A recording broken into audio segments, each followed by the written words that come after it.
Good morning. We are on the record in case number 2021-00154, electronic application of Martin County Water District for an alternative rate adjustment.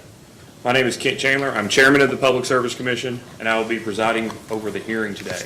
Joining me is Vice Chairman Amy Cubbage and Commissioner Mary Ann Butler. For those in the hearing room, please set your cellular phones to silent mode or turn them off. In light of recent increases in COVID, we continue to take precautions, including limiting the number of persons in the hearing room, social distancing, and cleaning the witness table between witnesses. Disinfectant wipes have been placed at the witness table. We ask each witness to wipe down, for those appearing in person, we ask each witness to wipe down the witness area with the disinfecting wipes at the conclusion of each witness's testimony. For those witnesses who will testify remotely or counsel who will be participating remotely, in order to assist with audio clarity and avoid feedback issues, please do the following. Mute your microphone and turn off your video if you are not speaking. If you use a phone for the audio and a computer for the video, turn off the computer video, otherwise there will be feedback. If you are in a room with several people on their own computers, turn off the computer audio for all but one computer, otherwise there will be feedback. Use wired headphones or wired earbuds for better sound quality. Wired is also preferred because your wireless devices may lose power depending on the length of the hearing. Keep a charger nearby in case your battery runs low, and please alert the Commission if you are experiencing technology failure that prevents your participation at any time in the proceedings. Attorneys should contact staff at the previously provided cell phone number if this occurs. The hearing today is for the purpose of taking evidence on Martin County Water District's application for alternative rate adjustment. This is the second hearing in this case. The previous hearing was on an emergency implementation of the proposed increase. At this time, we'll have an entry of appearance of counsel for the applicant, Martin County Water District.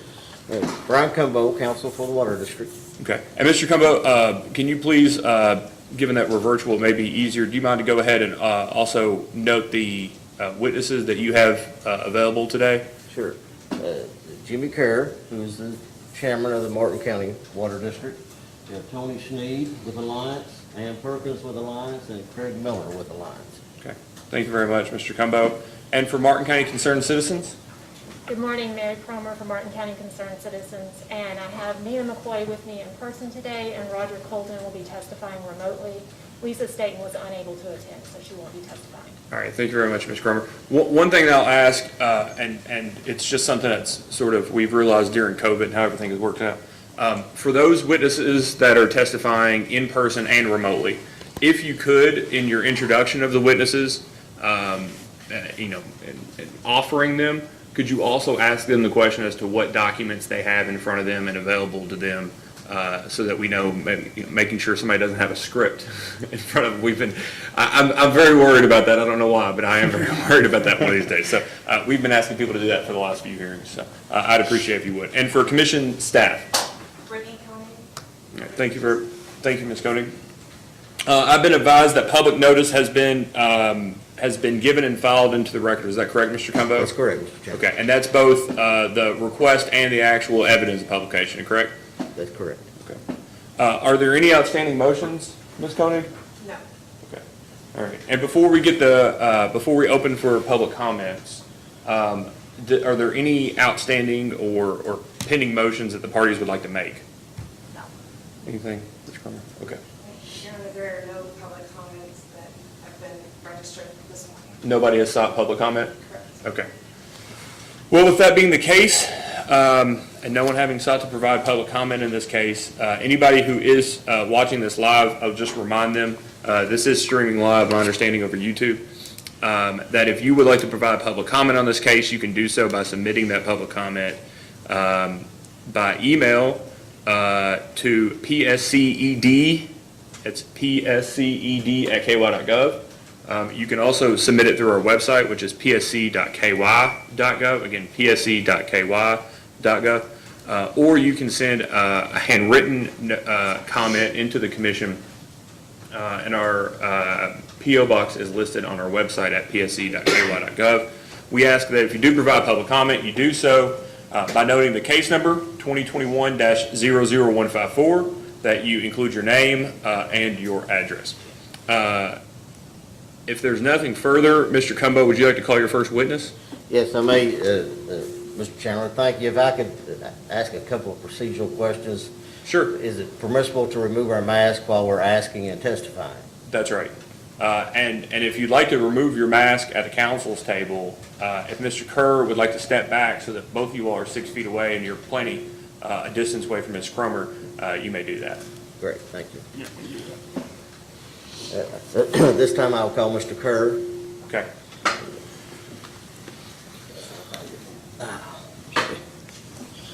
And but before he is sworn in, Commissioner, I guess as a procedural matter also, I would move into evidence the entire alternative rate application that was made by the district, including its attachments That'd be fine.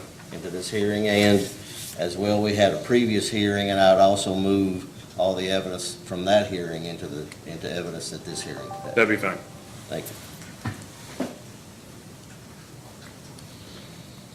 Ready? All right, Mr. Kerr, if you do, please raise your right hand. Do you swear or affirm that the testimony you're about to give is true and correct under penalty of perjury? Yes, sir. All right, please have a seat. Please state your name and address for the record. James D. Kerr, Inez, Kentucky. Do you need like the full address? Yes, please. Mailing address is P.O. Box 1389, Inez, Kentucky 41224. Okay. And, counsel, before you may proceed, I would just ask anybody who is providing testimony in the witness box, with the addition of the plexiglass, it has made it more difficult for especially remote participants to hear. So if you could, to the best of your ability, speak up as much as possible in responding to the questions from counsel. Okay, you may ask, Mr. Cumbo. Thank you. Mr. Kerr, would you explain your relationship to the Martin County Water District? I am currently the chairman of the board for the Martin County Water District. And we're here today, Mr. Kerr, to talk about the district's application for alternative rate adjustment. We've dealt with this issue extensively in the emergency hearing that we had. Has your position as chairman changed since the preliminary hearing? No, it has not. Does the district still require the rate adjustment that we request? Yes, we do. We're running about a $50,000 deficit monthly on average. Yeah, thank you. And just to make sure our contract with, let me lay the foundation. We currently have a contract with Alliance Water Resources. That is correct. And what does Alliance do for the district? They run the day-to-day operations of the district. As I understand it, our contract pays them a set fee, but our revenue has been inadequate to meet that obligation. That is correct. And has Alliance been carrying the water district? Yes, they have. At this time, I mean, there's a number of expenses that they've covered, but we're about two months, I guess, about $354,000 in arrears on the contract right now. Great. When did Alliance begin contract operations? January 1st, 2020. I know there's been a hiccup or two, and we'll talk about those in more detail, but how would you characterize Alliance, the job performance of Alliance overall since they partnered with the water district? Thus far, it's been good. I mean, not without its hiccups for sure. But when Alliance came on board, we had two real issues as it pertained to the daily operation of the water district, and that was management, number one, and then infrastructure, number two. I feel like with Alliance on board now, the management side of that has really been kind of shored up. The office is really good right now, buttoned up. We've been able to get audits done. I think when they came in, when we partnered together, we were behind like to 2016, I think, on audits. So all the audits are done now, including 2020. But the infrastructure challenges are still there. Like the management side of it, I feel pretty good about. We still have a lot of hard work to do. They have a lot of hard work to do. The board does as well. But the infrastructure is definitely still our challenge. But I feel like the management side of it's pretty shored up. How has your role changed since we partnered? Oh, immensely. Yeah, no, before Alliance came, before we partnered with them, I was involved on I guess what was going on in the district on literally an hourly basis. It was crisis management all the time. It was running from one fire to another, so it consumed my entire life. And that's not an exaggeration. It consumed my life. And it was very difficult to get through, but we managed. And then when we partnered with Alliance, it's more, I get to behave like an actual board member, where it's, you're kind of the 3,000-foot view, and you're kind of trying to plan ahead for the future. It's very, very different than it was originally. It's as it should be. We behave as a board. We do not behave as people that are involved in the day-to-day operations of the district. Fantastic. You mentioned a few minutes ago that we got our audits completed. I think we did 16, 17, 18, 19, and 20. Yeah. And those, all those except 20 were past due. That's correct, yeah. And once Alliance came on board, they helped us accomplish those. They helped us accomplish those in short order. We've also been able to meet the requirements, I think all but one, and I can't remember exactly what it's called, a UHF or a URF, like there's one thing, and we're working on 4 years of that as well. I think that's the one thing that we haven't done, but our relationship with the state agencies are much better now because all our audits are done. We're actually keeping up with the paperwork. I think we've given the PSC, we've actually reported to them like we were supposed to. That hadn't been done in years. So yeah, it's much, much better. And for purposes of the record, the 2020 audit is unqualified, correct? That is correct, yes. What about the past due debt to our vendors? Is that still accruing? Yeah, no, I wouldn't go as far as to say it's accruing. It's still there. Still there. Yeah, we haven't been able to use the debt service surcharge as it was intended to be used to pay off the vendor debt. When we partnered with Alliance, it was set up so that if we didn't have enough money, that could be used to pay Alliance, and that's primarily what it's been used for. Other than one scenario, which I'm sure we'll get into with Xylem and a lawsuit they filed, they were in that initial group of vendors that we could pay out of the debt service surcharge, and so we were able to work out a deal with them and use some of that money for that. But outside of that, no, it hasn't increased or decreased really. Good deal. Not anything significant. And I think you mentioned earlier, we're running a monthly shortfall of around $50,000. Yeah, I'd say on average $50,000, and that's not like a continuing, where it's like $600,000 a year. It's just we are short about $50K every month.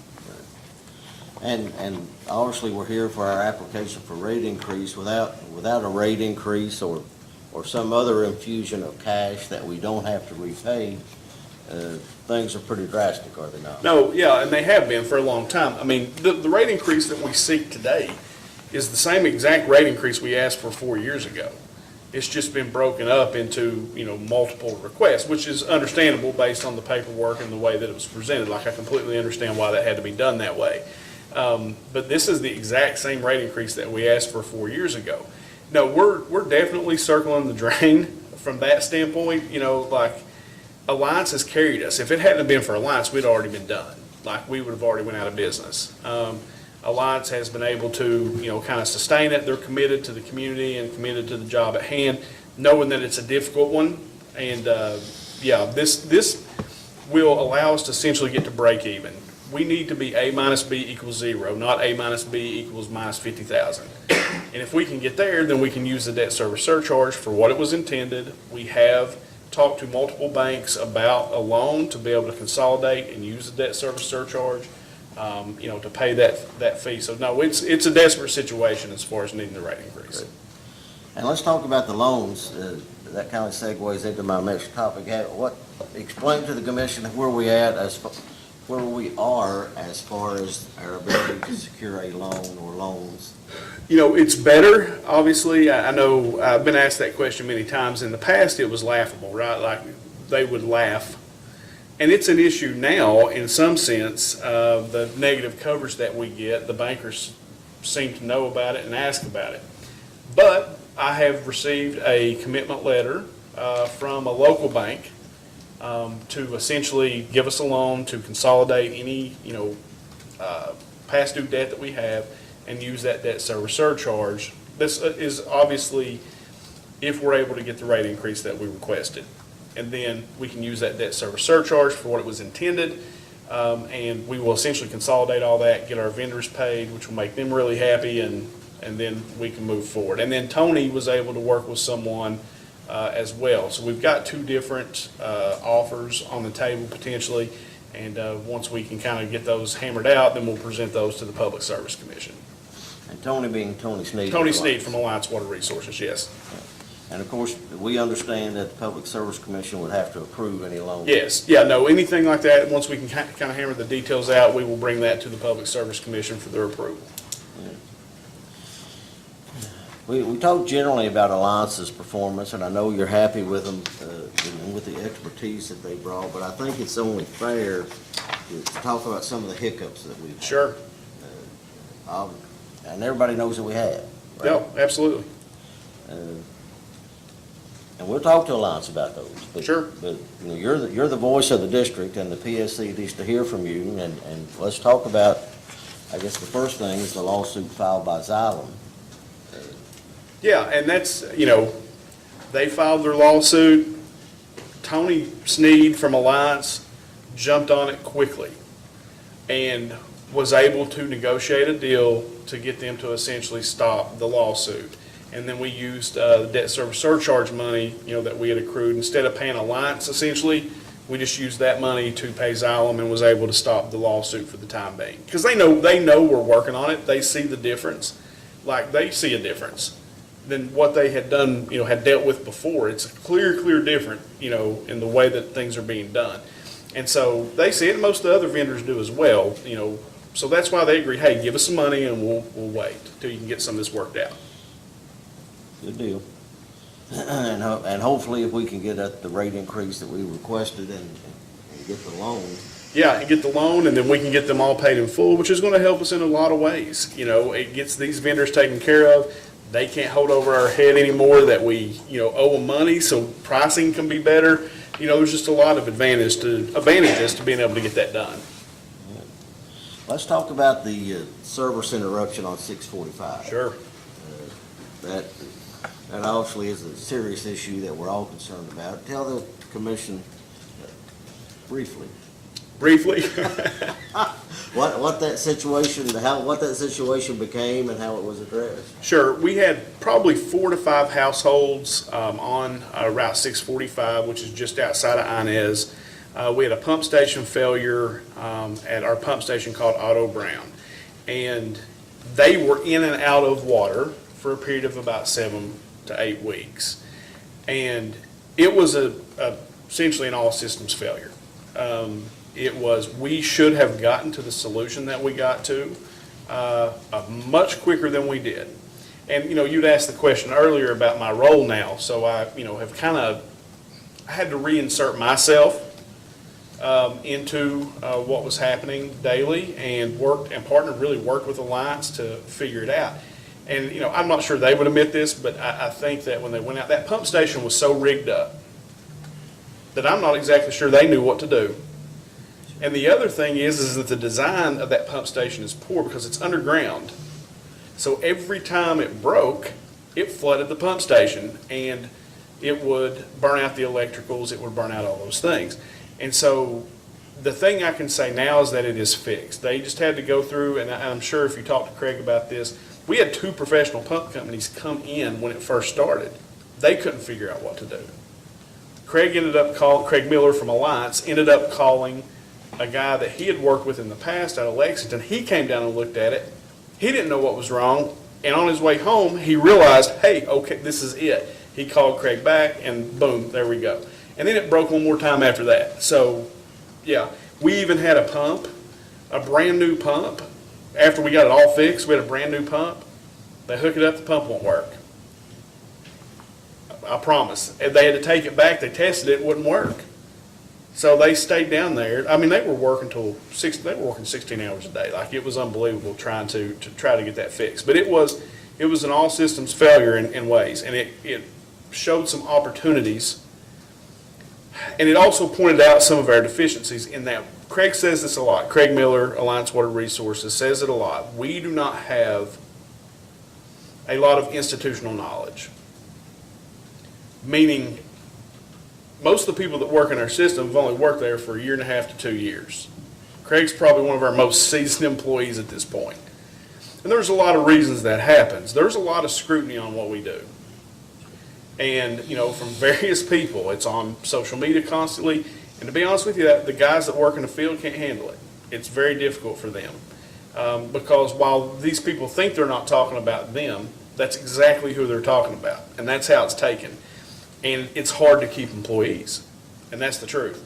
So not a lot of institutional knowledge, not really knowing what you're looking at because it's so rigged up. And there were some failures in communication. We had some failures, I mean, some real failures. And those are things, like I said, I reinserted myself into it. We got those things worked out. And I think we've got that situation fixed now. That's as short as I could go. That's nice. Let's knock on wood. Yeah, right? All right, and finally, there's been a lot of talk about the issues of water levels in the reservoir and the pump at the river. Where are we in that scenario? Currently, we're in good shape. I think we finally got the big pump moved and set up. And I don't know how to say this. Not everything that happens in the Martin County Water District is a crisis. It's made to appear that way, but it's not a crisis. The reservoir did get low. Now, I've heard that it's the lowest it's ever been. It is not the lowest it's ever been. I have personally seen it lower than that 2 summers ago. It was lower than it was. But that intake and that reservoir is an operational challenge, a daily operational challenge for us. We specifically got a grant to be able to move this pump up and down, and that's getting started right now. We just had our first meeting this week. Somebody shoved a big rock inside our small pump. Craig's got he has the rock, broke it. Then we've got all our resources over at 645, and we can't move the big pump without some help. So we have to hire somebody to come in and move the big pump. So we are on their schedule. They move the pump, get it set up, we start pumping water, we're good. Like I said, not everything's a crisis. Was it critical? Sure, but it wasn't a crisis. We weren't in danger of necessarily running out of water. And we did have a bunch of leaks, so we were shutting down parts of the system nightly to work on these leaks. Some people think that's funny. It's not. That's exactly how you fix leaks, is at night. Everybody that has a leak detection crew generally works at night. And so they did shut down parts of the system to try to help gain in the clear wells and things like that. And yeah, but it's good now. We're back, and and it should be good for the foreseeable future. Thank you. Jimmy, no further questions? Ms. Cromer, do you have any questions for Mr. Kerr? Yes, I have a few. Good morning, Mr. Kerr. Hey, Mary. Hey, Mary, if you don't care, if you can speak up just a little bit. Yeah, and this is a microphone, right? That's right, This you is pull it live. as close to you. Oh, It may feedback on you, but you pull as close to you as you I like. will. Hopefully that'll be better. Mr. Kerr, on August 5th, the commission entered an order in this matter, and it required the district to respond to the staff report. And the staff report was filed on August 8th, and as you know, they recommend an additional 12% increase. And then the district was, in its response, said that they were giving a staff response, which was signed by Craig, that said there was no dispute they did not dispute the staff report. But my question is, did the board approve, was there a formal board approval of that concurrence with the staff report? No, the board, basically Alliance staff concurs that, that makes sense. The board has not approved that. I think in that letter that you speak of, it actually says, it would require board approval, et cetera. I believe that's what it says. And so, no, that has not been, based on the numbers that we see, yeah, it makes sense, but the board, I do not believe, is prepared to ask for more than what we have already asked for. Like I said, we want to get to break even. We need A minus B to equal 0. And we believe if we could get there, because Alliance has never had the opportunity since they've been there to actually be out from behind the 8 ball. It's always been a financial challenge, always, every single month. And we would like to see what would happen if we could just get, to break even. And then we can, worry about the rest of it. Hopefully we're able to back ourselves in. But I'm not so sure that the board would have an appetite for anything above what we've already requested. Okay, thank you. I wanted to ask about Xylem. You said that they were one of the vendors that was authorized to be paid through the DSS, but in looking at those filings, you all had requested, and it was granted, that there be a set of payments to the lower amounts. Basically, the smaller debts would get paid off first. Yes. And then the 5 or so remaining would be what would be, continue to be paid, and those are the current list of DSS vendors. Xylem is not on that list. Xylem was on the list of the vendors that were to be paid off first. There was a $42,000 debt to Xylem. To your knowledge, was that amount paid off? I don't know, Mary. I would have to check that to be 100% certain. Okay, well, in the filing that you all made, looks like it was on October 10th, 2018, and then there was an order approving it on October 16th, 2018, and that was in the last rate case. You all had been approved to pay that $42,000 as one of the first set of payments to be paid. So it looks like that while Xylem was on the list of approved vendors to be paid, it wasn't the same debt, that the $90,000 or 90 minus 15 that's now owed is debt that was incurred during that stub period. Do you agree with that? I would have to look again, Mary, to be totally honest with you. You know, it was just my understanding that Xylem was in that initial, what had been approved. Xylem was one of those debts to be in there that could be paid, and that's why we chose to do what we did. Are you aware of whether or not you all sought PSC approval to make that $15,000 payment to I'm not Xylem? aware that we did.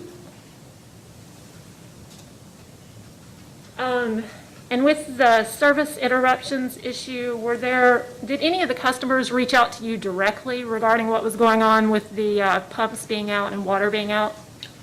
Specifically 645, I was reached out to directly.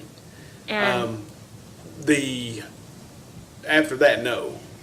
could you tell us a little about that, what your communications with the customers were on that? Sure. It was basically just, hey, what's going on? We've been out of water this long. Can you help? Essentially is what it was. And then as I kind of educated myself to what was actually going on, then I started communicating with them daily. As I would get an update, they would get an update. I would essentially text them and get an update. I would also call and say, hey, how are things going? You know, is your water pressure on? And until we knew that they were good. Had the customer tried to contact the office? Or did they reach out to you first? No, they had been talking to the office. They had been talking to the Alliance staff for weeks. They were having an issue. So it was actually the mother of one of the people who lived there that I have a working relationship with her, and she called me directly. Okay. And then I started talking to her son and stayed in constant contact with him and then another couple for a few weeks. Okay. No further questions. Thank you. Ms. Koenig? Yes, thank you. Good morning. Hey, Brittany. Hi. I have some questions about just to clarify on the 645 outage. So that's the only big outage that we're talking about since the last hearing? We had another, There were two? there were two. There was one at Meat House as well. Okay. That was primarily an electrical issue. And we've been having to work directly with, I believe it's AP, there's power surges there for some reason, and it was burning the pump up. They also discovered a valve that was open that they thought was closed. It was a whole thing that they discovered. But no, that was primarily a power issue. Okay, and let me just take a step back. Do you know when that was? Do you have the dates? Not right off the top of my head, no, as far Okay. as dates wise. Okay, that's fine. But is that the situation? And could I ask you to talk about, did you have to send off for a part? Oh, And yeah, then no, somebody it had to was- drive to Virginia, or, There was- that it was, could you describe Yeah, that and situation? That's probably when Craig comes up, if you want to ask him, he could probably give you more detail. Okay. If that's something that you seek. But I know that they were having issues. Everybody knows with COVID right now, it is hard to get anything delivered. We were very lucky to get some of the pieces that we were able to get fairly quick. We were driving long distances to pick them up. There were multiple times that we had to go get new pieces or new parts, new pumps, different things over a period of time. Sometimes it took, it took more time than normal to get those things because of the situation we're in right now. Okay, and can you describe the process when there's an outage of how the water district alerts the Division of Water or the PSC about the outages? You would have to speak to Mr. Miller about that to get your Okay. right question answered. But the Meek House outage happened before the 645 It outage? did. Okay, and do you know how many people were affected by that Meek House outage?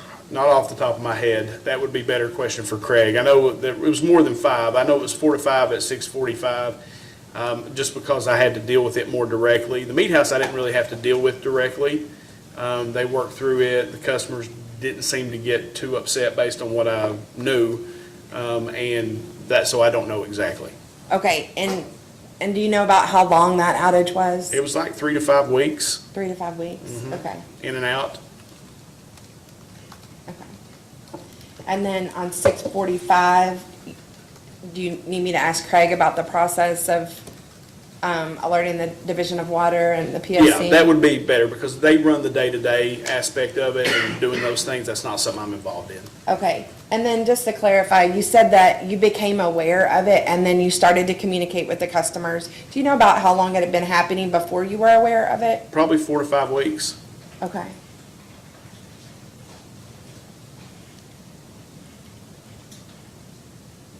And, you can let me know if I need to ask Craig this in more detail, but you said you should have gotten to the solution much quicker than you did, and you kind of said that it was because that had been sort of a Frankenstein piece of equipment. But what was the solution? They basically rebuilt the entire pump station. I mean, is what it came down to. They had to change the pipe that was in there. I think they changed out pressure gauges. Again, Craig can give you the more specifics of it. Okay. But yeah, I mean, I think it was almost like a total rebuild. Okay, and then the most recent, I believe this was last week, on Facebook, there was an outage. Is this related to 645 or? I honestly don't know. I don't get on Facebook. Okay, And read water so who stuff, is yeah. running the Facebook for the water district? I'm sure it's one of the office staff. Okay. Well, so you're not aware of a posting that there was an outage, and then I think Martin County Concerned Citizens had posted they were upset with what had been? Oh, no, the I'm aware of that. That was when the reservoir was lower. Okay. And we were shutting down the system trying to find leaks, because they were having trouble gaining in the clear wells. So they were shutting the system down, trying to gain in those leaks. And we had an employee, it was an attempt by our employee or by the Alliance employee to over-communicate, but he had been in the hole for 14 hours that day, was exhausted, made the post. And it was, the idea of what he was doing was right. It was just the execution was poor. And he did not, I guess, really relay what we needed to. But he was, I mean, like I said, he'd been in the hole for 14 hours. He was exhausted. He was trying to communicate. It just didn't achieve the desired result. And then after we were notified of it, we took that down and then made a different post to better explain. Okay, so how many people do you have working right now at Martin County Water District? How many employees do you have? I don't know. Again, they're Alliance staff, so it's, Alliance reports to the board, and they run the day-to-day staff, so. Okay, thanks. I'll ask Craig. Thanks. I have no further questions. Thank you. Thanks, Brittany. Vice Chair Covich, any questions? Yeah, well, it'll probably end up getting deferred to another witness, but Mr. Kerr, first, thank you for being here today. Yes, ma'am. My questions are about the minimum usage fee for residential for the 2,000 gallons and how that was calculated. Is that a question that's better for Mr. Miller or Ms. Perkins, or is that something you can tell me about? I think that would be a better question for Tony Sneed. Okay. That's all I've got. Thank you. Yes, ma'am, thank you. Commissioner Butler? No questions at this time. Mr. Kerr, how are you? I'm good, Mr. Chairman. How are you? Okay.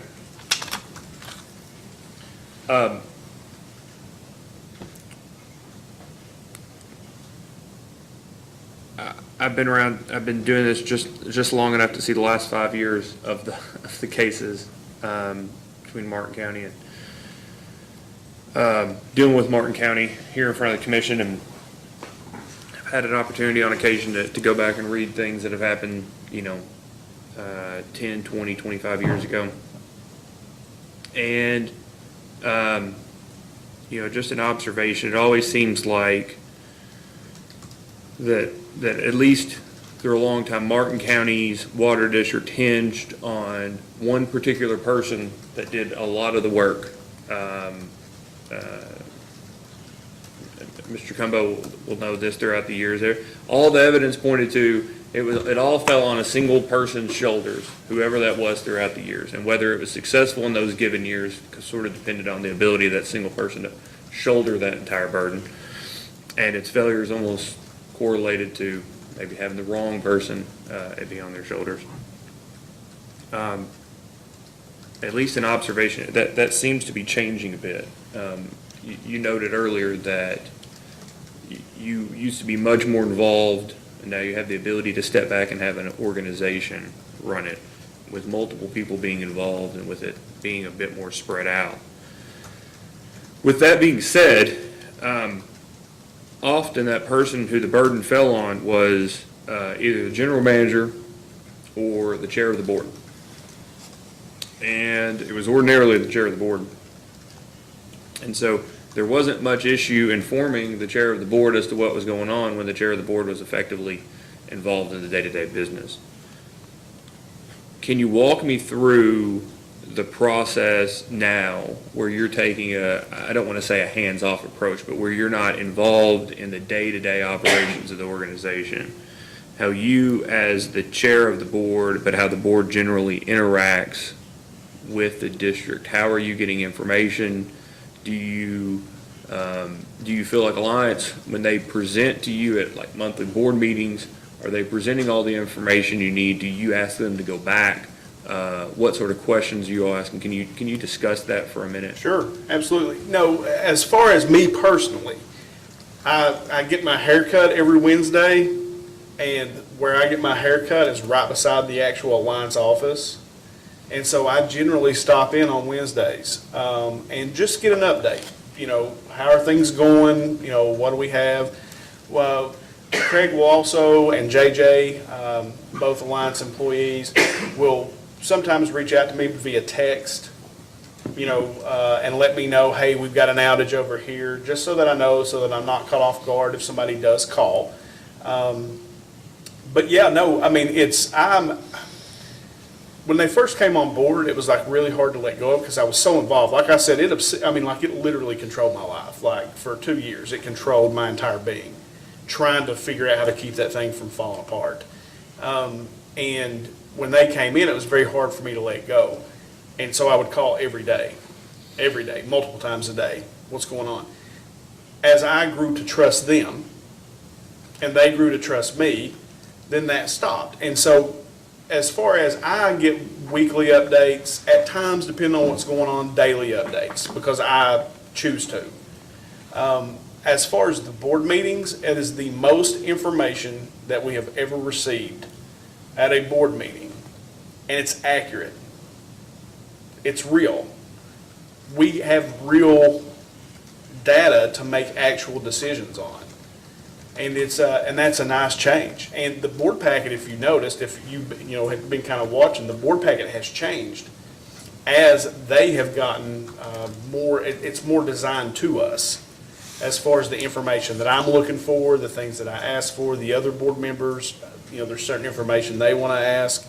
A lot of that shows up in the board packet as we go, and it's very always evolving. Alliance is very, very open to the board. It's a very good working relationship right now, and they're open to anything that we have. We have the ability to go into the Alliance office with the board packet and actually sit down and ask them questions about the board packet if we need to. It's a very good relationship at this time, and we're getting more information than we've ever gotten. And that is like you said. It generally, before Alliance got here, it felt like it was the way the world was on me. And like I was trying my best. I didn't know what I was doing, and I was trying my best. But now it's Tony says this a lot, Tony Sneed says this a lot, it's one team. And we feel like one team. You know, you've got the board and partnered with Alliance, and we work together very well thus far. And, but yeah, I hope that answered your question as far as. It does. So how long does an ordinary board meeting last? Depending on what's going on, generally 45 minutes to an hour for water, and then sewer goes much quicker usually, because there's usually less questions from the public. So walk me through a water board meeting. What's the agenda like? Of course, meeting, or minutes, we kind of start there, then we go through the financial report, then something called other financials. If there are people in the crowd that want to speak to us, they have the opportunity at that time to do so. They can come and address the board directly with any concerns they have. We go through the bills, review the bills, what needs to be paid. Then we get an operations report from Alliance, like what's been going on that month. A lot of times safety things, if there's work that has been completed, we get that information. Brian will address us if Brian needs to. What else? Other new business, other old business, other new business. And then if we need to go into executive session, we can, and then otherwise we adjourn. So how far ahead of the meeting do you get the packet from Alliance? Usually at least 4 to 5 days. We get an email. Like if the board meeting is like the last Tuesday of every month, we generally get the board packet like Thursday, Friday, Saturday, somewhere before the board meeting. Okay. And does that board packet include the agenda for the next meeting? It does. Okay. And is that set by you or is that set by Alliance? That is set by Alliance. And then when do you all make the board packet public? I think when they send it to us, a lot of times they'll send it to the concerned citizens, but there are always copies available at the board meeting. Printed copies? Yeah. And we're working on, we were talking about 645 from the communication aspect. We're working on a website right now that hopefully will be up very soon, where you will be able to go every month and see our board packets. Like you'll be able to go there, access them online.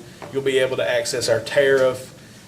You'll be able to make complaints, like if there's an actual complaint, you can make it there. Hopefully in the next little bit, you'll see something roll out that's going to be really nice as far as communicating with our customers. Okay. Mr. Cumbo, do you have any redirect for Mr. Kerr? Yes, just one question, Mr. Chandler. Ms. Cohen asked you a question about Facebook posts, Jimmy, and that raises an issue that we've been struggling with, I think, is that many customers, instead of calling the district with an issue, they put it on Facebook or they contact the Public Service Commission. And the first notice we have of an issue is when we read it on Facebook or we hear back from the Public Service Commission. That is true. I mean, it's 100% true. When I think Mary had brought that list over there before we started, and those are the complaints from our customers to the Public Service Commission. Well, A, they're directed to go do that if there's a problem. B, sometimes we'll get those complaints. That's the first time we've heard of it. We notate every account. If there is a complaint, every customer account is notated. We will get those, and we will call the customer and we'll say, well, did you call the office and report this? No, I didn't. I was just told to contact the Public Service Commission. So that is a real problem for us. Like, our customers have been conditioned, I guess is the right word to use, that if there is a problem with the water district, you go to Facebook and post about it, you call the newspaper, you call WSAZ, the TV stations, you don't call the office. It's a problem. Like, it truly is. And I know the concerned citizens want to help, and we want to have a working relationship with the concerned citizens. We truly do. It's difficult at times. I mean, really, and I don't mean to get on my soapbox, but I got to say this because I'm really frustrated with it, and I just got to say it. We fought against having Alliance come here. The board fought against Alliance coming in here, fought the concerned citizens and the Public Service Commission about bringing Alliance in here. The concerned citizens pushed for a management company, a general manager. They wanted something, and we fought against it. And they won because Alliance ended up here. And they won twice because not only did they get Alliance here, I was also wrong, and the board was wrong. It's the best thing that's ever happened to our water district, was Alliance here. It is a complete 180 from what it was. Like, it is not even the same place. But they complained then, and now they're upset again. And I don't understand. I don't understand. And like I said, we truly want to work with you. Like, I want to work with you. More than I can explain. But the help that we get is not help. It is harassment of our people. We literally cannot keep a staff. We cannot keep a staff in the distribution system because there's just so much pressure. But yeah, no, it's an absolute problem. No further questions. Can I ask you a question, Mr. Kerr? Of course. Is as much serious as it is a little tongue-in-cheek. But do you sort of blame customers for calling the Public Service Commission first? Not at all. Yeah.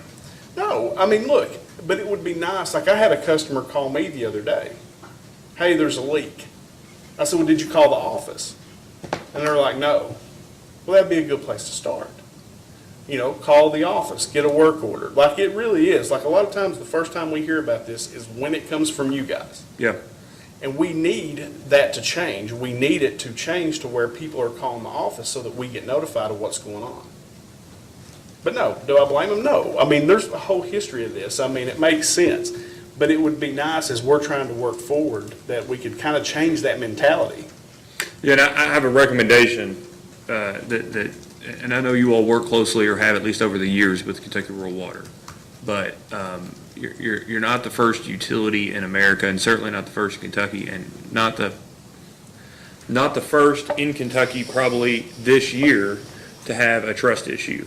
A lot of other water districts across the state have this same concern with their customers, and I just would recommend that on this particular issue of the interaction with customers, you've certainly used their resources as it relates to operations, hydraulics, leak detection, things like that, but that they may be a good resource on this particular customer interaction facet, that you all have an opportunity to maybe learn something that other people do in relation to education and information to the public. I know that Craig's working right now, I think with Kentucky Rural Water, about almost like a customer academy, where they can come in and learn how the process works. So I think that's a great recommendation.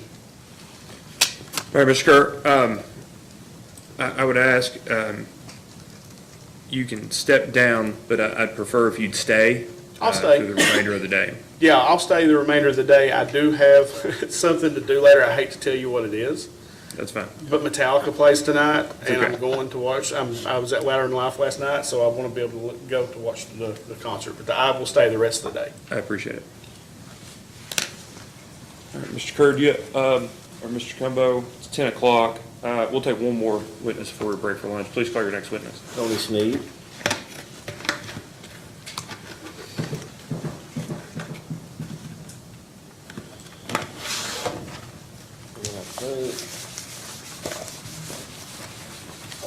We've got some exhibits for Tony's testimony.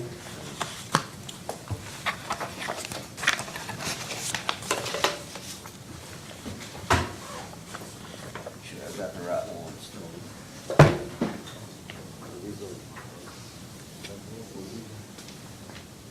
Yes.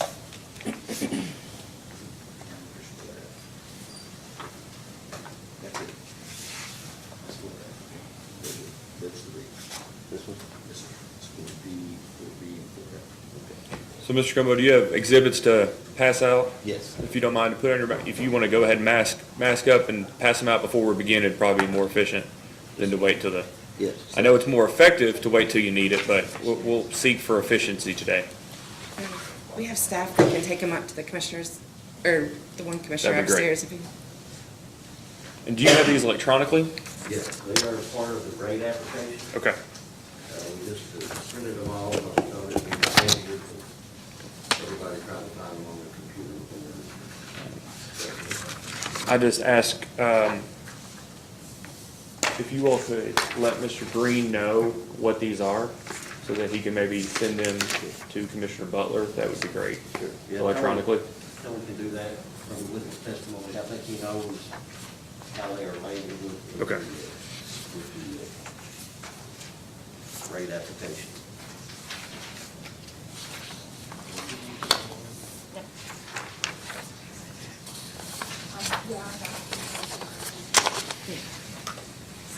Do you have ones? Can you do one for the vice chair upstairs, we'll run it upstairs too. Sorry? If you have one for, Vice Chair Pavlovich, you can take it upstairs too. Okay. We'll get you a copy. And then- Oh, all of these? Or just one? Great. You need to, you need to do the next one. Yes, so I was gonna get extra. Are you gonna do this one? I have one, and I have two.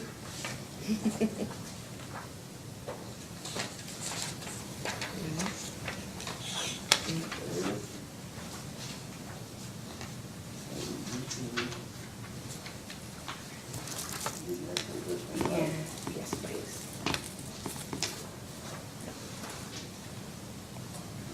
I'll tell you what, I'm gonna help you out here. We, I left my glasses. no, that's okay, that's I left okay. my glasses at my seat, so I can't Listen, tell you what so- I've given you and what I haven't. So I'm just gonna take one right now for our court reporters, Okay. if that's okay. And then I think that'll be easier, and I'll just pop that over to her. So this one, oh no, I'm sorry, this is the same thing. So all that's the other, and then I just need none of this.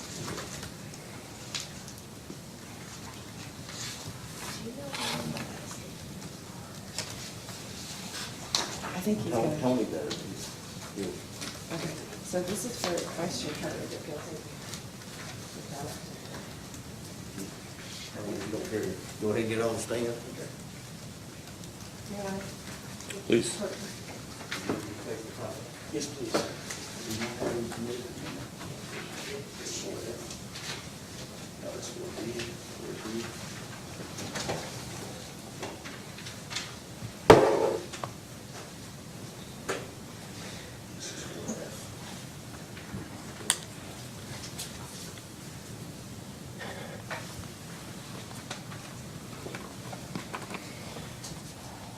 I just want to let you know.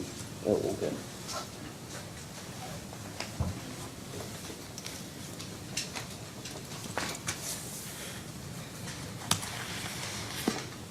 And before you get sworn in, Tony, if you would, announce what exhibits those are in our filing, so the folks who are online can find it electronically. Would you just go ahead and tell them where to find them electronically? Can I do that right now? Yes. Okay. The three exhibits we'll be starting with are 4B, attachments 4B, 4D, and 4F. And that's how they are labeled in the alternative rate filing? Yes, sir. It says attachment, and then the next, Okay. Thank you. We're ready to proceed, Mr. Chairman. We'll wait for Ms. Miller to return. Oh, I'm sorry. We'll go ahead and, I'll go ahead and swear you in, though. Mr. Sneed, do you mind to please raise your right hand? Do you swear or affirm that the testimony you're about to give is true and correct under penalty of perjury? I do. Please take a seat. Please state your name and address for the record. My name is James Anthony Sneed. My address is 352 Huntley Manor Drive, St. Charles, Missouri, 63303. Okay. Mr. Cumbo, you may ask. Thank you. Tony, would you explain to the commission how you are employed and in what capacity? I am the Vice President and Director of Operations for Alliance Water Resources.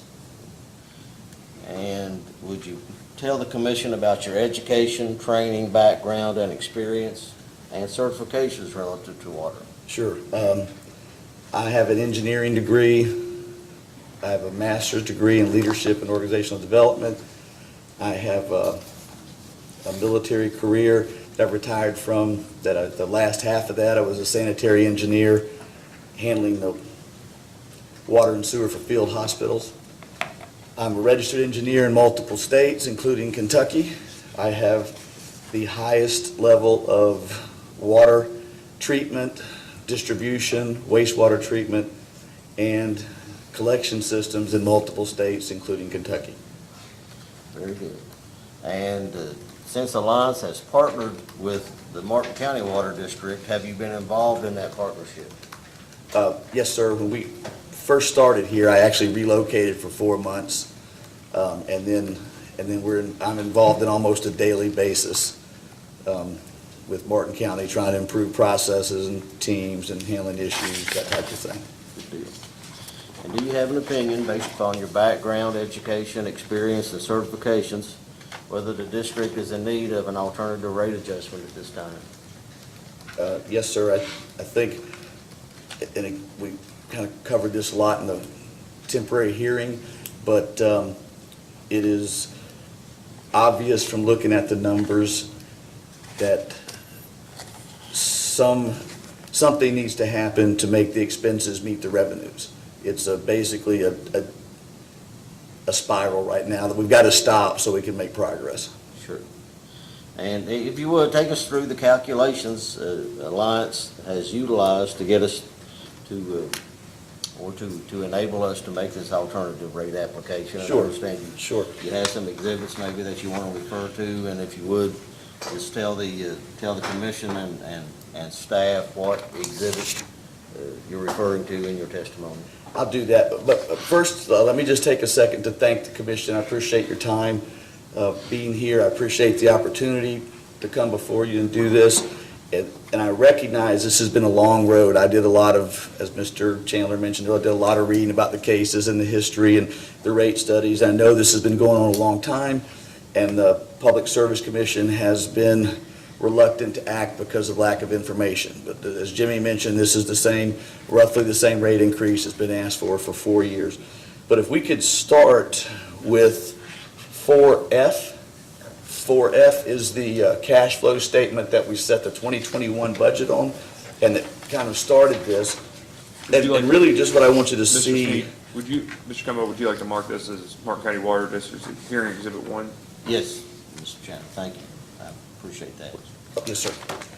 So 4F is really just a summary of cash each month, and it's not cumulative, but it just shows the deficit that occurs each month. And in the audited year of 2020, that average was $50,000 a month that we ran as a deficit. And again, it's not a cumulative number. So that's the starting point for recognizing, along with all the other information, that we have to do something. So we set the 2021 budget, and now I'm going to move to 4D, that's 4 Delta. We'd also ask that be so marked as an exhibit to the, That's the document titled, that's the fiscal year budget and actuals and FYE 2022 estimates. Yes, sir. Okay. Yep. And so this has the actual audited numbers from 2019.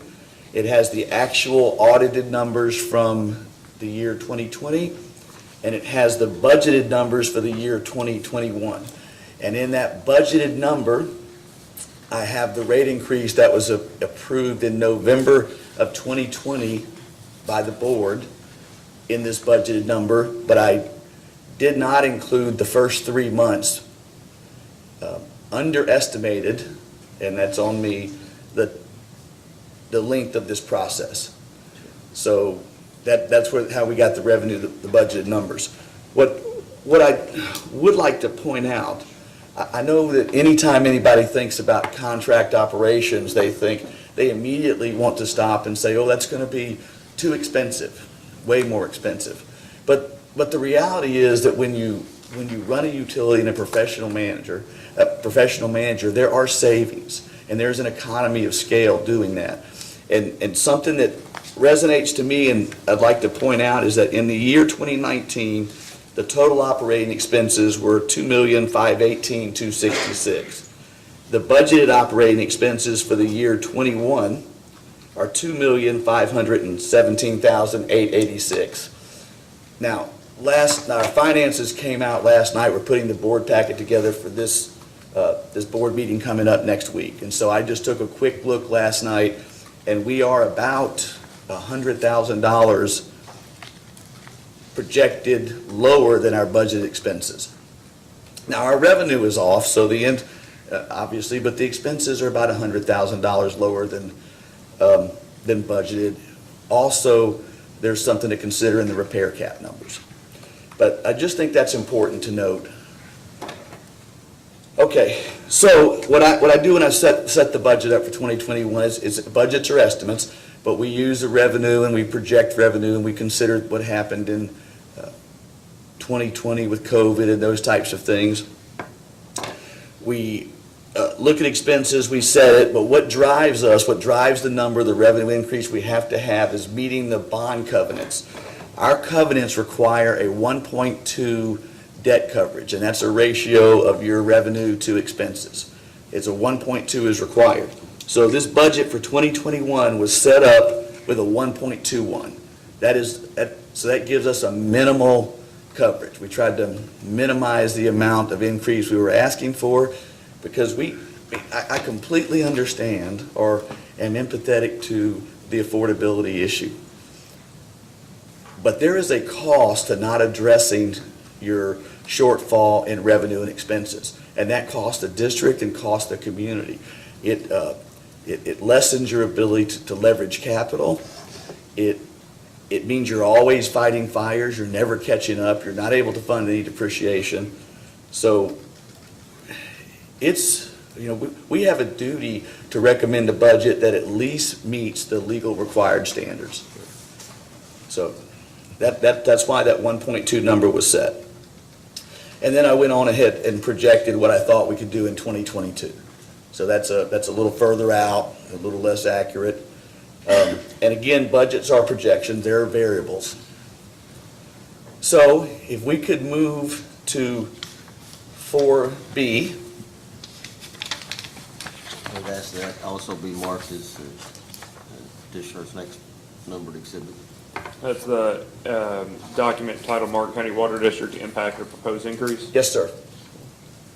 And when we're working on this, and I studied the cost analysis that was done by the Rural Water Association, and there haven't been any material changes in there, and we're in such, I hate to use the word dire, but we're in such dire straits with finances that we have to get it back to at least zero, at least to break even, to start there and see how we can make progress.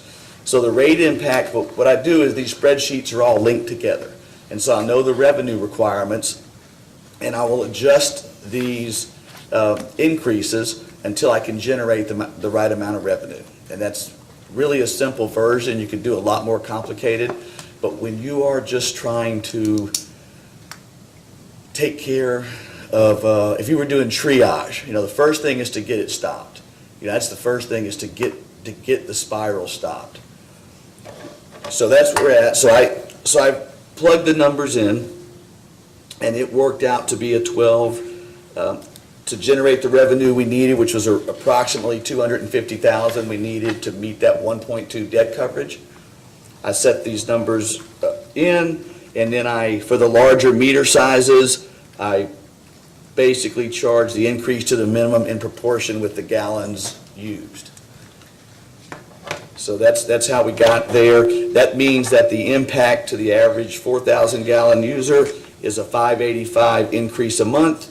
The impact for the 6,000 gallon user is about $771 a month. Now, if I could take a minute to address something that Ms. Cromer mentioned earlier. I crafted the response letter to the staff report. And this increase that we have here was approved in November of 2020. Approved by the board. Yes, sir, by the board, 2020. Now, I went through the PSC staff report and didn't find any material issues with it. And so I understand from the PSC perspective, why aren't we asking for what the minimum required need is? But there are a couple of reasons, and one is that until we are given an opportunity to operate at least a break even, I think it's hard to get a good assessment of where you need to be, because these rate increases are based on projected budgets, right? There's still the water loss issue that we are trying to address, and it will be some time before you start making progress on there because you haven't changed the infrastructure. But there are still cost savings and improvement, consolidations of loan, things that I hope can stabilize the cost and minimize the impact. This also gives groups that are working on affordability issues and plans time to work instead of just putting on, because the difference in that impact, and I don't have the numbers in front of me, but I think the difference between our $5.85 to the 4,000 gallon user is another $6 and something using, and granted, I'm a little nervous because I looked at the numbers last night and it's gonna be tight, but I'm willing and we're willing to operate as tight as possible to keep that down while we're continuing to make progress, continuing to improve public perception, because there's a cost associated with that. I mean, I was with the Rural Water Association yesterday and Raymond James Bank trying to secure a consolidation loan, and they made comments about how bad it is based on their review of Facebook, which was a little bit surprising to me because I thought, well, you know, that's probably not the best place to get technical information from, but they were very candid in their discussion, and they're definitely willing to help, so I'm excited about that moving forward. But we've got to do a lot of things together to make this situation right. This is a long-term issue. It didn't happen overnight. It's going to take a little bit of courage to push our way through it. So I hope I didn't get you off track too much. You're doing fine. Let's talk about I think you've addressed all the issues about how you arrived at the rate that we requested, correct? Yes, sir. And explain a little bit about why we didn't ask for a rate that would allow us to fund depreciation. Okay. I can't recall, but there was a PSC ruling that allowed us not to fund depreciation, and from an operational standpoint, we have the insurgence of capital. There's about $8 to $9 million out there. It just moves very slow. I mean, it's frustratingly slow at sometimes, but that's just how it works. You could offset your depreciation needs with and we're talking about money that is essentially free to the district. And so you could call that depreciation if you were saying, are we doing the right thing? The other issue is water loss. There are water loss penalties. I try to consider those and not funding depreciation and keeping this rate down. So all those things were considered in trying to get to the minimal rate. I know that Alliance has been carrying the water district here for some time. What is the total amount that the water district is behind on payments Yeah, to Alliance? I'm not sure that I would use the word carrying. That's just me, because we took this knowing that it was difficult, knowing that we would have to partner, and knowing that we had to be in it for the long term, you know. And we knew, when we looked at the books, we knew there was not enough revenue to cover expenses. Whether or not Alliance is here or not, that was there. But we knew the way to change it was to get the PSC the information they needed, start winning trust in the community, which hasn't gone as well as I had hoped it would, and then moving us forward, right? We knew that was going to be tough, and we knew there would be a time where they would be behind until we got justification for the rate and they were actually covering their operating expenses. So we knew that coming in. But yes, we are in arrears right now, or running behind, like Jimmy said, a few months. It's about $354,000. And I think you've already addressed the affordability issue and why you set the rates the way you did. Well, Brian, I'll be candid, I did not address it in the manner it needs to be addressed, and there's a group working on that. But my job here is to make sure we have the revenue to cover the expenses, right? So I haven't deep dove into it. There are a lot of affordability options that you'll probably hear about later with rates based on income and different types of things, but I haven't explored those. And as I understand it, the district and Alliance is not opposed to these alternative solutions that have been Well, I think the offered board by- would champion any effort to help out people that need help with the rates. But again, the board, it's a difficult position for this board. I mean, they get hammered as well. And here's one of the issues. People have been hearing about this rate increase since you asked for it 4 years ago.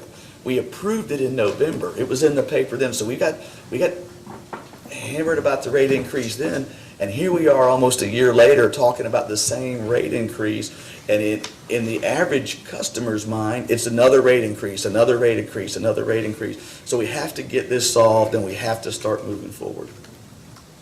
And whether or not affordability issues can be implemented, the issue today is we're in more or less a crisis mode, and unless we have an influx of Yes, sir. cash or... Yeah, we mentioned Xylem earlier, and Xylem was one of several vendors that obviously could take us to court. One of the unique things about Xylem is because of their amount in controversy, it was a diversity claim, and they could take us to federal court. And so that was concerning. So I talked with them about, hey, this community's trying to work, they need this, I understand it's happened. What can we do to hold this off? And they knew the rate hearing was in process. And so you and the attorney they've given us until the end of the year, and we did make the one payment, and then I would probably have to make another payment in October. And I'll either make it from wherever it's appropriate. Can I talk about the Xylem thing that Mary brought up as well, the payment? I'm sorry. Do you mind if I talk about the Xylem that Ms. Cromer brought up the question she asked Jimmy, because I think I'm more equipped to answer? No, go ahead. Yeah, and I know I'm getting you off, so it's important that I get this while I'm thinking about it. Sure. So I did go back and read all the orders, and I reached out to the PSC staff and had them send to me things, and what I did was based on a Plan B1 that was approved by the commission, and I don't have the dates in front of me. I also believe that I followed the intent of the commission's wishes. Now, having said that, we could have just as easily paid for it from Alliance. It's the same difference, but we wanted to show that it was a debt, so we ran it through the debt service surcharge and then paid it. But it could have come out of the operations fund, because contractually, if Alliance is short from operations bills, it could have been paid by. But I looked, and Xylem was on the list, and the $15,000 was below the 40, I think there was 40-something thousand, like Mary, that was clearly called out. And if that was done wrong, then that is completely on me, because I read through that. But I do believe I was absolutely following the intent of the commission by recognizing this was a debt and using the debt service that they had called out. Very good. And just to make sure we're clear for the record, the numbers that we used for this alternative rate adjustment application were audited numbers, Yes, sir. and that was the 2020 audit, and it was without qualification. That's correct. Yes, sir. Tell the commission a little bit about the loan that you're working on. Okay. Well, as our board chair mentioned, we have a local banker who's given us a term sheet. And candidly, when I saw the term sheet, they weren't very favorable for the district, and it's concerning, because I had talked to PSC staff, and I knew it was going to have to be approved by the PSC, and I didn't know it would be palatable, so we needed options. It's hard to come with one option to the PSC, and this is all we have. So I've been working with the Kentucky Rural Water Association and Raymond James Bank, and I received a letter last night to the board of an intent for terms, and they outline some what I think are very favorable terms for the district to consolidate these loans. But it's all contingent on getting the rate increase approved, right? I mean, I don't blame them. They're not going to loan money when we have a $50,000 a month cash flow. And so if we get the rate increase passed, I anticipate that we will meet with some of the commission, the board, and the Kentucky Rural Water Association, and take advantage of their finance department, because we have ability to we will not just get a loan based on our S&P credit rating. We'll be grouped in with the systems, and I think it's very favorable terms, and we'll have to get that hammered out and send to the PSC with the request once we have the rate increase. Very good. And you've talked about the Xylem issue. Let's talk a little bit about the service interruptions on 645. I want to Okay. shift gears a little bit, and you heard Jimmy's testimony, and I obviously no did. one's happy about how that played out. Well- What's Alliance's position? Well, our position is this: there are a lot of operational issues that fall in the operational issue category, and they're going to be challenges, right? And we're going to work through them, and we'll never meet everybody's expectations working through those. We're going to do those in the most professional manner, using a process as possible. Then there are times when you just completely drop the ball. And 645, in our opinion, was one of those. And the biggest was that we had a timing of somebody out of town. We had several things, and we didn't have that information communicated up the chain so that we could get resources there. You know, these guys are working hard and trying to solve issues. And believe me, there are plenty of issues there to work on and solve. But we have time after time sent staff there to help and correct issues, guys with a lot of experience. But the solving of that issue didn't meet, and Grant, I think there were, Jimmy said 3 to 5 customers. Doesn't really matter. Any customer without a water that length of time is an issue for us. So consequently, anytime, the one silver lining, anytime there is a customer in Alliance Water Resources anywhere that's out without water for 24 hours or more, the president of the company has to be notified. That way, the information's not just flowing up the chain of command, but down the chain of command, so we still, I don't know how fast it would have improved that situation, but the fact that we all didn't know about it was a failure on our part.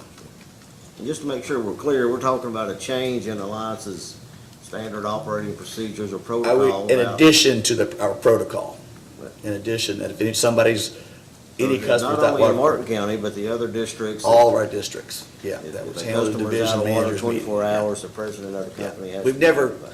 had this issue before, really. They've been without water for multiple days, but everybody was working towards a solution.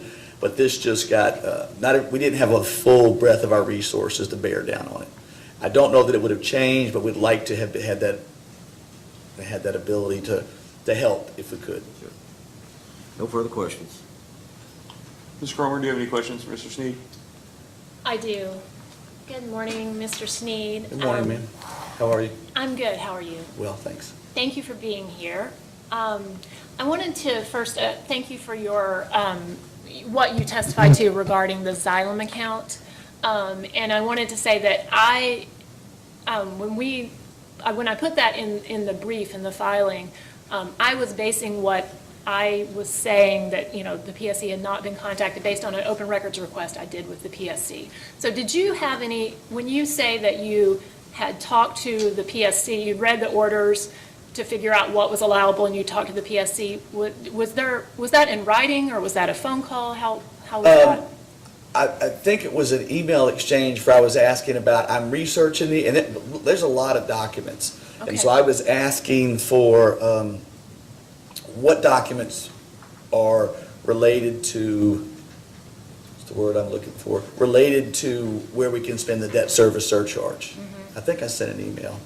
Okay. You know what, it might have been a phone call and then I received an email. But it gave me the list of documents to zero in what I was reading on. I didn't ask for their guidance like, am I right or am I wrong? I asked for which documents I should be looking at. Okay, thank you for that. With regard, I just have a couple of clarifying questions about some of your testimony. You were talking about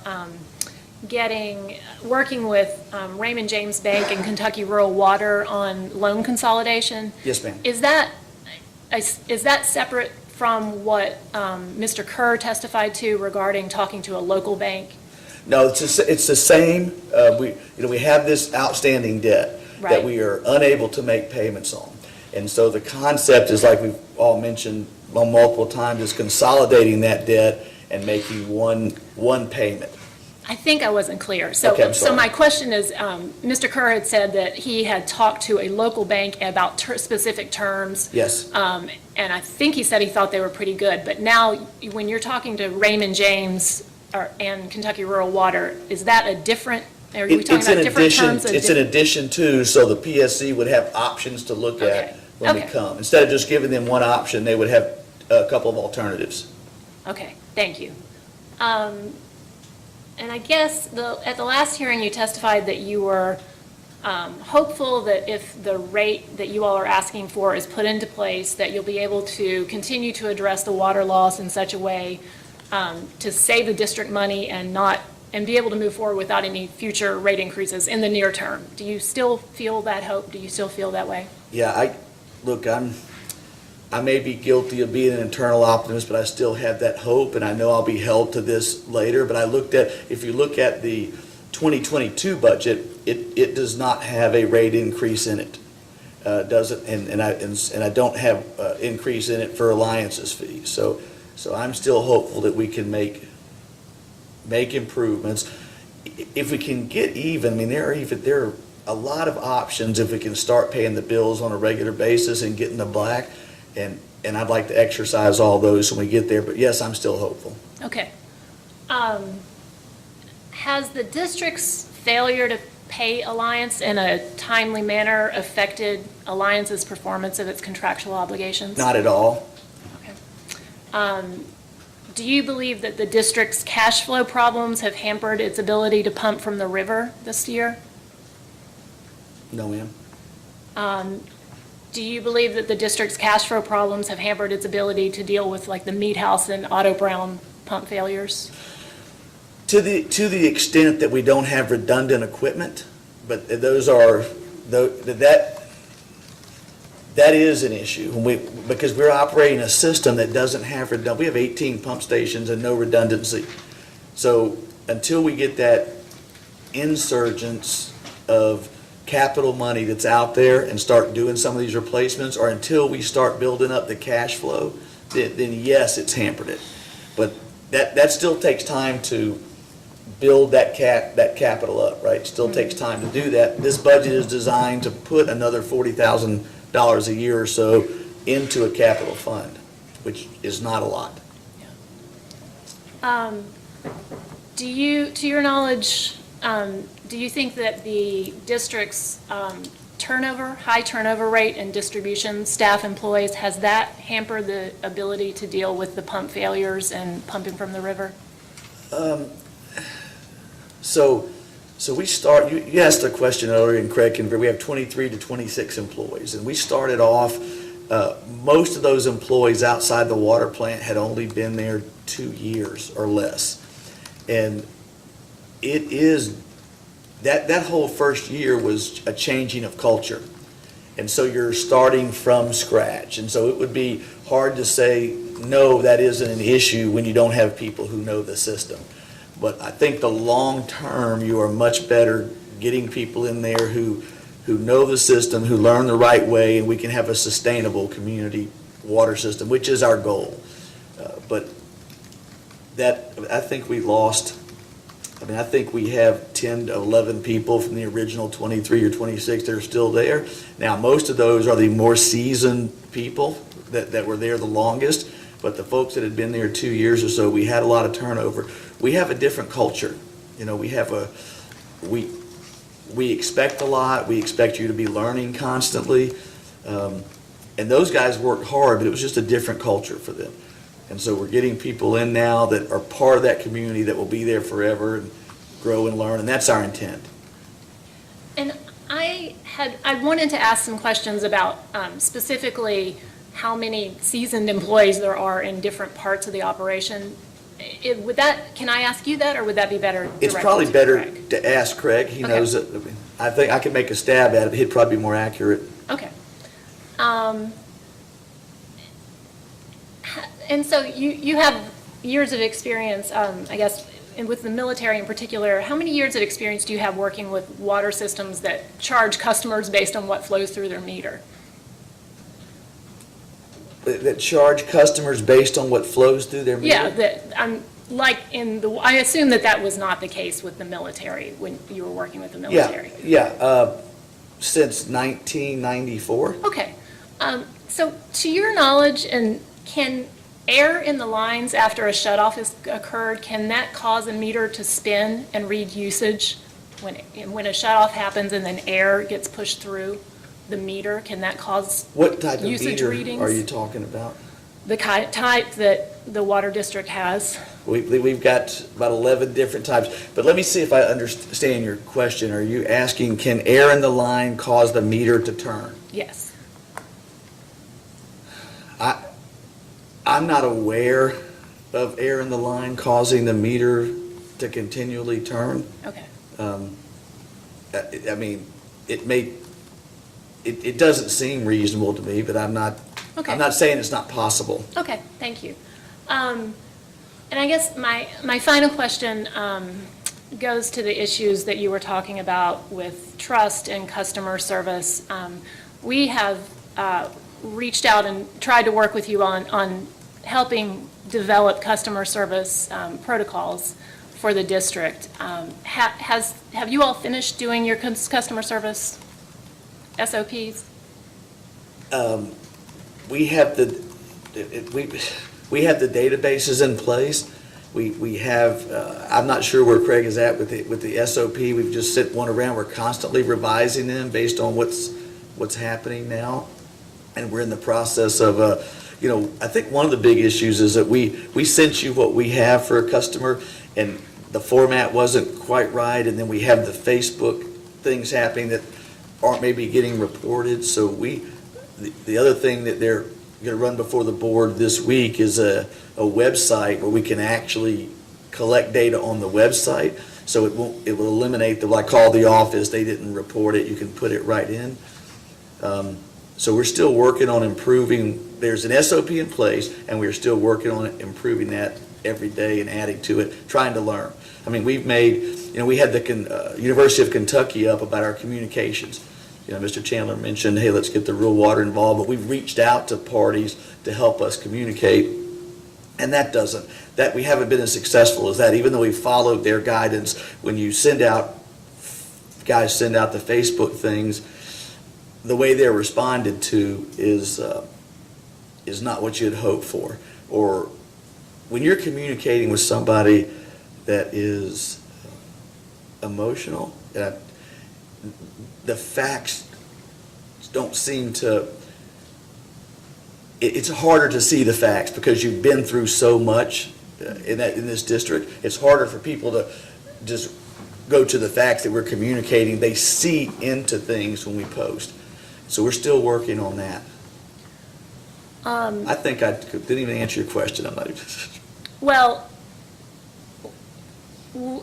do you acknowledge that Martin County Concerned Citizens, has reached out to you all and has wanted to be involved in the process of Yes, developing the I do. And we SOP? tried to reach out and be involved. It doesn't feel like that's, I mean, I'll be candid. It doesn't feel like the email that you sent without reaching out to us saying how shocked you were.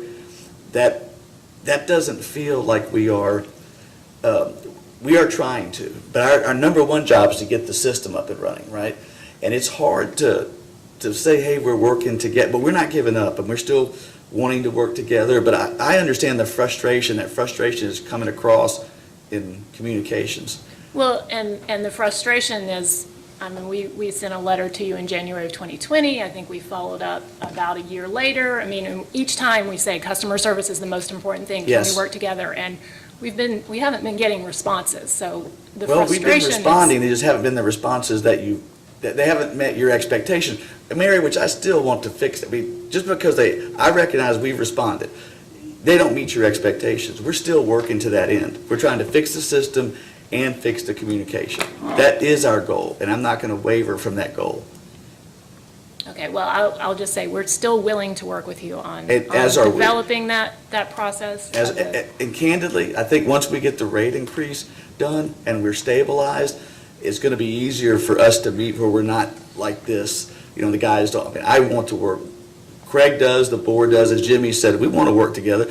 In most of our divisions, we post our board packets have every bit of information in them, and we post it. We've got guys posting every time they're out trying to communicate, hey, this is what's going on. But it's not received. The perception is it doesn't feel like when we're posting, we get comments like we're trying to hide something because we didn't give more detail. but we're trying. We're making an effort to get better at it, and if you're still willing to work with us, we absolutely want to work with you. I know that's the board's sentiment. Okay, thank you. No further questions. Thank you. Ms. Koenig, do you have questions for Mr. Seed? Yes, sir. Please proceed. Good morning. Hi, good morning. Hi. Let me go back here and just clarify a couple of things. So you mentioned that your first proposal in the application for rate increase, you tried to keep it minimal, and you described your calculation, and that you, most importantly, were trying to make sure that the district met its legal requirements. Yes, ma'am. Okay, based on everything that's happened since then, and you talked about kind of reevaluating, would the district still meet its legal requirements if the rate increase that was granted on emergency interim status was left in place? I hate when people say that's a great question, but that is a good question. Like I said last night, we had our August financials just got posted last night. We try to, before the board packet, post the most current financials. And so I haven't had a lot of time to peruse, but that's what I do, is I put the revenues and expenses in, and I see how we're projected. Because meeting that debt coverage, that 1.2, you're required to budget for that 1.2, right? And then there are lots of variances that happen throughout the year. So if you look at the 2022 budget, it's got a 1.28, and when I looked at my projections last night, I was about $10,000 short in revenue. I was going to finish the year short, had this been a full year with this rate increase. And I would have been about $100,000 short on expenses. So it sounds like a really good net, except that the repair cap, which is the things that districts are supposed to pay, Alliance has been paying those. So at the end of the year, we settle up. So if we don't spend all the money, we write a check to the district. If they go over, they're supposed to write a check to us. Now, last year we waived it. That number's higher this year. And it's higher, just about the same amount as the expense savings. Okay. So the Reader's Digest of that is I'll be about $10,000 short. I think, yes, I will still be able to budget in 2022 with this rate increase to meet the debt coverage. It will be very tight. Okay, because you heard Mr. Kerr's testimony that the board is not willing to ask for more. And that discussion about that the board did not approve the staff report, but that Alliance staff said they had no problem with it, but you didn't want to ask for more. So I'm trying to clarify based on Mr. Kerr's testimony and your testimony that you're losing ever so much each month. Right. It does not seem like that is. And I think what Mr. Kerr said is he didn't believe the board would approve a higher rate increase. He did, the sentiment, and so here's the issue. And until we manage utilities all over. And so if we've come in and said, hey, this is the rate increase we think we need just to get to zero, Right. I don't disagree. I looked at the PSC's numbers and assumptions, don't disagree with them, but we're looking for the minimum. So I think what the board chair was saying is let's give this minimum a shot before we have to go back to the board and ask for any additional rate increase. I believe that's the sentiment, because they already approved this in November.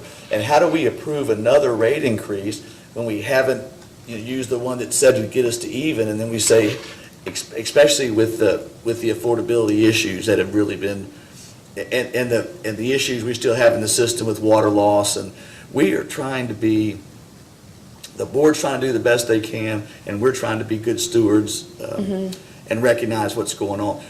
Would I be more comfortable with your rate increase number? Absolutely. But do I think we can make it with this number? I would like the opportunity for us to try. Okay, all right. So speaking of time periods where you can make an evaluation. Yes, ma'am. What is reasonable? I want to ask what's reasonable to say that you've given it a good shot to work? In my opinion, we need 1 full year with the rate set. So I would think again, this process moves like it moves. But if this rate increase, we're starting to collect revenues from the rate increase this month. So it's going to give us about a quarter. So I think we would need 1 full year next year, and then have those numbers audited, and then evaluate then. Okay, what is reasonable to say, you know, you've talked about progress that Alliance has made, but that you haven't gotten a shot starting from zero, that you've been starting behind the 8 ball, I think Mr. Kerr described it, and that you haven't had a chance to work outside of the debt and just trying to catch up to get a baseline. What is reasonable to assess Alliance's job and what you're doing beyond just increments of progress? Yeah. What would you say would take to So- get on the ground? Mr. Kerr testified that it's a different world, that it's so much better than it was. The Martin County Concerned Citizens have voiced their objection to different things Sure. and filed a lot of exhibits on complaints about what's happening. But can you give us a discussion about what would be some benchmarks or a good assessment of the time period that it's going to take, based on being there ever so long that you have been? Yes, ma'am, I understand your question, and I can, but again, these are my opinions based on Sure. my years of experience. Right, that's what I'm And so asking. I think when you have we're always called to troubled districts, Mm-hmm. right? And so typically, the pattern is that the first thing we do is get their finances. And then it usually takes about 3 years to actually see what that has done and to show that it's sustainable. That's why we typically like a 5-year contract, because it gives us 2 years. And look, you would think, well, you can't get the finances right in 2 years. It takes a minute. It really does, especially for smaller communities. So it takes us about 2 years to get the finances, the right people and the processes in place. And then it takes about 3 years of working that for it to be sustainable. That is what I've found typically. Now, I'm just basing that on my personal experience. I haven't done any in-depth studies, but that's, I hope I've answered your question. And benchmarks, I would like to see the water loss down. That's a benchmark that everybody's looking at. I would like to see us being able to operate in the black. That's a great benchmark. And then I would like to see the water loss down. Now, I believe the PSC goals are unattainable. That's my. On water loss? On water loss. That's Okay. until you spend a lot of money replacing infrastructure. Because I've heard numbers from 10 to 12, 13%. That's going to be very hard to reach with that infrastructure you have out there. Now, right now, we're operating at 65 to 70%. I do believe once we get everything in place and are operating correctly and start getting some redundancy, we can get the water loss down in the 40% range. Until you start investing in replacing that infrastructure, it's going to be hard to get water loss lower. That's an opinion, Okay. but I think that's what you asked me for. Right, that's what I'm asking for, based on your experience and your education, what your opinion is. Okay, do you think it's reasonable you're in a rate case and you're asking for rates, conceivably for more than a year out, right? So you're asking for a rate increase right now that would be good for hopefully more than a year. Yes, ma'am. Okay, so is it reasonable to think that based on the numbers you have and based on the numbers in the record, that you can make a projection to see what you're gonna need? It is reasonable, it's not conservative. If I were doing this and had carte blanche, I would be a lot more conservative in the numbers. We have deliberately got this as tight as we can Okay. because of the issues that we've read all we're not immune to what's going on in the community. Sure. And to be successful, we have to win the community over. I mean, Sure. trust me, we don't want to be someplace where they don't want us there. But we also ask ourselves, if it's not us, then who's going to do it? Okay, So I think it's reasonable, but not conservative. okay, understood. There's a lot of aspects to it, in other Yes, ma'am. words. Okay. I'd like to ask you about the application, specifically, the attachment 4G. And if you don't have it, I have to pull out for reference. I do not, so if you could refresh my memory, I'd be grateful. May I approach the witness? You may. Oh, I forgot my mask. Hang on just a second. And for anybody online, it's attachment 4G to Martin County Water District's application.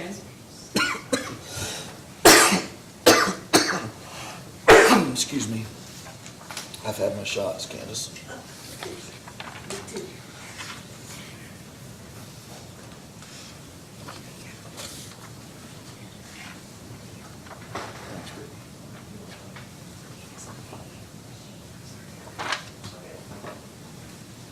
It's our water loss calculation sheet.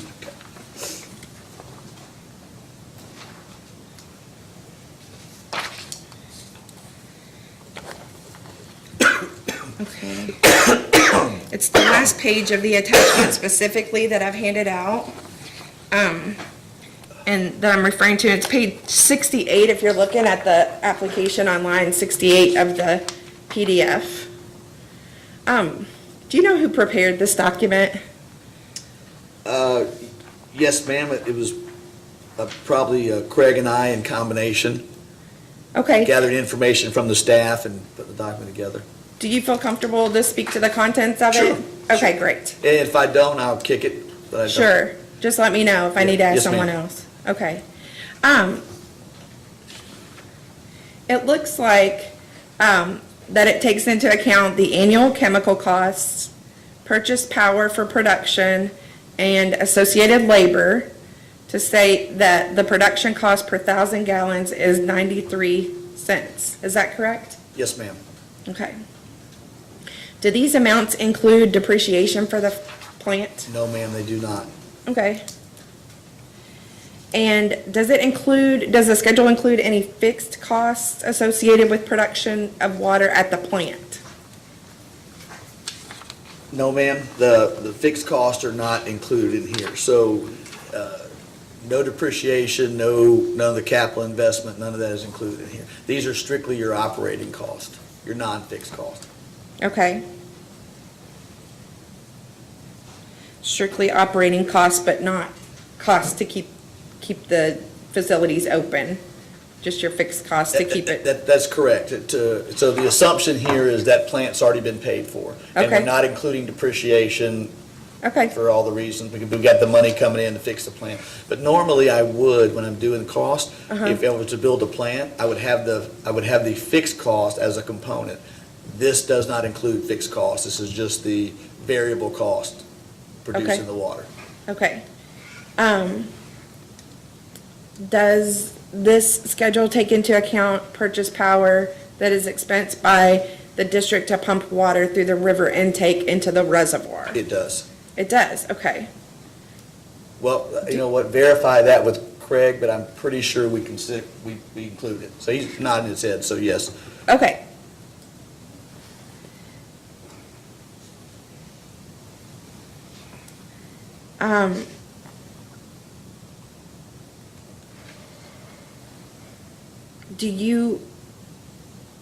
Let's see, they don't include depreciation on river intake? No, ma'am. Or any of the equipment at No, the ma'am. pump water, okay. All right. And, all right. Could you speak to, how many certified plant operators Martin District would need to operate the system to stay in compliance with the Division of Water, regardless of total production? Do you mean just water plant or distribution operators or? So that- Treatment plant operators? So Craig is probably better to speak, but we run that plant 24 hours a day. Some shut down for backwater. So if you're doing normal shifts, you could probably minimally get by with 3 operators. It would not be smart, but we have 5 licensed operators there right now. You have 5 right now, but you would need 3 as minimum to keep Yes. it going? Okay. And that wouldn't be sustainable for very long because of vacations and that kind of thing if you're trying to have operators, so. Okay, But it could be done. okay. And that would be your fixed labor expense for That's correct. that? Okay, all right. So regarding the intake, river intake, historically, there have been a lot of troubles related to the river intake system. Is that correct? These are, that is correct, but the intake questions, if you're gonna get, it's probably gonna be Craig questions. Oh, okay. Yeah, but Sure. I mean, I'm more than willing to hear the question, and Okay. I just don't wanna waste your time. All right. So would I need to ask him about the actual cost to pump and treat water, pump to the customer from that system? From the intake up? Or, To I'm- keep I'm water sorry. flowing to the treatment plant? What are the actual costs? Well, we've included the power cost to get the water from the reservoir to that power cost is included in this cost of water. Okay.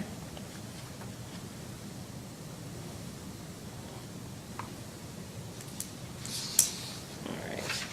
Okay.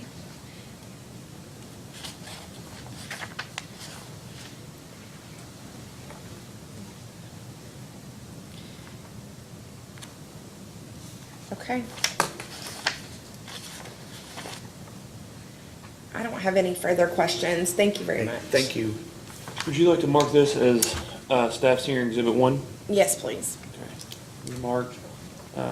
Before we go to the commissioners, Mr. Como, would you like to move to introduce these as hearing exhibits? Yes. Is there any Thank you. objection? No objection. So we'll have these marked and entered as Martin County Water District hearing exhibits 1, 2, and 3, and staff hearing exhibit 1. Does Candace have one of these? No, not I'll give yet, her. but I'll get it to her. Uh-huh. Thank you. Commissioner Covich, any questions? Yes, just a few. Good morning, sir. Good morning. I'm not sure what part of my head you're seeing, but for me to see you, I've got to turn that way, so I apologize if it's a, Oh, that's okay. I wanted to first ask you about the refinancing that the district is pursuing. I know you said you've gotten some term sheets. Is the refinancing, I know you said you were looking to consolidate some of the debt. I'm presuming you're also looking to refinance at lower interest rates to drop the aggregate amount of the annual debt service? Well, Is that right? Mr. Chairman, right now, we have debt out there that is not financed, it's just sitting on the books. So there's no Okay. refinancing involved in the debt, it's just finding a loan to consolidate and pay those vendors off that have allowed the district to carry that debt.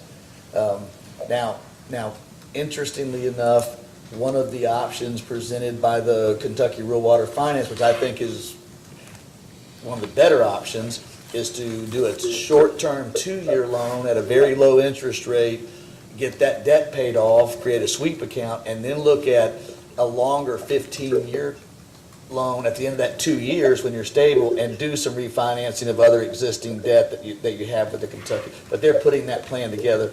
But this existing debt we're talking about is not, it is not financed at all, it's just sitting on the books. Okay. Vendor debt. So, in other words, you're just looking to clean up things so you can get better quality of financing? Yes, ma'am. Yes, ma'am. Okay.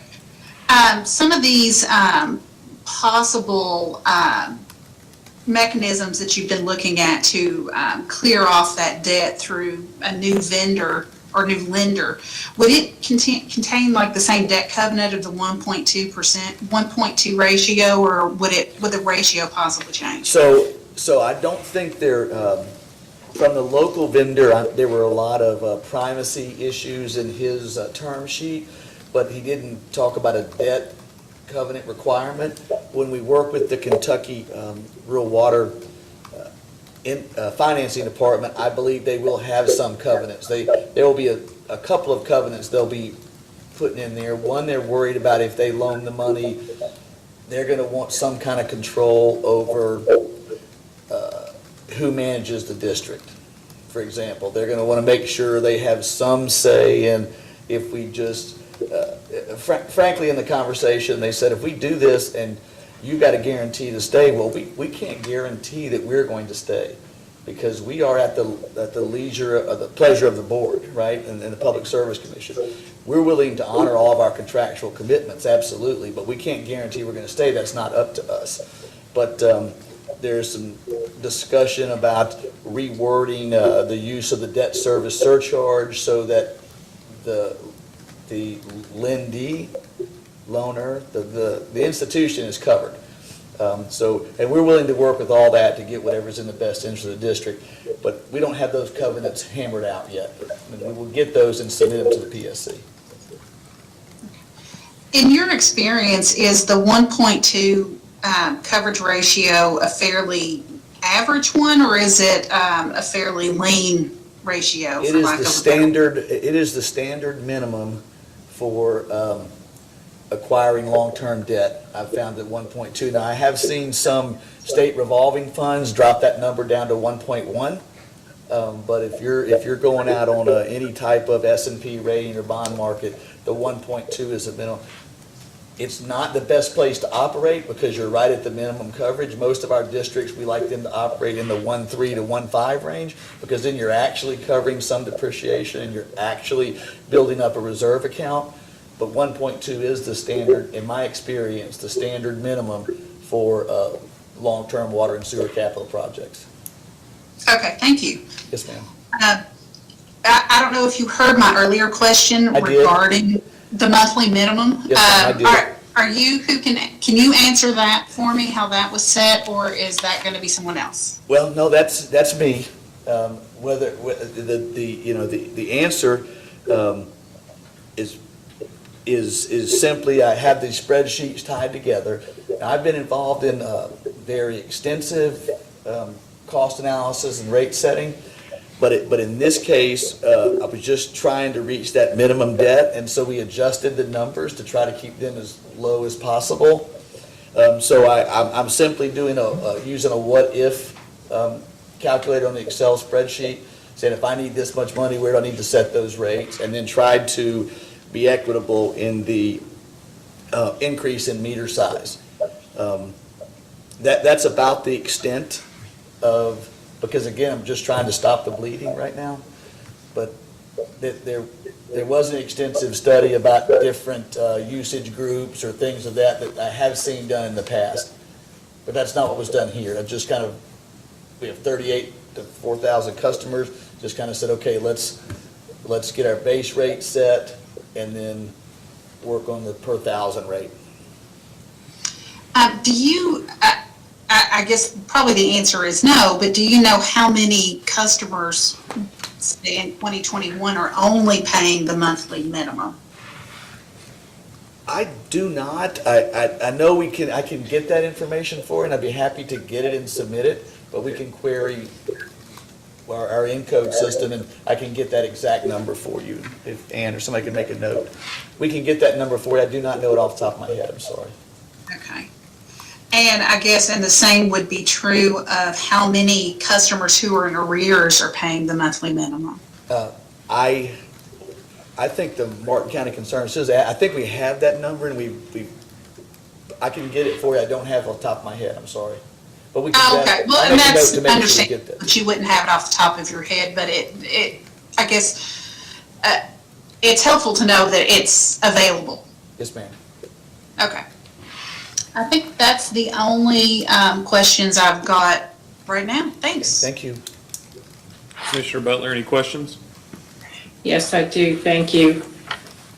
Thanks for coming today, Mr. Sneed. I just have a few questions. You said you had 5 licensed operators. I take it those are plant operators?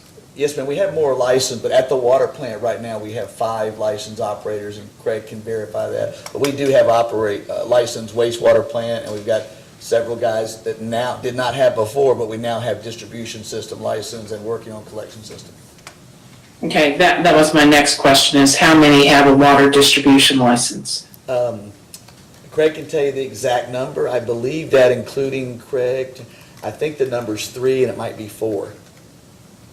Okay, so how many crews do you have on a typical day out there to work on your system?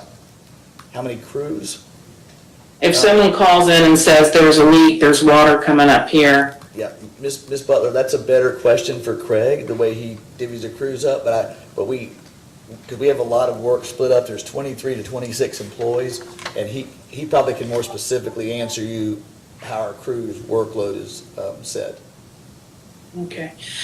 Do you run any other water districts in Kentucky? One, it's not a district, it's a city, the city of Hickman, Kentucky. I'm sorry, which city? Hickman, Kentucky, it's on the west side. Yeah. And when you first started, you said that Alliance took over the district or partnered with the district knowing that it was losing money. Is that something Alliance typically does? I hope I said partnered and not took over, because I'll get beat up if I said took over from our Right.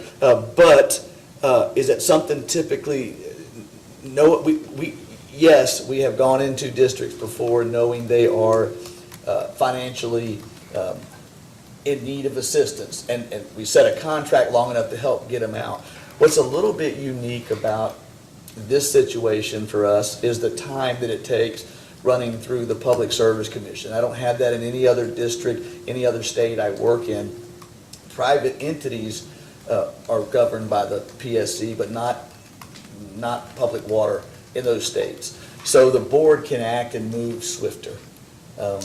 And so that's there, but yes, this is not uncommon for us to go in knowing, now we look at it and say, can they afford, can we make a difference? Now, there are some districts that ask us to come help, and the cost of us being there, there's no way they could cut it. There's just no way to do it. But in Martin County, because of the size of it and the issue, and there's enough room for improvement, it makes sense to have professional management. There are a lot of people who said, hey, you can put one guy in here. I think Mr. Chandler referenced that earlier. I'll be candid with you, one person could not do this job. It just couldn't, not in the state that it's in, and not with the outside scrutiny that it gets from every state agency. We have special commissions. It is a full-time, I have 43 divisions and that are under me right now, and I promise you the one that takes the most time is Martin County. So when we first came in, I took over, and I thought, man, how are those guys managing a district, and they're not communicating with the PSC, and they're not communicating with the citizens group, and they're not answering the state? I think they simply get overwhelmed. You know, they're trying to hold the system together, and they're just not equipped as an individual to handle all that. That's why, if it's not us, you still need a team in here to manage this and get it righted. That's my opinion again. Thank you. The other thing, when you were asked about unaccounted for water, and it's quite high now, and you said hopefully you could get it to 40%. Do you think 40% is acceptable? No, I think you have to do two things. I have to, operating with the given infrastructure, it's not acceptable, but it's a goal that's attainable. So when we're setting goals, I really hate to set goals that aren't attainable, because then we have not met anybody's expectations. But I also think if you set a goal of 10 to 12%, it's not attainable, and you're only going to have failure. So what we need to do is get the water loss down to 40, get the finances correct, and then start having a 5-year capital plan that over time we are knocking out the worst parts of the system with infrastructure that is built to code, built to a standard, and built for the 20-year life cycle, and not for the let's put some duct tape on it and it'll carry us through till the next person calls. That's the different mindset. But no, ma'am, I do not think 40% is acceptable. It would be acceptable in any division I operate. I do think it is a goal on a path to get to a reasonable water loss. Okay, thank you. Thank you. By the way, my mother's maiden name is Butler. We're probably related. Could be.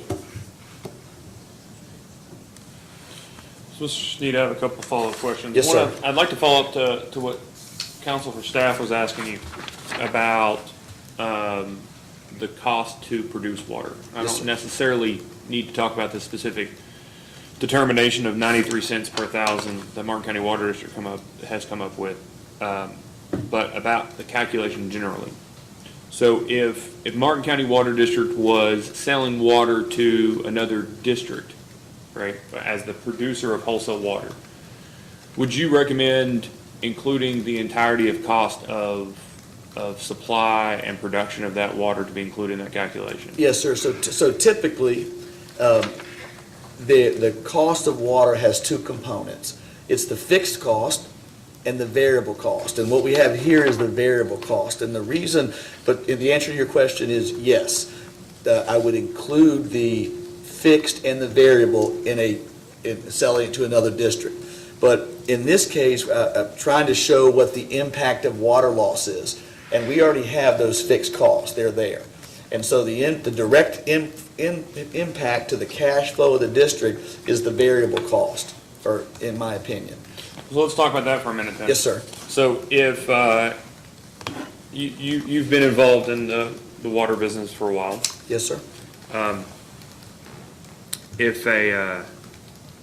if you have a water district that has that hydraulics and we'll say lack of leaks, that they're able to only run their treatment plant 8 hours a day, would you necessarily need 5 water plant operators?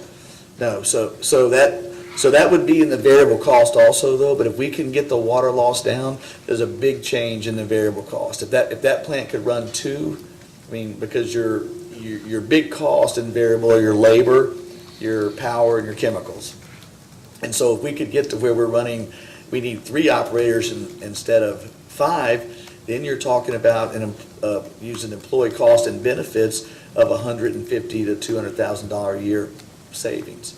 And then at the same time, if, let's just be frank, if you're running through pumps because they have to operate 24 hours a day or 20 hours a day as opposed to 8, the wear and tear, and I mean the operational depreciation on those facilities, those can be avoided if they will last longer, or those replacements can be avoided or at least deferred if they're running less than they otherwise would, right? That is absolutely correct. And when Ms. Cornig asked about depreciation, if I were using that, I would be considering the fact that our water loss causes the pumps to run so long, it would decrease the life cycle and increase the depreciation number. But that is correct. Yes, sir.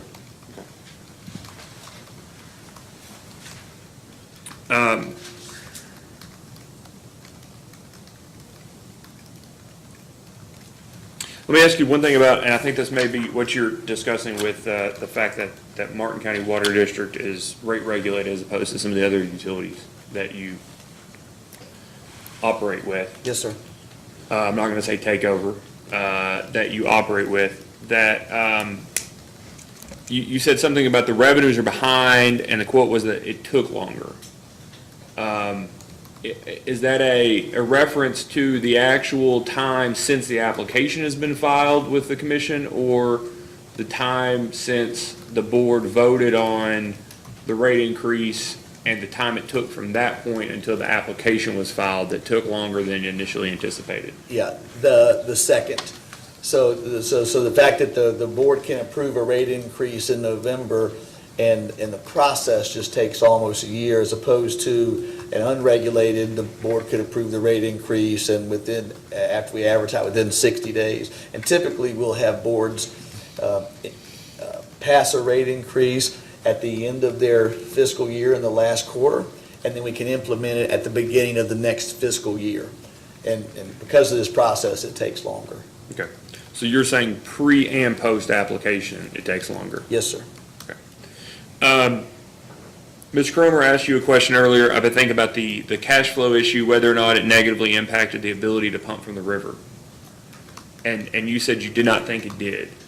So can I ask about the veracity of the response? Is that really the case? That none of the issues that you've had at the river, that the follow-on impacts of those issues weren't impacted at all, whether or not you were adequately funded or whether you had cash flow issues? No, I think it's a much,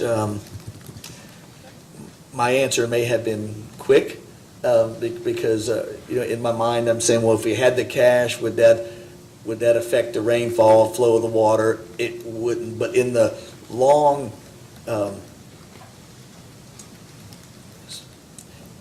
in the overall situation, if our cash was in, it wouldn't have an immediate impact, but it would have an impact on what it would typically you'd be able to address those issues if you had all the other infrastructure in place, if you had the backup pumps, if you had equipment. Well, let me ask this question. Yes, sir. Did a pump get flooded? Did a pump get flooded? Yeah, did the rise of the water, We did have a pump get flooded. did that cause costs for Martin County Water District? The pump got flooded, the repair was made under insurance, by the vendor. Did it cost the Martin County Water District? So they fixed the pump for free even though it got flooded? Yeah, we'll have to ask Craig that, I believe that is the case. Okay. But there may have been a fee for it, but I'm not sure. Okay. I'm really not, I don't know the answer to that, I'm sorry. That's fine. But if you had adequate cash flow, you would have been able to pay somebody to get the pump out of the way. Is that But right? it wasn't the cash flow issue, it was if we had the adequate equipment, if the district owned its own dozer to do, we had to rely on somebody else because they have a real equipment shortage. I mean, we brought in 3 trucks, we've got backhoe and a track hoe that are being just barely held together. And so when we need equipment like that, we have to outsource it or ask somebody else for it because the district can't afford that right Well, now. my understanding of the situation was that you asked somebody to volunteer to provide for free effectively equipment to get the pump out of the way. Is that not accurate? I think we at one time used the county would do it, they no longer do, but I think we've been paying, and this is probably a better question for Craig, I think we have paid somebody in the past that has done it. But I think before we got there, I think the county used to help, is my understanding. Let me ask about water loss, and I'm going to ask additional questions about this in a minute, but just for a second, water loss. Water loss gets to be this term that we all end up using, but it doesn't necessarily mean what. There are technical, either for the specifically word water loss, but there are other more technical terms to use in talking about water loss. Is that right? Yes, sir. And you have the actual amount produced, right? And you know what that is as long as your meter at the plant works, right, and accurately reads, you know what your amount produced is. You should have some idea of how much water it takes to come into the plant, how much is going out. And then you have revenue water and then non-revenue water. Yes, And sir. those are the two types, those together should effectively equal the amount of water that leaves the plant, correct? Correct. Okay. And for revenue water, that's fairly straightforward. It's water that runs through and is accurately read by a meter, correct? Yes, sir. And that can include, at that point, once it's revenue water, that's just water that's metered. Then you further have the revenue water that's paid for and the revenue water that is not. Revenue water is effectively what's billed, correct? Yes, sir. Okay. Now, for non-revenue water, you have the utilities use, and then you have other uses, and then you have what we all like to colloquially call water loss, right? Yes, sir. I'd like to talk about water loss as water running into the ground, right? How much, looking at taking out total water produced, that approximately 70%, as I understand it, 70% is non-revenue water. Is that right? Or is non-revenue water actually higher than 70%? I would have to go back and look at all of our numbers and calculate, because what you said is exactly correct. You know, so and in my opinion, when you judge how a utility is operating, you want to do the non-revenue water loss, because the other items get so variable, like estimating leaks, estimating how much a fire department that's unmetered. But for me to answer your question, I would have to go back and look through the numbers, and we do have it set up to do that. That's fine. And I don't need exact numbers. What I'm really saying is, let's just take 70%. Let's Yes, say sir. it's 30% metered, right, and the rest is 70%. Yeah. So you all have been there almost 2 years now. right? A year and 9 months. Yes, Almost sir. a year and 10 months. Do you all have, and at least I'm just asking Mr. Sneed, maybe Mr. Miller will have a different idea, but I want to know from your experience. Okay, Of that, let's call that a pie, that 70% of non-revenue water.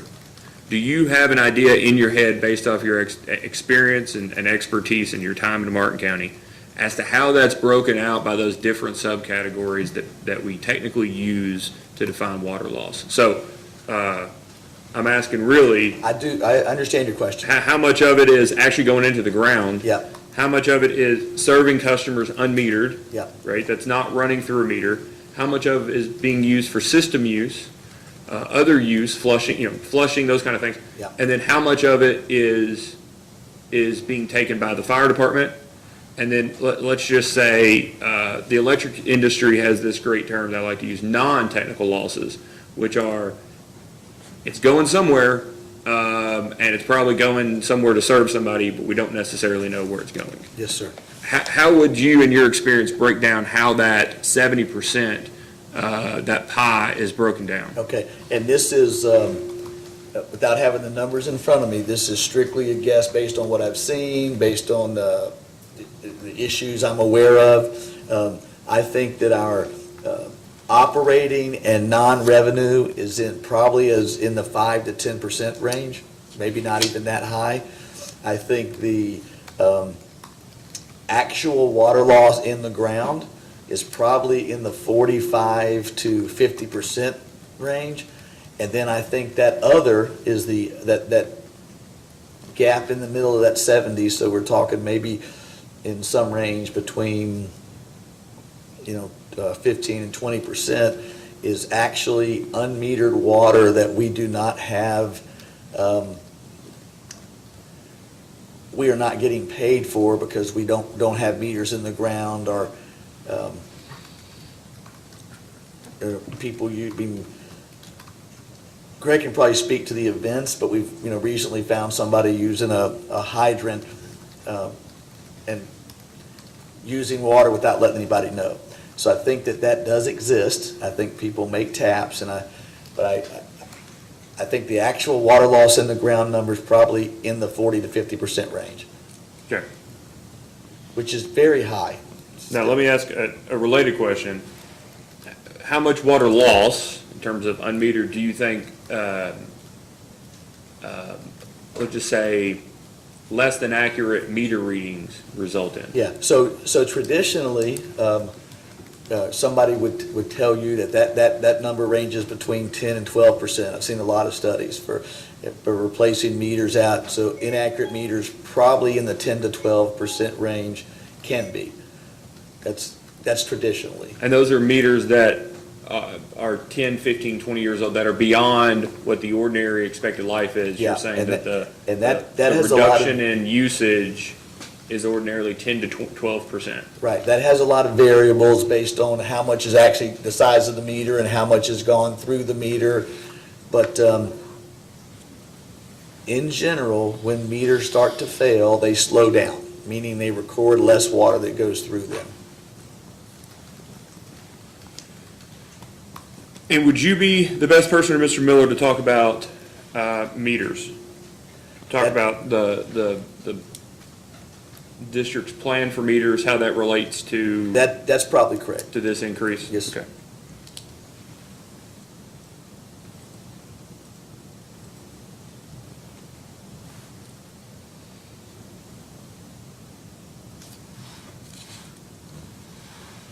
So when you say you're going to try to get the water loss down to 40, let's call it 40 to 50%, is that a combination of things that you're going to do to get that non-revenue water down? Is that replacing meters? Is it fixing leaks? Trying to find unmetered water use? Yes. And trying to get the fire department to tell you how many minutes they had a hydrant open? Is that the idea? That is correct, and so there are a lot of components to that. One of the plant upgrades that are happening, which should help us reduce our operational use. It's a small percentage, but that would help. If we can get our finances squared away, I believe everybody who works within the state is on board with a smart metering system that will help us identify theft or a meter being turned around or anything of that nature. Plus, we swap the meters out, we're going to possibly capture that 10 to 12%. So that's a component. The other component is to get the redundancy in the system so that our leak detection crews can be out working, we can come up with a capital plan to replace. Look, this, as bad as Martin County is for infrastructure, the system is a tree. And tree systems are easier to locate water loss than a loop system. And so, but we have to get to that point where we can work that process out. And so I think that combination of things and having a capital program in place, we can get down in the 40 and then start reaching out for the money to make bigger improvements. But I do think it's going to take all those efforts working together to get there. And while you were actually in Martin County, did you have any conversations with the fire department? That's an issue we found through a number of cases over the years, is that there's very little interaction with, especially those utilities that have the highest water loss. It just so happens that many of them do not have accurate enough ideas as to what their fire department is using. Right. So I have not talked to any fire departments. Craig has, and we've had the office staff reach out about billing, knowing where the fire departments are, knowing if they have a meter to meter. But Craig has had those conversations. I have not had any personal conversations with the fire department. This is one of the first things that we addressed when we got there. Okay. Thank you, Mr. Sneed. Do you have any redirect, Mr. Cumbo? Just one question. I don't think we put in the record the amount of the vendor debt, which I understand is 717. Is that correct? I don't have the number in front of it. It's 700 and some odd thousand. Well, I'm telling you, it's 717. Oh, yes, sir. I'm sorry. I did not hear that one. Yes, sir. That's correct. And it's, And that ties in with Commissioner Coverage's question. That vendor debt is debt that's on the books. We're not paying interest on it. No, Those sir. folks are No. basically carrying us with the promise that we're going to pay you. that's correct. And Hopefully only, we'll be able to do that soon. only Xylem has threatened a lawsuit, but I think they all know we're working to this, and most of those people are part of the community, and they're trying to give us a chance to get it squared away. Yeah. No further questions. Okay, thank you. We'll take a short recess. It is 11:25. Let's take a 15-minute recess, and so we'll come back at 20 minutes till noon.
Vice Chair, can you hear us? Okay. We're back on the record in case number 2021-00154. Mr. Sneed Sneed has stepped down. Is there any reason that Mr. Sneed cannot be excused further? Ms. Koenig? No. No. All right, thank you very much, Mr. Sneed. You may call your next witness. Coanne Perkins.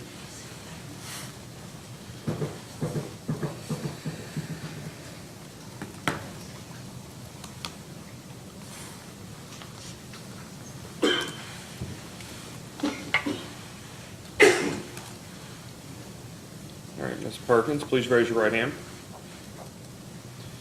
Do you swear and affirm that the testimony you're about to give is true and accurate under penalty of perjury? I do. Please have a seat. State your name and address for the record.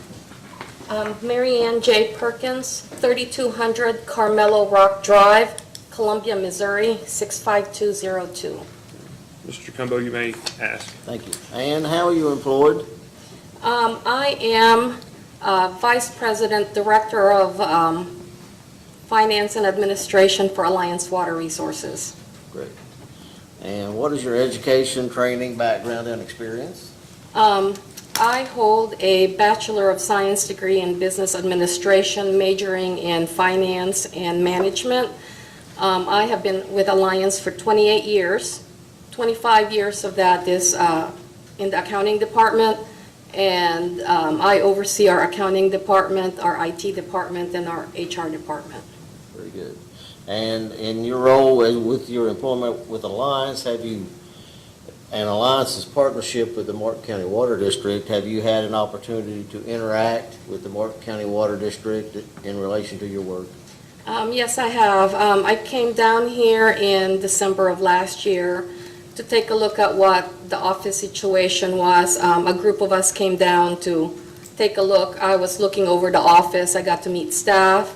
I looked at their paperwork. I looked at what existed as their records. I knew then that one of the biggest challenges that we had right from the get-go was trying to catch all of the audits up. When we started work for the district in January, the 2016 audit was underway.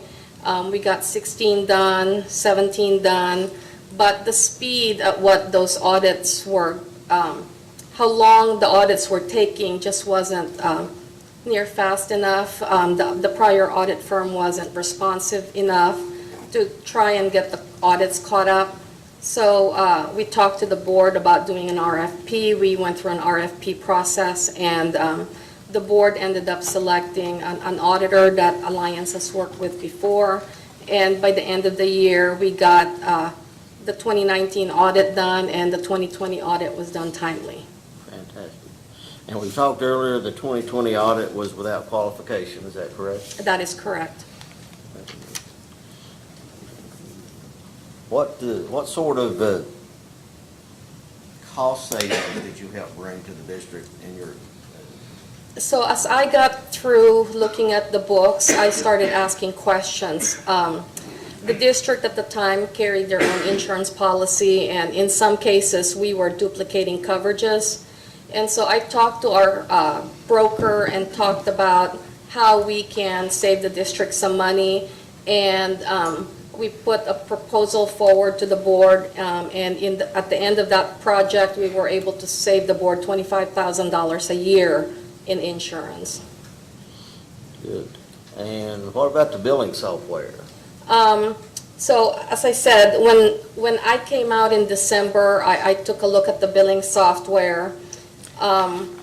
Staff was trained in the pieces of the software that they were doing, found that the billing software was really limited. It was a local software that didn't have the backup redundancies needed, and it just, any reports that were maybe needed in the, any reports that we would need either do not exist or needed the programmer to have to program reports. So I went back to my team and said, well, we've got to change out the billing software. And so Aside from the audits, I knew that another project we had was to change out the billing software in the office. And so we got that done at the end of June in 2020. Very good. And was that an expense to the district? No, the implementation cost of that was paid for by Alliance, but the subscription itself is also paid through the Alliance contract. So no, we did not bill it back to the district. Very good. And obviously, we're here today relative to our request for a rate adjustment based on your experience of 25 years in the accounting department at Alliance and your education, training, and background. Do you have an opinion as to whether the Martin County Water District requires a rate adjustment? The rate adjustment is absolutely needed. Can we sustain operations without a rate adjustment or an infusion of cash? No, you can't go month to month not having enough cash to pay your bills. And we talked earlier, I think Jimmy testified that we're past due with Alliance in the amount of $354,000. That is correct. The exact number is $353,478 as of today. No further questions. Ms. Cromer, do you have any questions? Yes, Please just proceed. a couple. And do you prepare I'm sorry, Ms. Perkins, do you prepare the financials for the board packets? So I do have staff at the Columbia office. We have an accountant preparing it, and we have another accountant reviewing it, yes. Okay. But since I am over the accounting department, yes, my department prepares the financials for the Martin County Water District. And are you familiar with what is in those financials?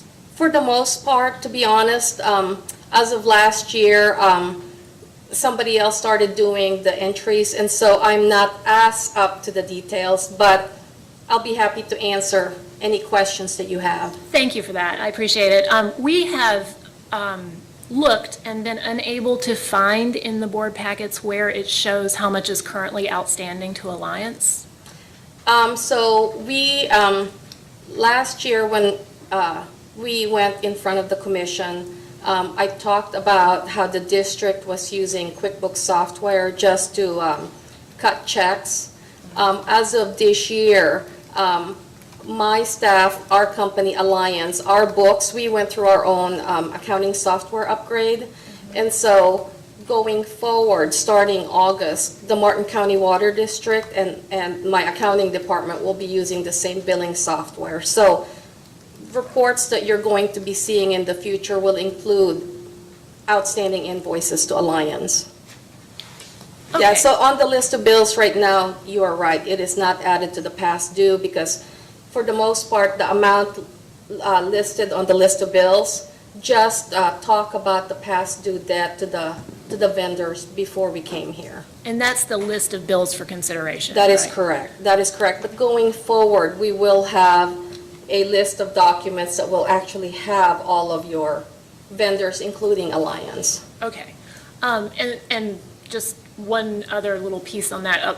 I don't think there's anywhere, it has the list of bills for consideration and there's a vote as to, the ability to pay those bills, but it doesn't look like there's any report that shows, like, for the last month, which of those bills were actually paid. Am I not So- seeing it, or? Yeah, so the fact that your vendor balances are not increasing tells you that staff at the office, we talked about being $50,000 average being behind.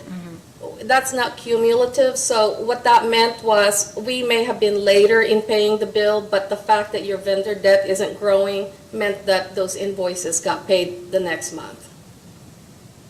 Okay, but now that will have the same software, you will be able to see That is month to month correct. what. Yeah, not on the board packet that just got released for next week's board meeting, but the next one. Okay. Yeah, we were working on that because I know that Commissioner Cicero talked about, the duplication of efforts as far as inputting, but knowing the timing of when we were going to be doing some projects, it was just more of a, how do we get computerized checks out the door gap, just to cover that gap for when Alliance actually went through our own accounting software upgrade. Okay. And just one more question. Do you know during what months the district has received the most customer assistance funding, either through the Healthy at Home Fund or the Eviction Relief Fund? Okay, so that number, since I'm not at the office, I do not know, but that's something that we can probably get to you. Craig's office, Cassie at the office will have those numbers. Okay, thank you. No further questions. Ms. Koenig, do you have any questions? Yes. Hi, Ms. Perkins. Good morning. Good Still. morning. Yeah. So I just want to confirm, you just stated the amount now owed from, let's see, it's more than 2 months at this point that Martin District owes Alliance? So it's actually 2 months, but what is past due is the 353. The current balance as of today is 437. So, but one of those payments, since we bill Martin County Water District every 2 weeks, one of those payments is not past due yet. So that's why when I was asked what is past due, the $353,000 number is past due, but the actual total current balance is $437,731.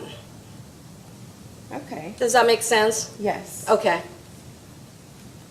Okay. And just to confirm, it was 353,478 That is was correct. the amount that you had said. Okay, great, thank you. I'd also like to confirm that all other past due accounts payable is either owed directly from the debt service surcharge or as part of the stub period the commission ordered couldn't be paid from the surcharge proceeds. That is correct. Okay, and Martin District is unable to make any headway with this debt because the rates are not adequate. That is correct. Yes, because the fact that even Alliance, who is first in line for the debt service surcharge, is 2 months behind, meant that no other vendors really got paid. Okay, and then the 11% increase that was implemented on an emergency basis, is it sufficient to keep Martin District from falling behind in payments to Alliance? So billing is one thing, collections is another. If we truly collect what was budgeted, then we should make headway, but yes, we are now billing the new rate that was passed. That was not implemented until the end of the month, August billing rate, and so we are just now starting to see, for the customers that actually paid their bills in September, we're finally getting some of those revenues, yes. Okay, and in some of the exhibits that Martin County Concerned Citizens have filed, the estimate is that you're at about 50% of people paying the bills that have been issued. Is that an accurate number? I would have to take a look at that detail, because like I said, over the last couple of months, I have not been actually the person preparing the detail work. I've reviewed them, but not to that detail. Okay. When you talk about the rate increase and you testified that, in your experience, that the rate increase is necessary, which rate increase are you talking about? The staff report recommendation of the 24% or the 11% that was? Well, at the very least, the 11%. As Tony testified before, can Martin County use more money? Of course. But we are also very sensitive to the fact that the board has to approve it.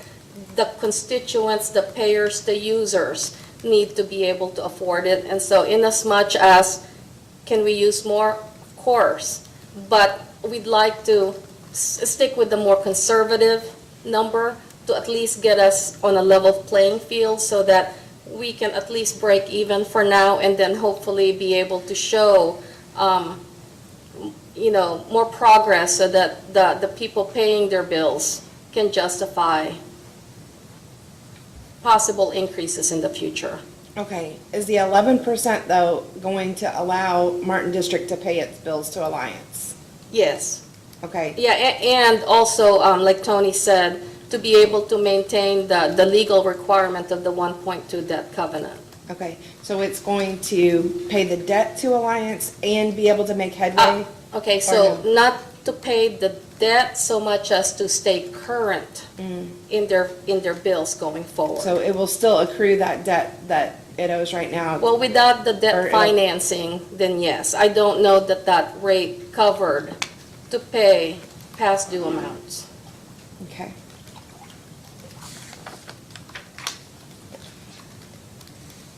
Thank you very much. I have no further questions. Vice Chair Covich?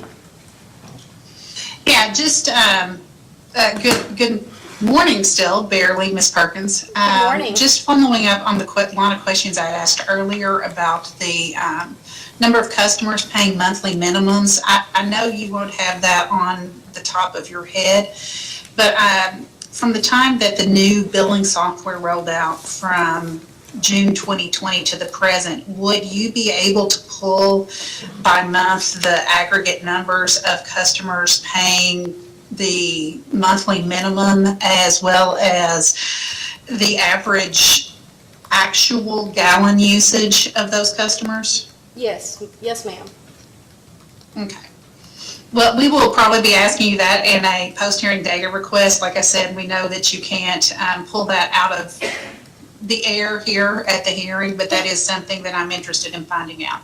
You know, with the old Yes. software that was there before, I'm not so sure that even something like that would have been available. So if you're looking for data from June 2020 on, then we should be able to accommodate that request. Okay, great, thank you. That's all I've got. Commissioner Butler? Just one quick question to follow up with staff's questions about, or I think it may have been the intervener's question, about how many of the customers took advantage of the Healthy at Home and the federal dollars that came down. And do you know if the water district helped promote that to let people know money was available to help with past due bills?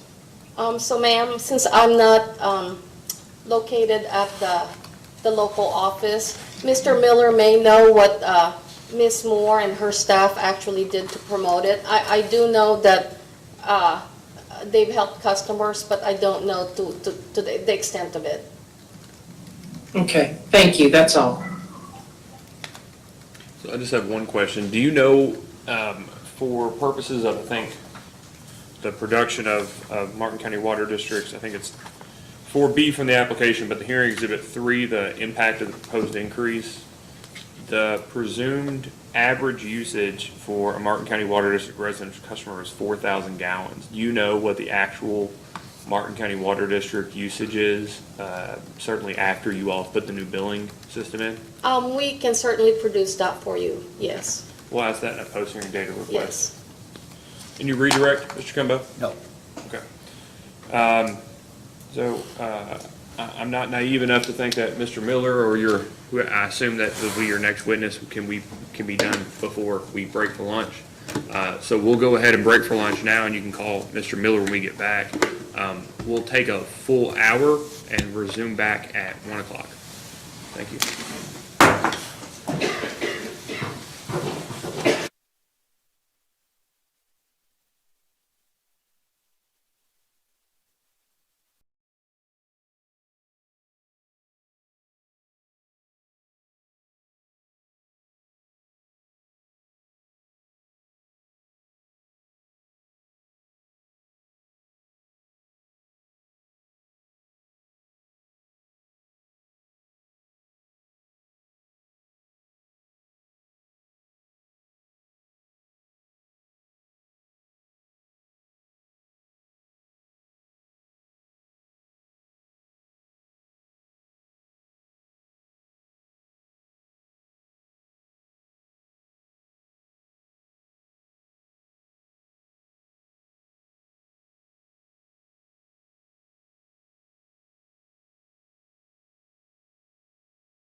Vice Chair, can you hear us? Oh, nope, not yet. Can you hear us, Vice Chair? Okay, great. We're back on the record in case number 2021-00154, Martin County Water District's alternative rate adjustment. Mr. Cumbo, do you have any additional witnesses? Yes, Your Honor, we call Craig Miller. All right.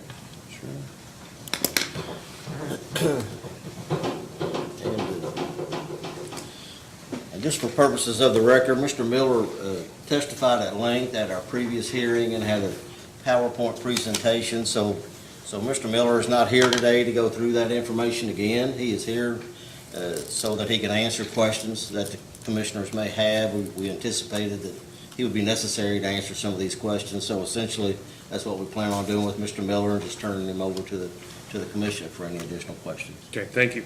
All right, Mr. Miller, please raise your right hand. Do you swear or affirm that the testimony you're about to give is true and accurate under the penalty of perjury? I do. All right, please have a seat. State your name and address for the record. Craig Miller, 161 Dry Fork, Inez, Kentucky, 41224. All right, Mr. Cumbo, you may ask. Thank you. Craig, how are you employed? I'm the division manager for Alliance Water Resources, currently over Martin County Water District. And tell the commission about your education, training, background, and experience. I have an associate's degree. I'm working on a bachelor's in public administration. I have almost 15 years in water and wastewater. I have licensed in Ohio and Kentucky, Class 4 water and Class 4 distribution, as well as wastewater, working in a Class 3 water supply in the state of Ohio. Very good. And I tried to take notes as we were going about some questions that were particularly within your purview, and I know I'm not complete, but I'm going to try to hit those and then turn you over to the commissioners for further questions. I think one question that was posed to one of the other witnesses was the number of crews that we have in the distribution system. Yes, sir. So we have 8 distribution employees in total. So that's from a distribution supervisor down through a repair crew, leak detection crew, work order person. They kind of rotate a little bit, but we have 1 leak repair crew typically. We only have 1 excavator and 1 repair truck.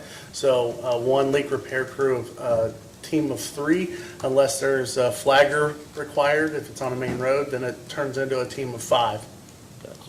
And is that, do you consider that fully staffed, or are we short-staffed? We need some more folks?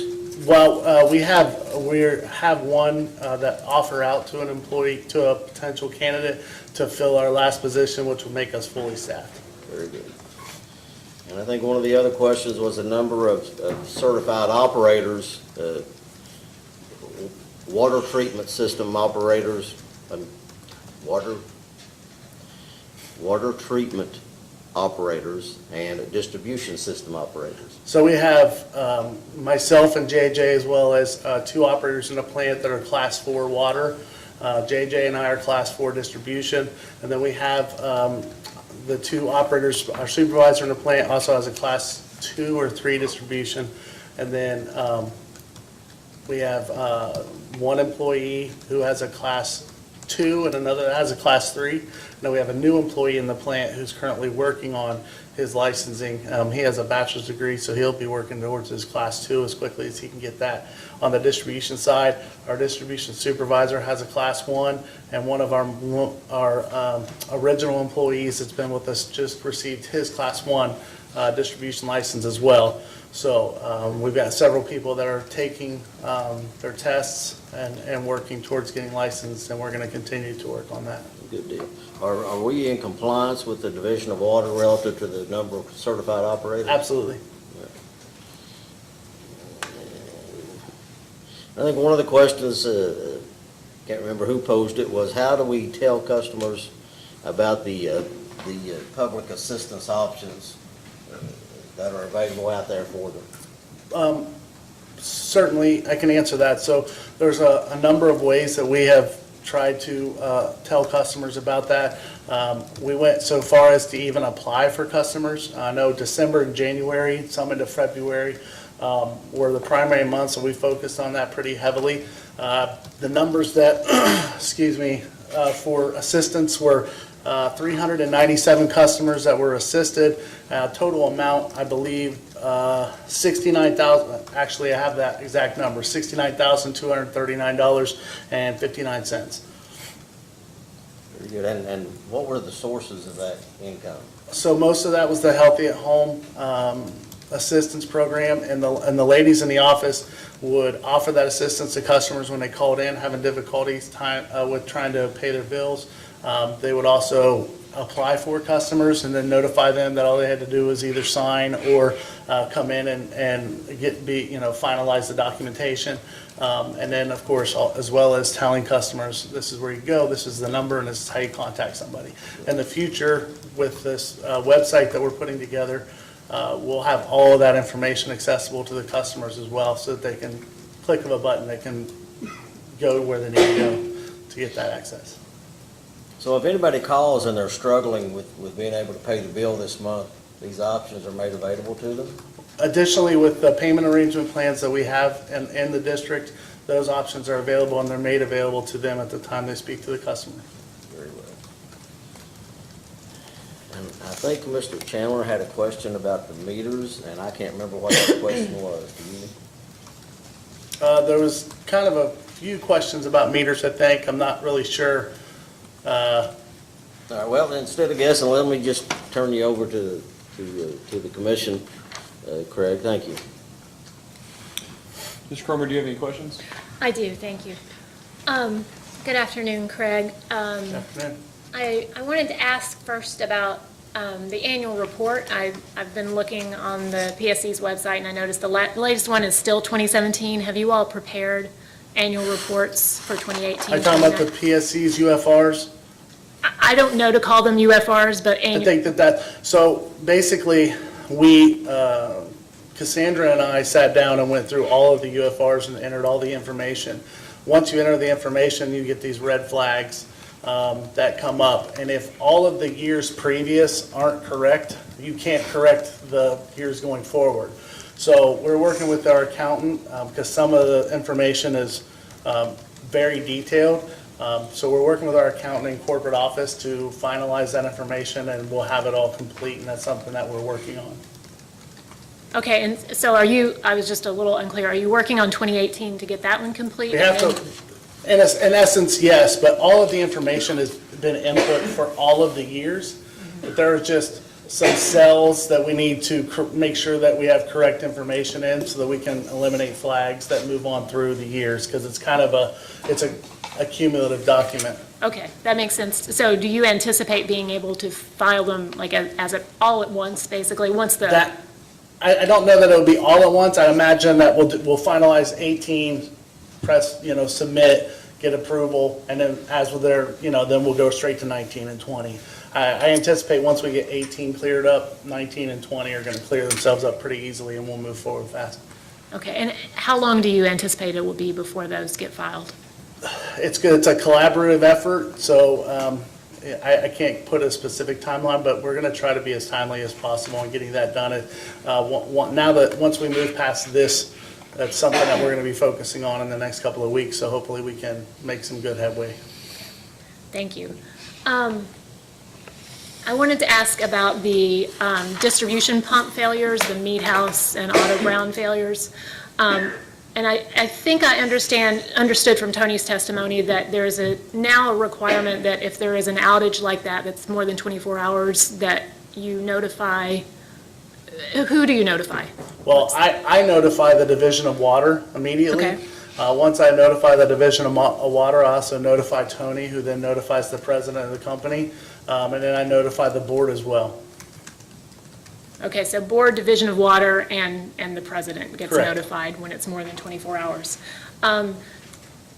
Do you notify the customers as to how long the anticipated outage will be, We have made several attempts to do so, primarily through Facebook. I personally don't have Facebook, so we've utilized a couple of different employees to try to do that. It doesn't always work in the best manner, so we're working on a better program to make that happen.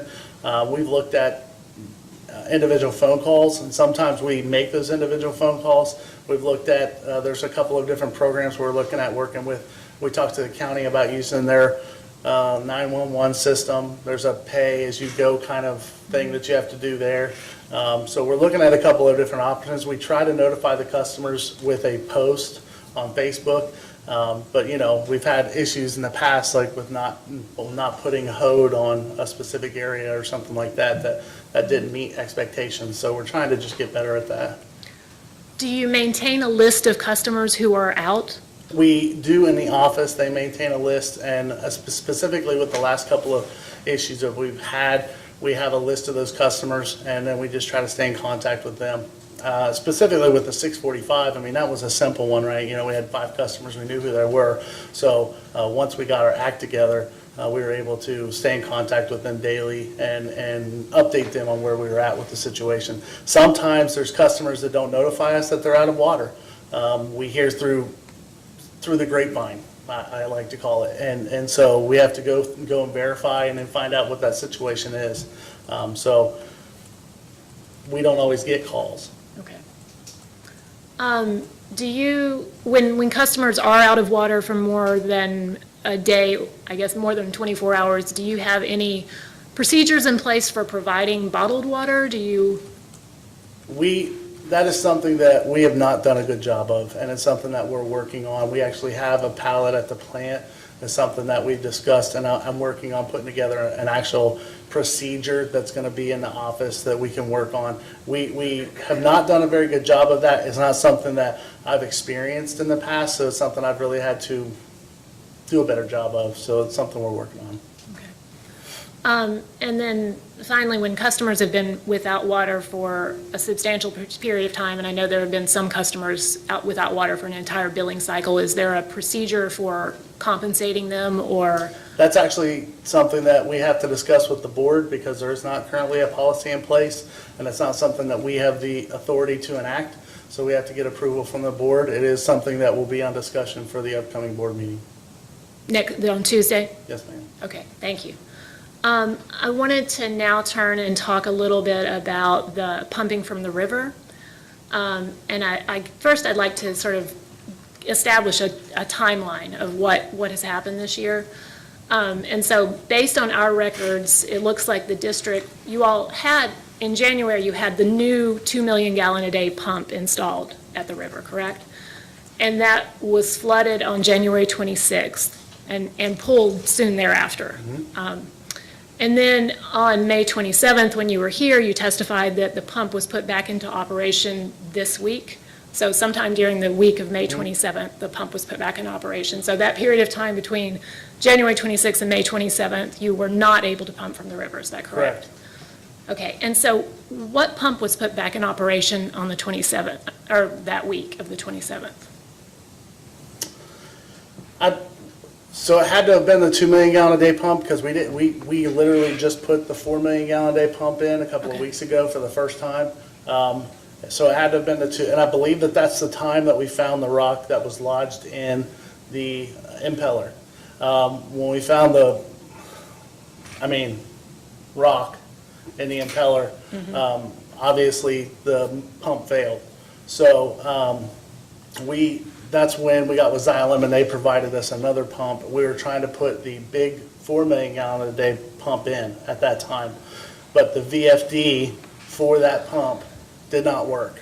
Let me, I appreciate that, but let me back up a little bit because I do want to get a better idea of the timeline. So on May 27th, it was that week that you had attempted to put the 2 million gallon a day pump back, but because of this rock, it You'll have did to not forgive work? me. I don't have the exact timeline. I know how it happened. I don't know the exact dates and times of when it all happened. I just know how it happened and what we went through to get it. Well, my question is specifically when you said on May 27th that you put a pump back this week, did that work? Was that pump ever able to pump water?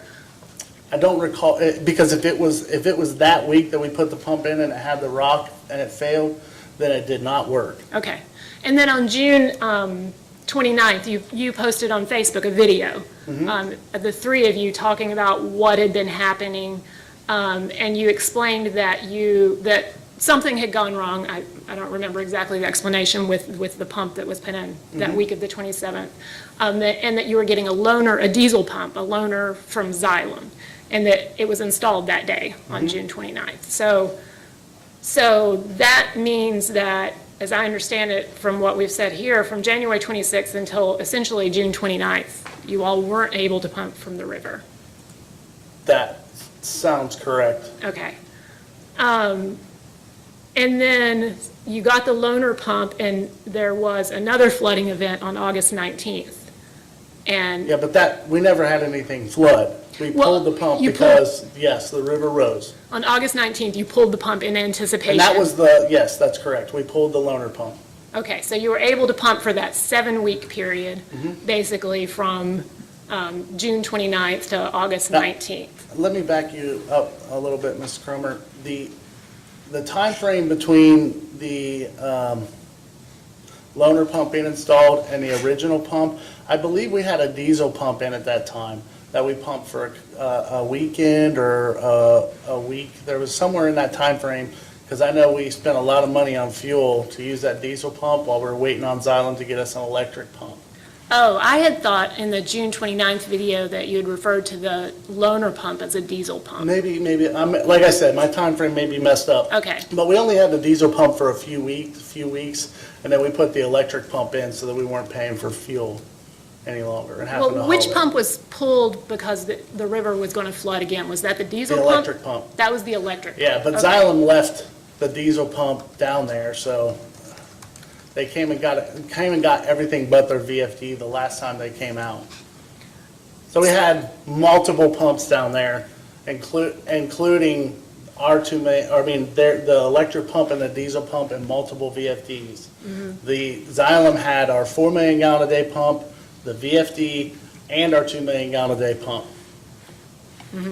Okay, so when they came out this last time, they brought the large pump and the VFD, and we installed it then.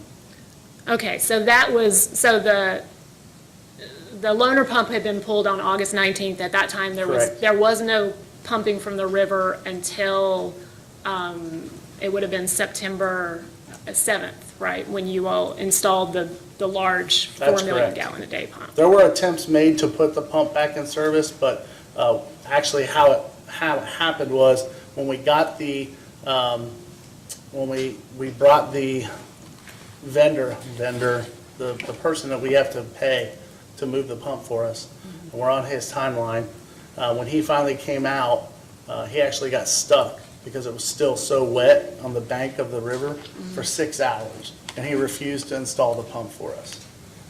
So at that time, we said, well, when can you come back out? So he gives us a date of another week. So when he comes back out, we just went ahead and installed the large pump and the VFD for that pump and moved forward with our own equipment and told Xylem to take their stuff and go. And I understand that there were there were issues related to the electrical service there that made it such that originally you could not install the 4 million gallon a day pump. It's a little bit more, yeah, because the power at the station there can handle the 2 million gallon a day pump. It cannot handle the 4 million gallon a day Right. pump. But for just as much frustration as our customers in Martin County have with the reservoir, I promise you, it's 10 times for us. And I felt like it was in the best interest of the district to try to utilize the larger pump if we could make it happen, because we could pump more water with that. We can't get the 4 million gallon a day because we can't raise the hertz on the VFD high enough. Right. It draws too many amps and it blows out the transformer. And AEP said, if you blow out that transformer, we can't get you one anytime soon. Yeah. I said, can you go ahead and order it just in case? But my thoughts were, I got with the engineering, with Bell Engineering, and I got with AEP, and we collaborated on what amp draw we could take from the transformer and where the hertz could be on the VFD and run the 4 million gallon a day pump. We assessed we could get roughly 2.7, maybe if we were fortunate, 3 million gallon a day from the river into the reservoir. That's twice as much as we could get with the 2 million gallon a day pump. So in my mind, it made more sense to make that effort and get as much water into the reservoir so we don't have to worry about it anymore. So it's been 2 weeks now that you've had the large pump in operation. Have there been any electrical issues? There've been, we haven't had anything major go wrong, but the higher the hertz go, we'll get, the breaker will trip. So we're trying to mitigate that by just keeping those hertz down. But we've been averaging 1,650 gallon a minute into the water, into the reservoir every day for 2 weeks. Okay. Based on my calculation and the timeline we ran through, it looks like you all have been unable to pump from the river for more than half of this year, from about somewhere between 140 and 170 days out of this year, so more than half of the time. And so for that 50% of the time the district has been unable to pump from the river, where's the water been coming from? From the reservoir? And I'm asking an obvious question. What's supplying the It would be reservoir? rainfall would be the only way it could supply water to the reservoir. Okay. So what is the district's process for checking the reservoir's levels? Visual, and the Division of Water also has I believe it's ultrasonic or sonar, that they can view the levels of the river. The reservoir. They've been able to do that for about a year. And how often do you check it? Does the district check it? Well, we don't have access to it. We actually have to ask the Division of Water to send us an update. So our only means of checking it is visual. And how often have you been checking it visually? Oh, we look at it every day. Every day. Is there one person at the district who's responsible for checking every day? It's either, we kind of rotate it. I mean, I drive by it every day, like 3 or 4 times a day. But my distribution supervisor and then the water plant supervisor check it. Is that part of their duties? Yes. Okay. And do you report to Division of Water what you see, or do you just rely on their own? Do they rely on their own? They rely on their own monitoring. telemetry. Okay. And so at what points have you determined, with your checking the reservoir levels every day, have there been points during the past year when you have determined that the reservoir levels were low enough to be of concern? Absolutely. And when did that happen? Well, I mean, they were of concern a couple of weeks ago when we were getting the 4 million gallon a day pump in. They were low, but I felt confident that we could get it filled up quickly, and we have. I mean, we're, I think, 14 foot up from where we were 2 weeks ago. And then I think the last hearing, there was testimony about the Division of Water expressing concern. Were you also concerned in May at the time? I was not. You were not? Okay. So this last time is the only time it has reached a level of concern. Correct.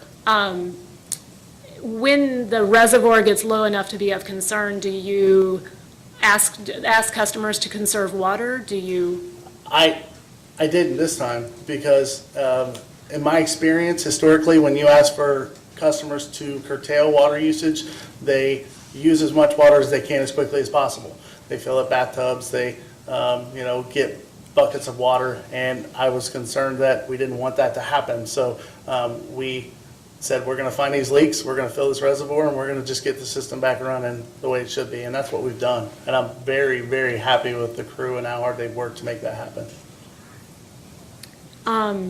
Okay. Do you, when the reservoir got low earlier in September, were you still pumping water to the prison at that time? No. Okay, I want to talk a little bit about the water shutoffs. So according to your Facebook post, the district began shutting off water to parts of the system on the night of September 7th.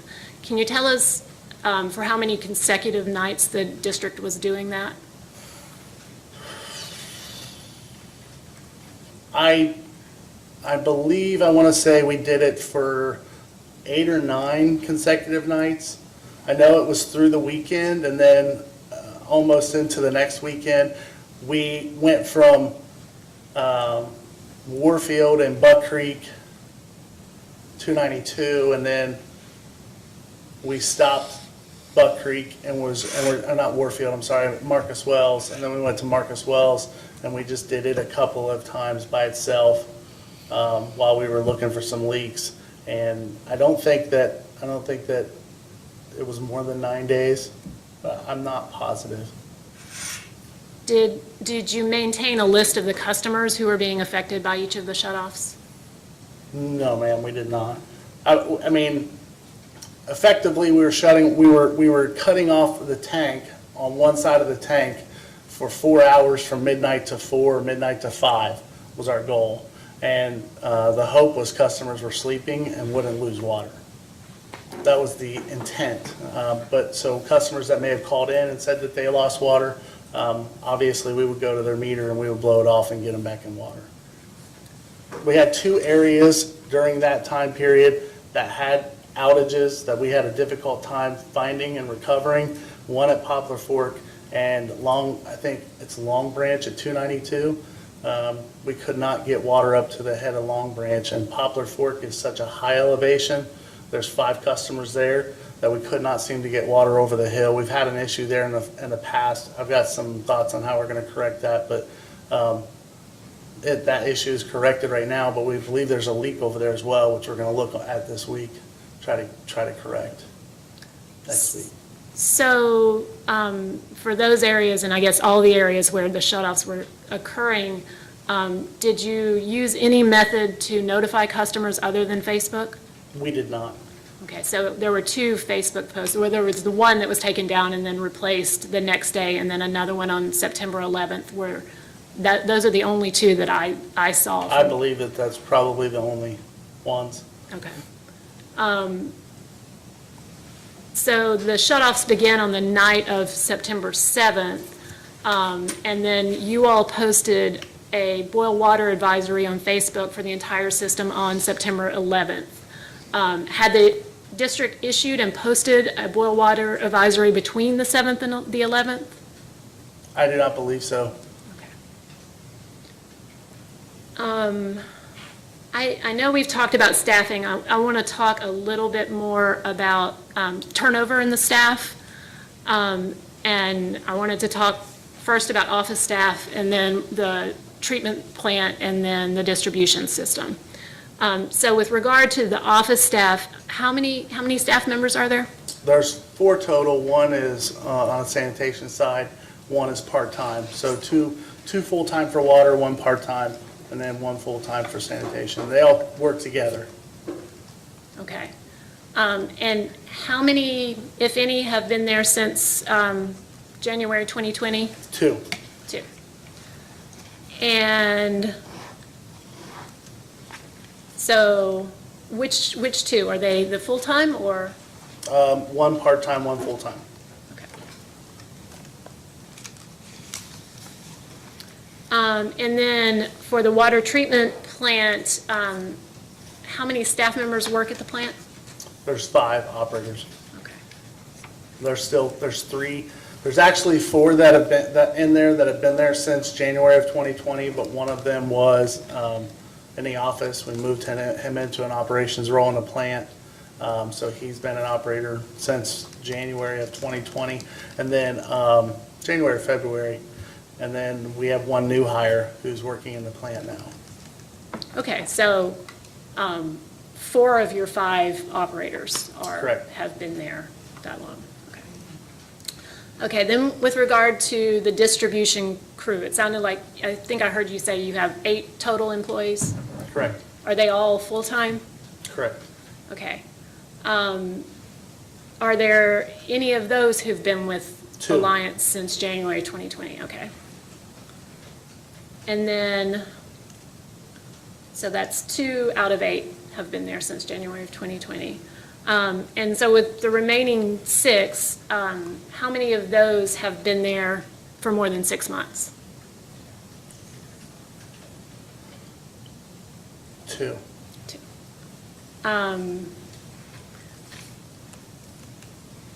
So you've got 4 who are fairly new then, I think. 3 and 1 that we're getting ready to hire. Okay.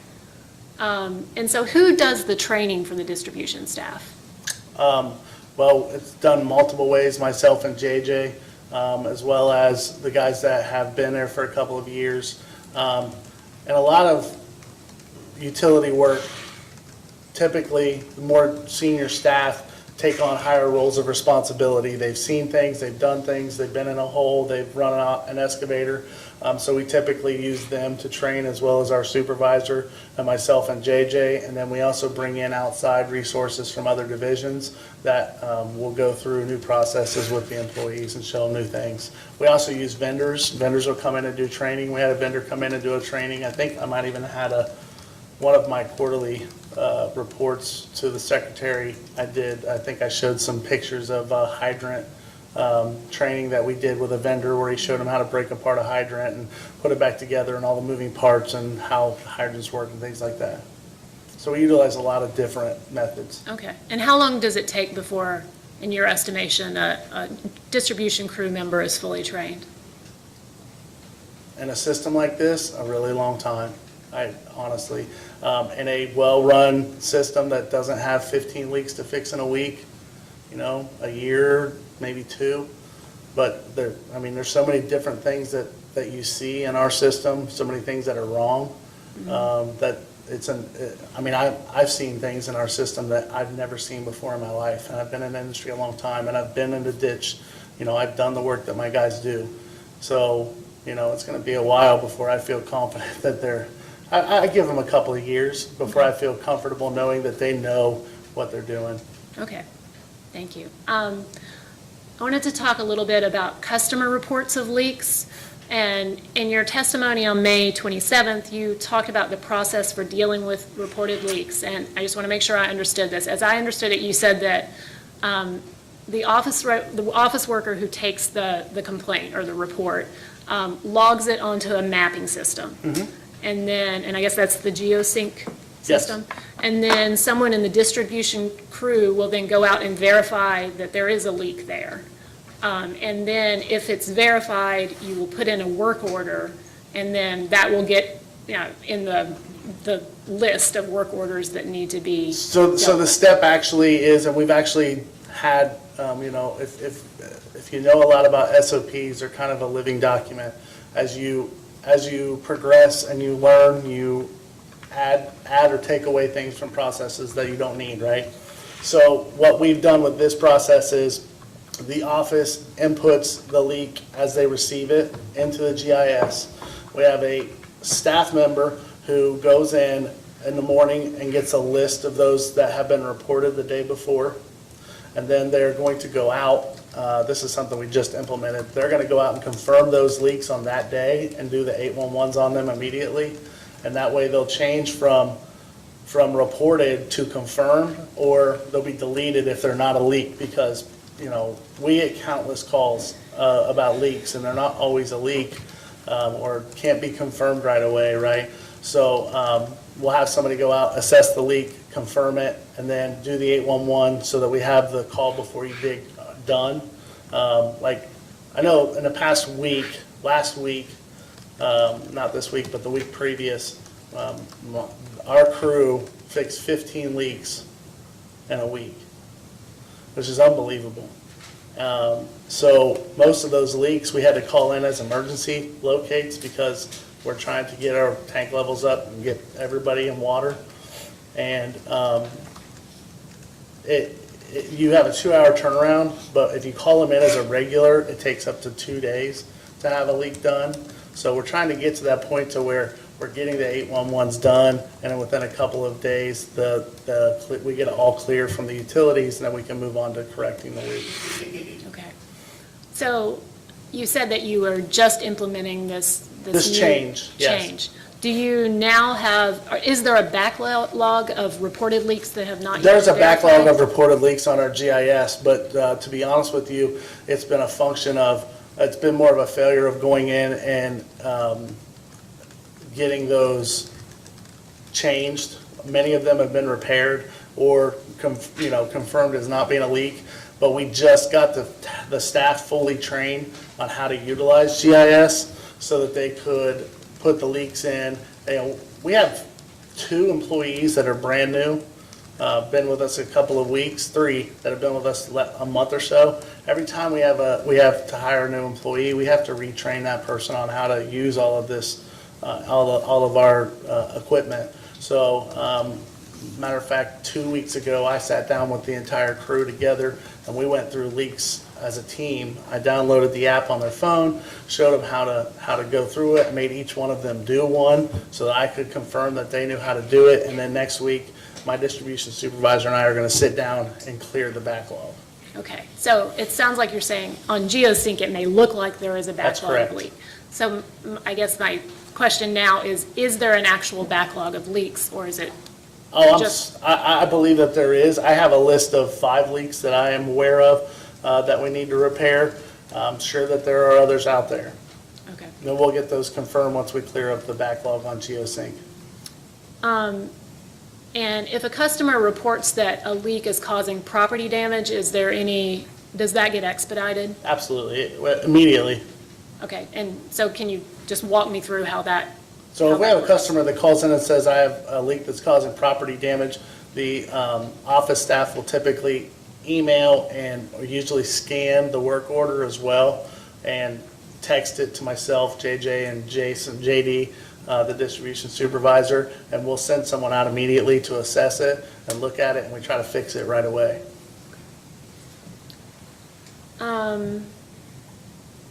And then, so moving on to talk about the LIWAP, the Low Income Household Water Assistance Program that has yet to, the funding has yet to be dispersed.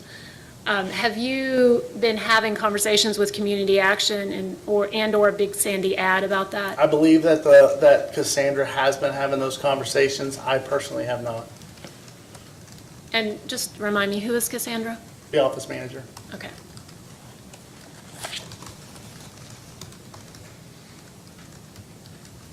Okay, and so we recently talked about the customer service SOPs that you all were working on. Have those been completed? We have multiple customer service SOPs that have been completed. Okay, can you tell me, like, what are the different Everything from titles? billing procedures to ENCODE procedures to reporting, how to create reports on ENCODE. There's quite a few. I don't have them all off the top of my head. So how about, I'd like to talk about customer complaints. Do you have a separate SOP for? There is an SOP that's been created for logging customer complaints. Okay. And so can you walk me through the process of how customer complaints are logged? So when the ladies receive a customer complaint, they automatically notate the account. If it's a complaint that doesn't require us to do any work, such as, my water's cloudy, or my bill's too high, or, my bill's too low, or something like that, then they just enter it and notate it in their account. If it's an issue where we need to assess the situation, a possible misread meter, or a customer has a leak, or a customer has a complaint about smell or taste and odor or something, we'll create a work order, and that work order goes into a bin, and we get them daily. Is there a single office employee who is designated to handle customer complaints? There is not. All of them are capable and do enter customer complaints. Okay. And what about after hours? How are those complaints handled and how are they logged? So after hours, the customer complaints are called, the customer emergency line is the water plant. The operators have a logbook beside them.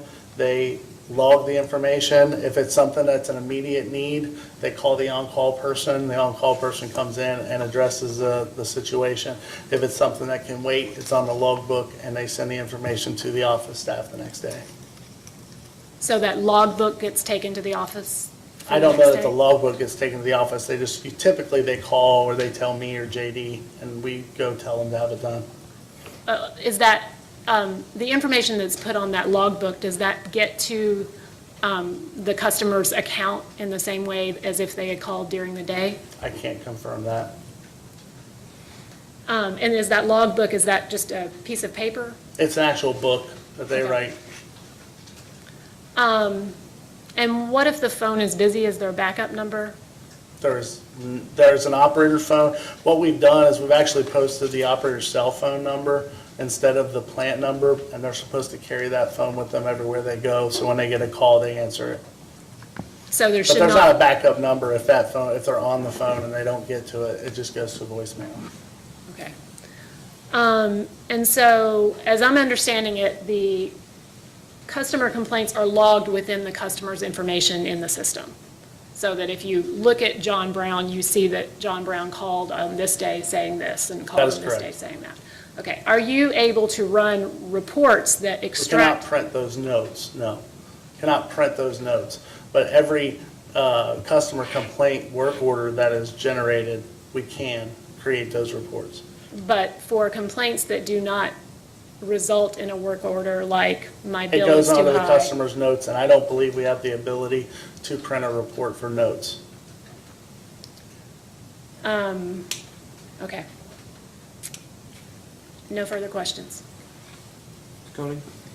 Yes, sir. Hi, Mr. Miller. Hi. Hi, I just have a couple of questions for clarification. Trying to track down those few questions that were referred to you earlier. Can you just explain the process when there's an outage of how the utility, you said that with Ms. Cromer, that you, I have a contact with the Division of Water, who I call immediately. Myself or JJ will be in contact with him and let him know. And then if it's an outage that's going to be an extended period of time, we will notify, obviously, the change to our procedures, I notify my boss right away, it notifies the president, as well as the board. If it's over 24 hours, I notify them as well. But then we're in contact with the Division of Water daily. okay, and what about the PSC? I'm not certain about that, if we have a contact, if the office contacts the PSC, or I'm not certain about that. Okay.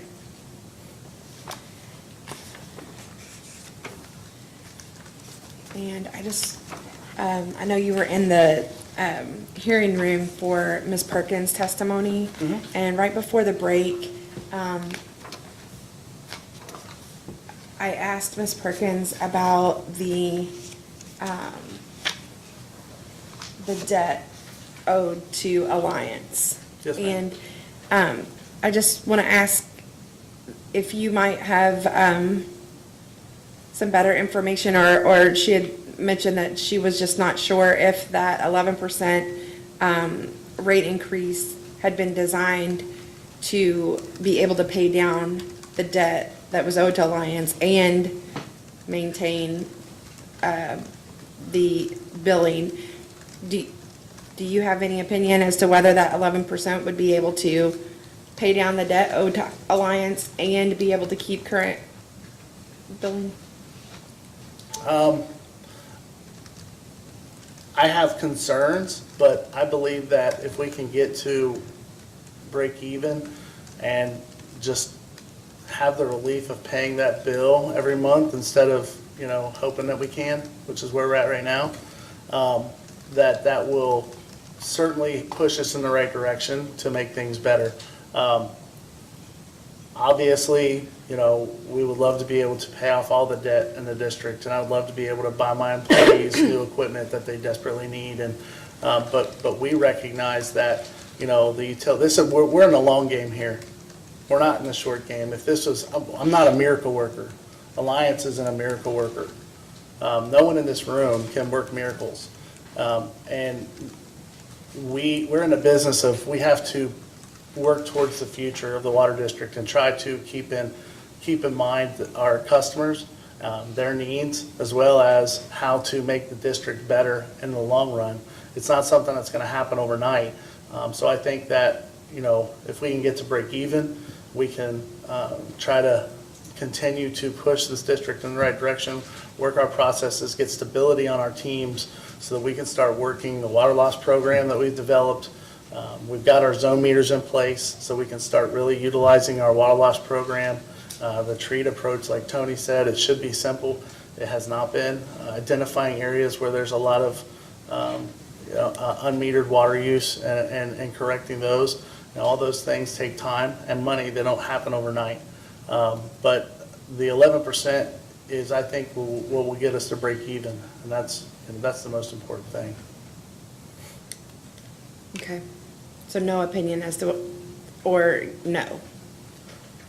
I'm not confident that it'll get it paid off quickly. I think over time, we can make it happen. Okay. Okay, and then would you agree with Mr. Sneed's assessment that a 3-year period is a reasonable time period to assess? I think a 3-year time period of having a few less things on our plate to focus on, like, financial stress, would go a long way towards helping the district get in a better position, absolutely. Okay. Thank you. I have no further questions. Vice Chair Covich? No questions. Commissioner Butler? I just have a couple. Good afternoon. You said that there were some areas that you had trouble getting water to. How many booster pumping stations do you have in the system? We have 18. And are they all operational? Right now, yes, ma'am. And then there was reference that it was a tree distribution system. Yes, ma'am. So that tells me you don't have much redundancy anywhere? No, ma'am, we have 2 pump stations in the system right now that currently have redundancy. Okay. As you hopefully go through in time and replace and repair, do you plan on putting more redundancy to have more gates in the system so not as many people are off at one time? I think that that's definitely something that we want to evaluate as we move forward, especially more valves and identifying valves. One of our goals with our GIS is to locate valves. And we have maps in our system that are inaccurate. They have the incorrect pipe sizes. They have valves in the wrong places. So as we go through our GIS and we update our GIS system and put the proper coordinates for valves, we can identify areas where we can add other valves so that we're not shutting off larger portions of line. Unfortunately, we have some areas in our system that, there's a couple of roads that are miles and miles and miles long. And you may have 20 customers on that road, and at the head of that holler is one booster station with one pump. And if that pump goes out for any reason, electric, suction pressure issue, and keep in mind that not a single one of our booster stations have been maintained. So there's not a single, there's 1, 2 booster stations that I feel comfortable saying are operating as they should. The rest have broken something. And so we have to repair those. When you have a water line that's 8 miles long and 1 booster station that pumps that entire line, even putting a valve in that system where another booster station is going to be ineffectual. It's not going to help. So none of your booster stations have generators? Backup generators? Our water plant doesn't have a generator, ma'am. And when you were talking about the pump went down because of a rock, do the pumps not have screens on the front? Yes, ma'am, they do have screens. But somehow the rock got through. Well, Okay. we believe that the rock was placed before the pump was put in service. So there wasn't a pipe on it at the time. Okay, thank you, that's all I have. Good afternoon, Mr. Miller. Good afternoon, Mr. Chairman.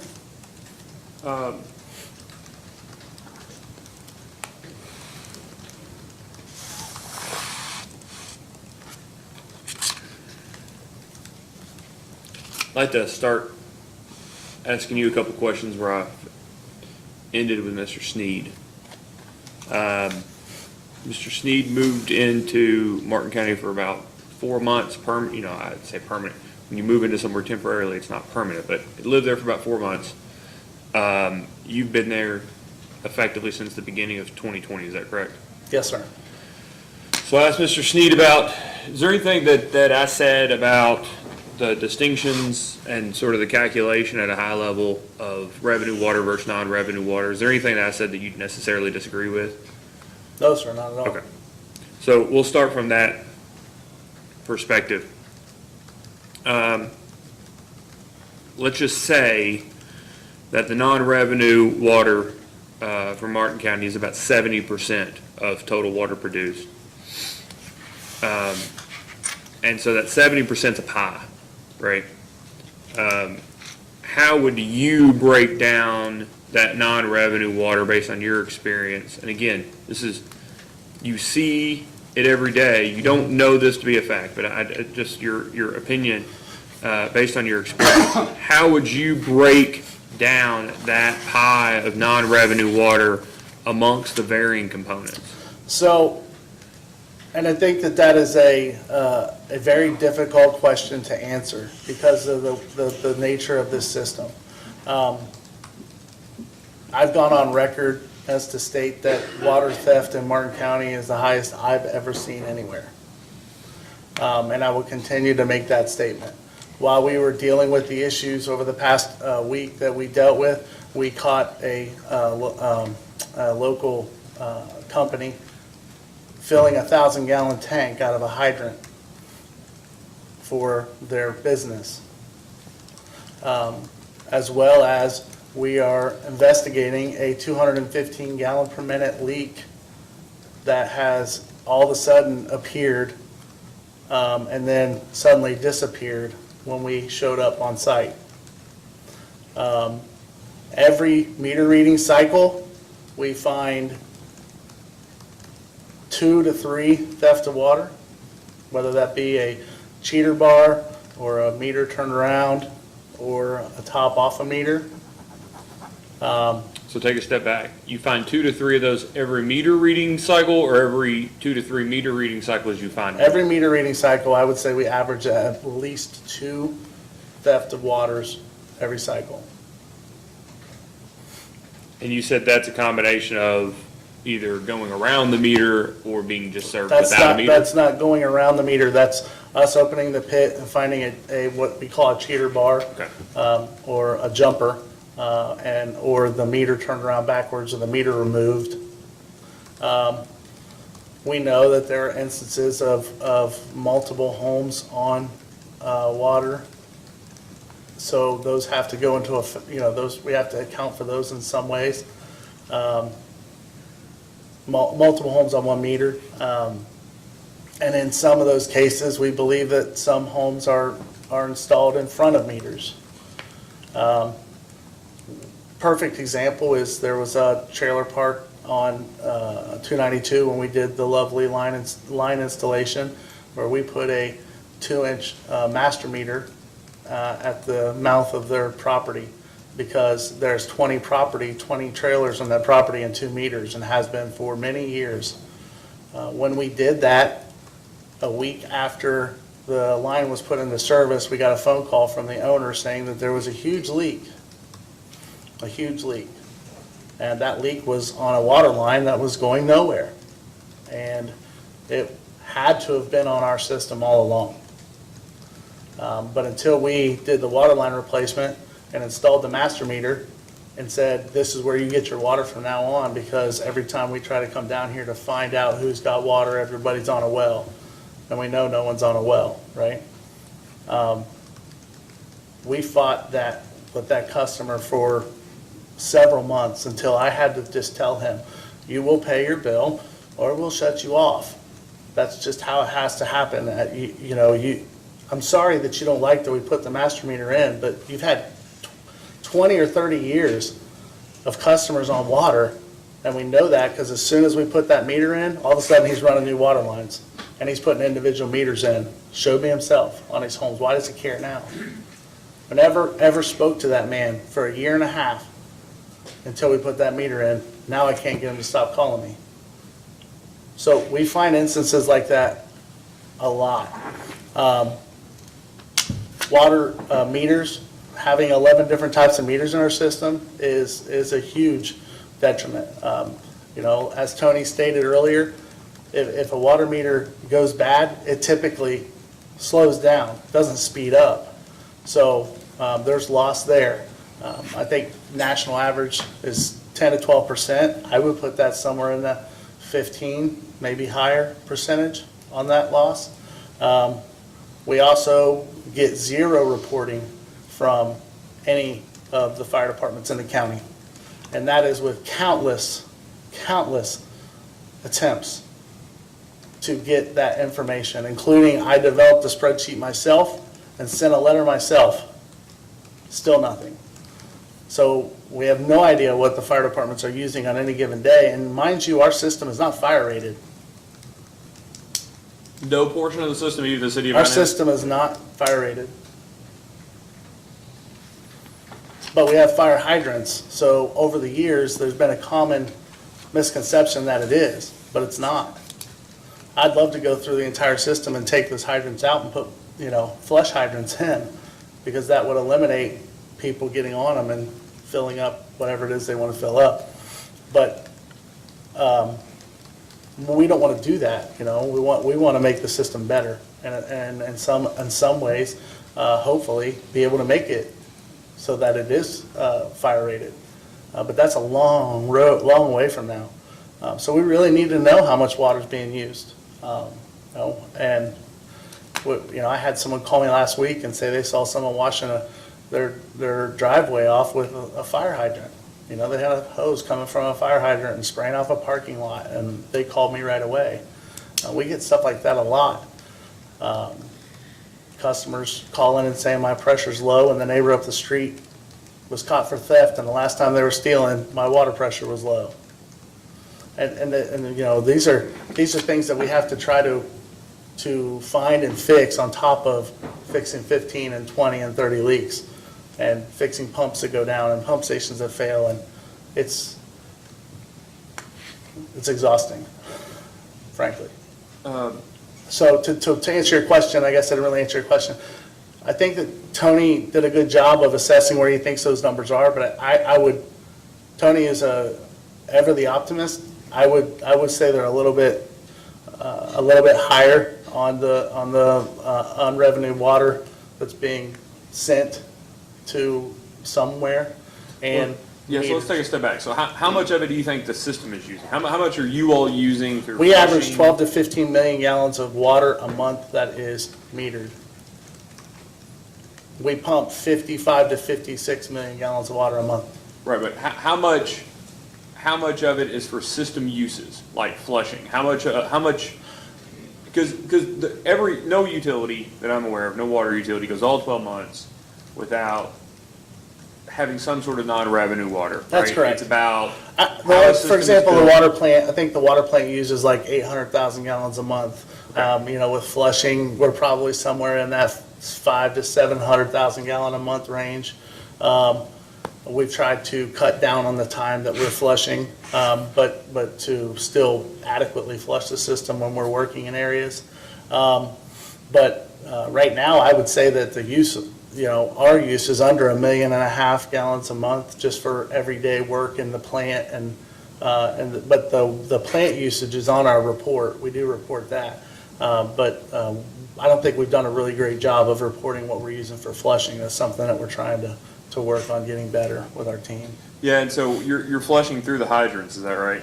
Correct. And so is the. We also have blow-offs. There's some blow-offs like the head of haulers and stuff that we'll open up to blow air out, so while they're blowing out. And then, of course, we take meters off, like in Poplar Fork where the elevation is so high, we have to go out, and I was out there 2 or 3 times a couple of weeks ago till well into 9, 10 o'clock at night, trying to wait on water to come out of a meter. We'll take the meter off and just listen to the air, until it escapes, and then wait for water, and then put it back in, and the customer will be in water. Sometimes it takes a long time. So when you start talking about estimating your own flushing, if you're using the hydrants to flush, is the variable, my understanding of it is just effectively math. If you know the pressure, you know how many minutes, you can at least roughly gauge the number of gallons you use to flush. Is the problem that you don't necessarily know the pressure at any given hydrant? That is a real problem. And we can work on that by purchasing things that, purchasing equipment that'll read the pressures. I think we have one hydrant pressure gauge in the system right now, and it's hard telling where it is. It's not, if several people are blowing off in areas, then it's not happening. And the pressures change so dramatically from one area of the system to the other. You, do you have any hydrant keys? Or are all the hydrants, locked in any way in which you had to have a specific? We have key? some locks, and I believe that in the past, the Water District had identified hydrants that were being utilized a lot, and they went out and they put like bonnet locks on them. That's something that we're investigating to do, but it's an expense.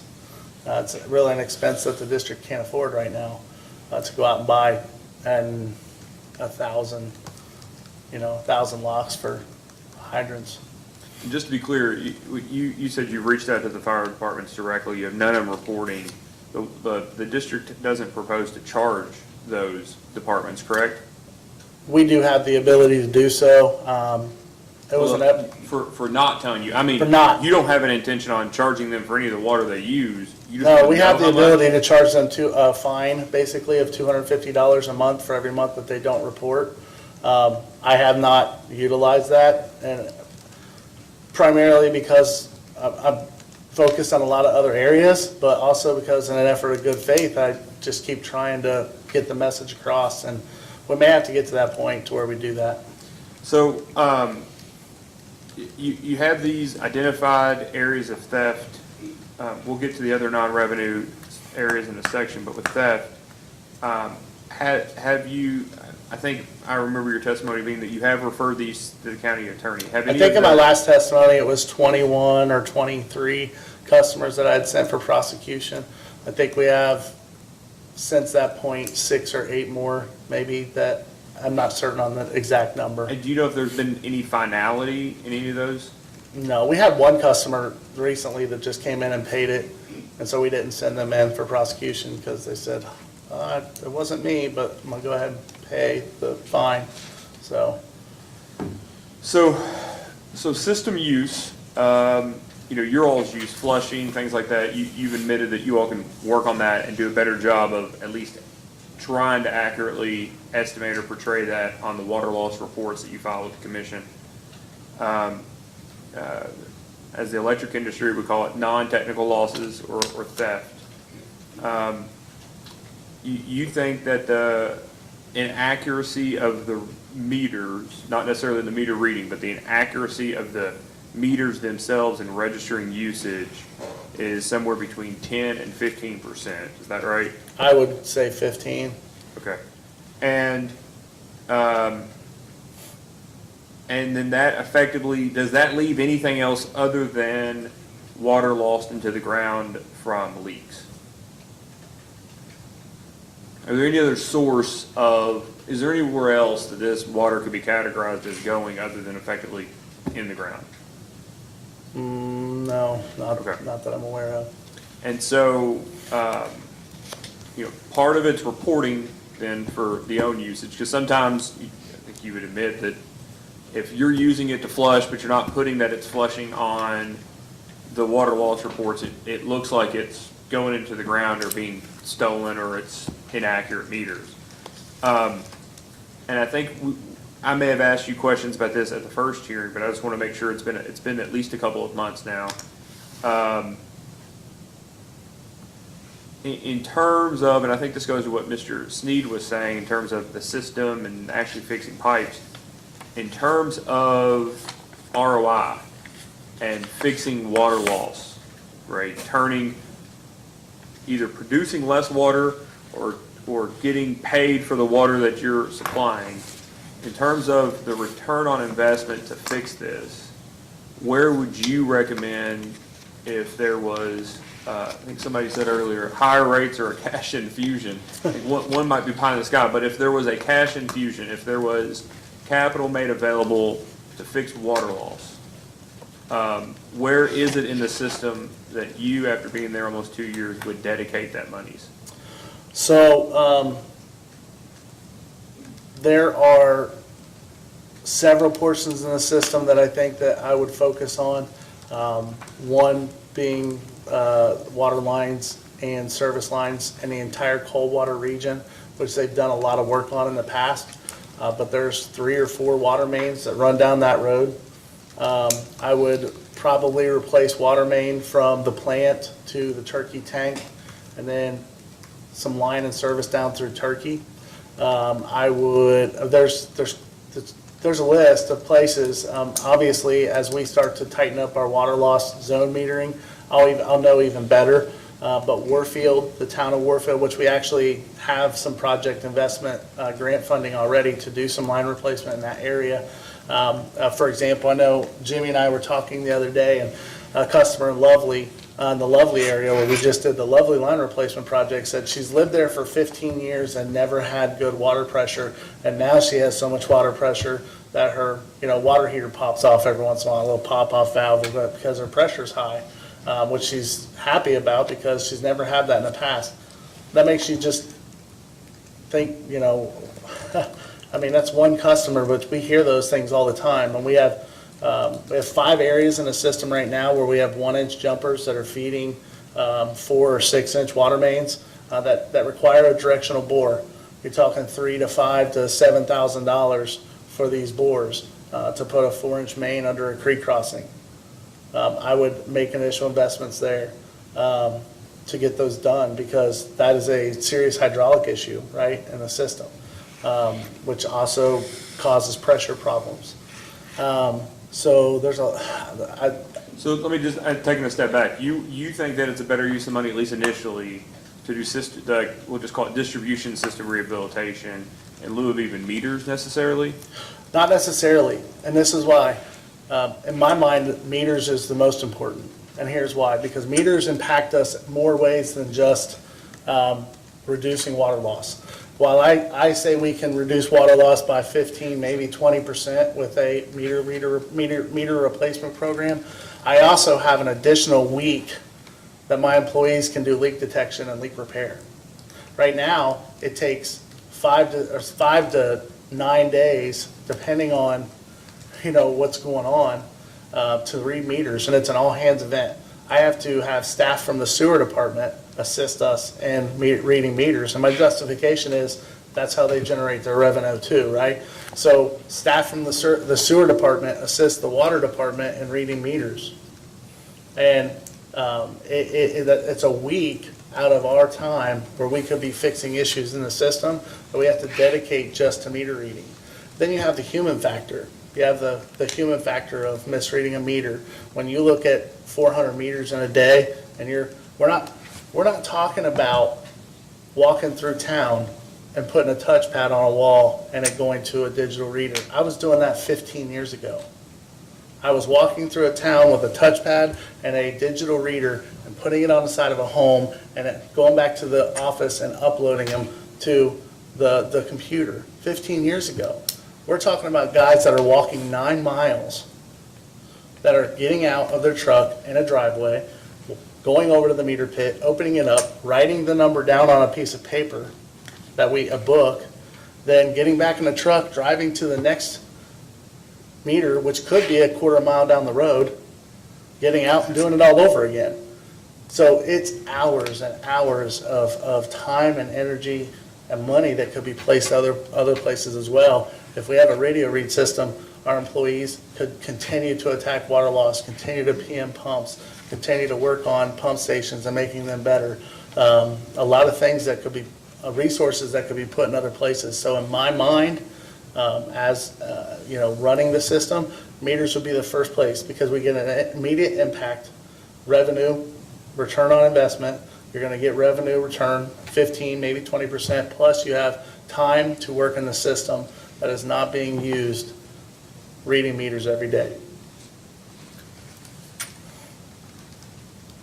In terms of the hydraulics of the system, 2 questions. The first is, you're well aware the water treatment plant is past its prime. Absolutely. There were discussions about replacing it 22 years ago, and it's still there. If there had to be, forget where you would get the water for a second. Forget the source of water. But if you were going to initiate water into the system somewhere, where would you say the best place to put the source of water into the system would be? Does that make sense? Yeah, I mean, is it a middle of the town of Inez? Is it the middle of Warfield? Is it the southern part of the system or the eastern part? You know, Based on truthfully- your experience. yeah, what would you- truthfully, based on my experience, if we were taking out, you know, where we were gonna pull the water from, if we didn't have any factors that had to do with how we got the water to the plant, and we just magically had water and we were dumping it into a plant and it was going out into the system, I would drop it in the Wolf Creek area, somewhere between Warfield and Inez, so that we could pump water to the Warfield side and to the Inez side from the water plant. You know, so many times we hear, and I'm sure you have heard possibly through complaints to the PSC, about how, you know, Inez always has water and Warfield doesn't. And that's a really frustrating thing to deal with, because it has nothing to do with one place or the other. It has simply everything to do with where the location of the water plant is. The water plant has a 1 million gallon clear well. And that 1 million gallons, when it's full, Inez could stay in water for a very long time. If a pump station goes down at 40 West or 40 East, if the 40 East booster station goes down, which we saw happen back in the ice storm, we can't pump water to the Warfield side. They get no water. And so then they feel like, you know, well, why don't we have water? Inez does. Because Inez is fed by gravity from two, 500,000 gallon clear wells. There's no pumping involved. You know, you might be able to mitigate some of that with a larger tank in an area over on the Wolf Creek Big Elk location, but even that is a huge capital investment. And you have to pump it to the tank. So the other thing I'd like to talk to you about hydraulics of the system is the prison. You're well aware of that agreement. I am. If you could only make money pumping to the prison, it didn't cost you anything if you didn't pump to it, would it be worth it, given the hydraulics of the system and the other troubles you have, would you, running that system, still pump up there? Absolutely. Okay. So it is, as I understand it, you're looking at the system, water treatment plants on one end, and we're talking clear the other side of the county, right? What have you all been doing differently that is the answer, rather than, it being a struggle to necessarily get water there? Well, which I it mean, was in the past. Candidly, right now, it's a struggle to get water there. Okay. We haven't pumped in several months because we're trying to maintain our system. So it's a blessing that, Prestonsburg is able to pump to them. But in a perfect world, there are several things that we can do to make that more possible for the system. And what we've been doing essentially is, with working our water loss, when our water loss was starting to go down and we weren't seeing the pressure, the breaks in the system that we're seeing right now, we didn't struggle to pump to the prison at all. It was a function of filling the tanks and pumping, but then we've had pump after pump fail for one reason or another, and it's caused, issues in doing so. There was a project on the books through Bell to put a new tank and a new booster station out at New Route 3. Essentially, the idea being to lower the pressure to that area, as well as provide additional water to be able to pump that area. With the 645 incident, we found a lot of hydraulic issues in that area. So the Otto Brown booster station, which is also where the 645 pump is underground. It pumps to what's called the Middle Fork tank, which is just across 645 up on a hill. That tank, I believe, is a 250,000 gallon tank. That tank essentially is what we have to fill up to pump out to develop, which is the airport, okay? But those 5 customers there only get water if that pump inside that station is running. So I got with Bell Engineering, and what I wanted to do is reevaluate that project and look at rebuilding the Otto Brown booster station so that there's redundant pumps inside of it, tying in the 645 line so that we have a loop system basically in Inez. And those customers on 645 maintain pressure, under gravity pressure, as opposed to the pump. And the high school tank, if we can get that check valve installed, which the county has agreed to give us the money to do so, we could use the elevation of the high school tank to maintain that whole area under gravity. Make the Middle Fork tank bigger and essentially pump water from the Middle Fork tank out to Davila. And as long as Middle Fork's full, we can maintain pressure out to that area and pump and never have a problem. So that's something that we're looking at to try to help the hydraulics of the system, because one of the, it's a difficult thing when you have customers that their only source of pressure is through a pump. Pumps fail all the time. And we have customers that, we know right away if the electric flickers in Inez, we have to send 3 people out right away to every booster station that is on the outlying areas of the system and reset them all. Power flicker often? Yes, a lot. So there are some things that I think that we could do to help offset some of those issues, but it takes money.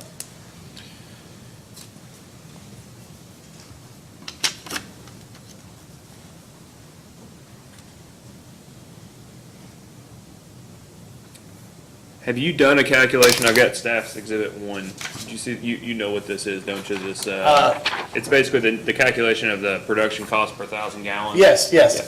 You did that calculation? Is I that right? did.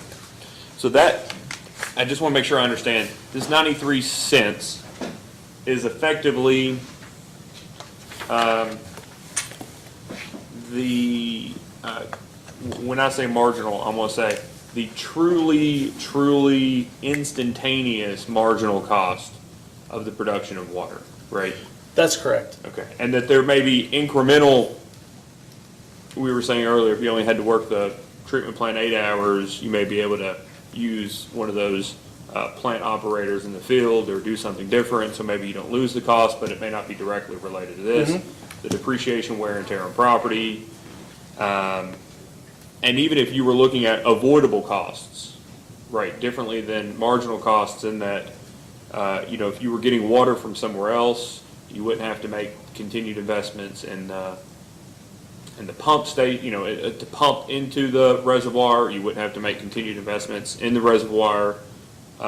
Those aren't necessarily included in this type of calculation, is that right? Correct. All I did when I put this together was chemical costs for treatment, operator costs, just operators in the plant, payroll, and then electric costs for the raw water intake, as well as the plant. That did not take into account any distribution costs, if I recall correctly. There's like a sheet that I used to build this with that has a breakdown of all of the electric meters on it. I can't remember. I feel fairly positive that it was just raw water and the plant that I used, because I was just looking for production numbers when I produced this, not distribution. So this is the truly instantaneous marginal cost is calculated by you from the water treatment plant meter back, water meter back. Correct. And do you all expect with your new pump situation, your intake pump, to have electricity savings as compared to the previous pump, or will that pump actually use more electricity, do you know? I have not seen that. I don't know yet. It's only been running for a couple of weeks, so I don't know the impact. And it has been running full capacity. I would imagine that we're gonna see an increase in electric costs with the larger pump. Okay. And effectively, that will at least be until the reservoir is at a adequate level. Correct. Is the reservoir, so have you seen these, we call them 023 applications, but there are applications that a utility can file to increase its rates when it's going to receive some sort of RD money with it, that you apply to the commission can't do anything, it has to be approved within 30 days. But it's a rural development application, and it has in it the source of water. Have you ever seen any of those I throughout have the never years? seen, no, sir. Well, so going back years, the Route 3 was done through an RD 023 case, and there, the Route 3 project that went out Route 3. There were a number of others. Talks about the source of water. The source of water is always discussed as the Crum Reservoir, as supplemented by The Tug River. the Tug Branch, the Big Sandy. So the question I have, based on your experience, is that necessarily accurate, that it's the Crum Reservoir is the source and it's being just supplemented by the river? Or is it really the river that's can the reservoir itself, without being supplemented by the river, produce the water or provide the water necessary to feed the system? No.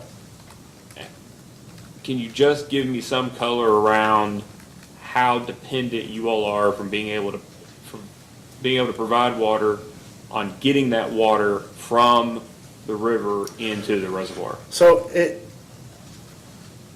it's very dependent upon weather patterns, rainfall, which, is obvious. But as I, answering Mrs. Cromer's, question earlier, she asked me if I was concerned about the reservoir level back in May. I was not concerned. I didn't feel concerned until the most recent event when, we were trying to get the big pump installed this last time. I was concerned then. That was, it was low, and it, once it the reservoir's like this, so once it gets low, it gets low quick. And that's what we saw happen. And with, so we're talking about August, September, October, we're not gonna get a whole lot of rainfall, most likely. It looks like, we're getting into a situation where we may have to, we need to react quickly.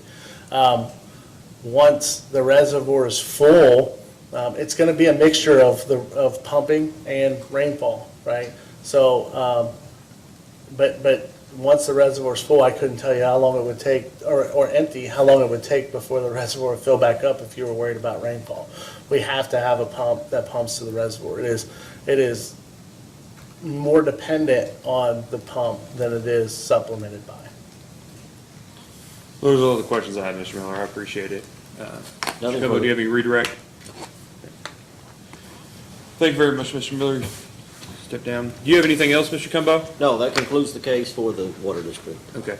And Ms. Cromer, before we turn to you, I think it may be an opportune time to take a break. Is that all right? Certainly. Okay. All right, we'll take a short recess until 2:45.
2021-00154.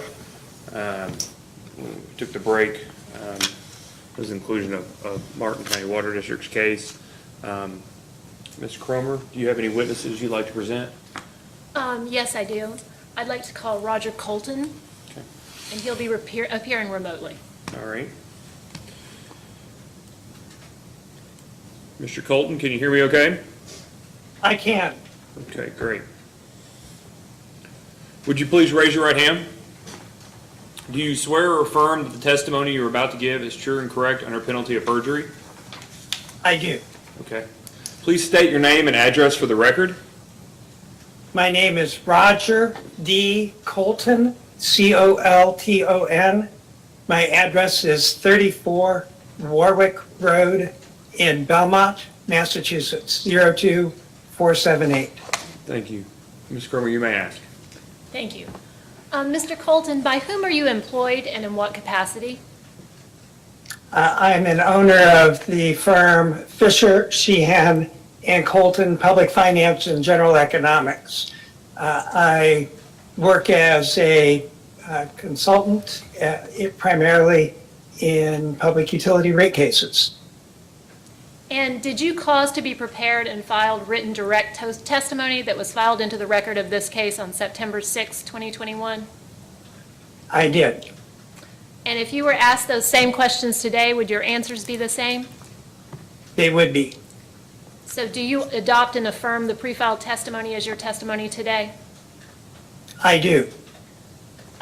Will you state for the record what documents you have available and in front of you today to support your testimony? I will. I have a copy of my pre-filed direct testimony. I have a copy of the report that was attached to that pre-filed direct testimony titled Drop by Drop and dated August of 2021.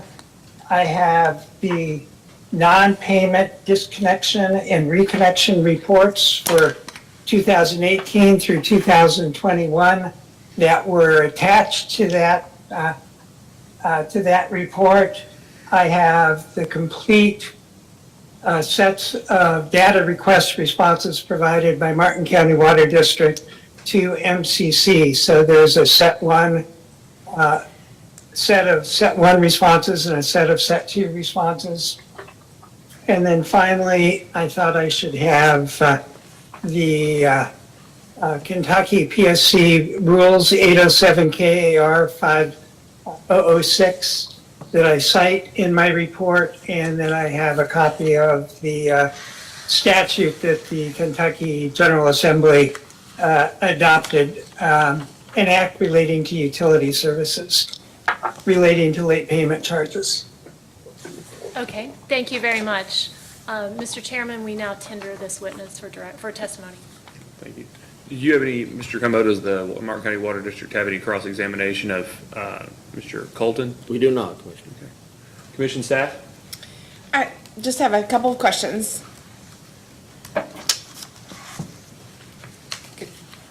Please proceed. Okay.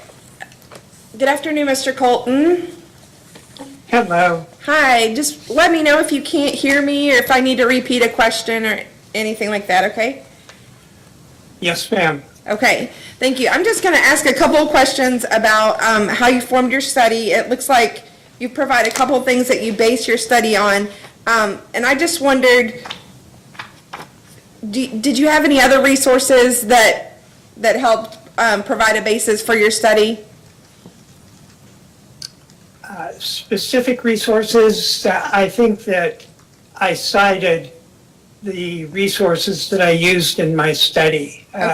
Of course, when I do work like this, I've been doing work like this meaning work on energy and water affordability for the past 40 years. So whenever I do something like this, it's informed by 40 years of experience. But the specific documents were cited in my report. Okay, thank you. And so I just wondered, do you have any reference to a state or an area that has implemented the policies that you have suggested Martin County Water District implement?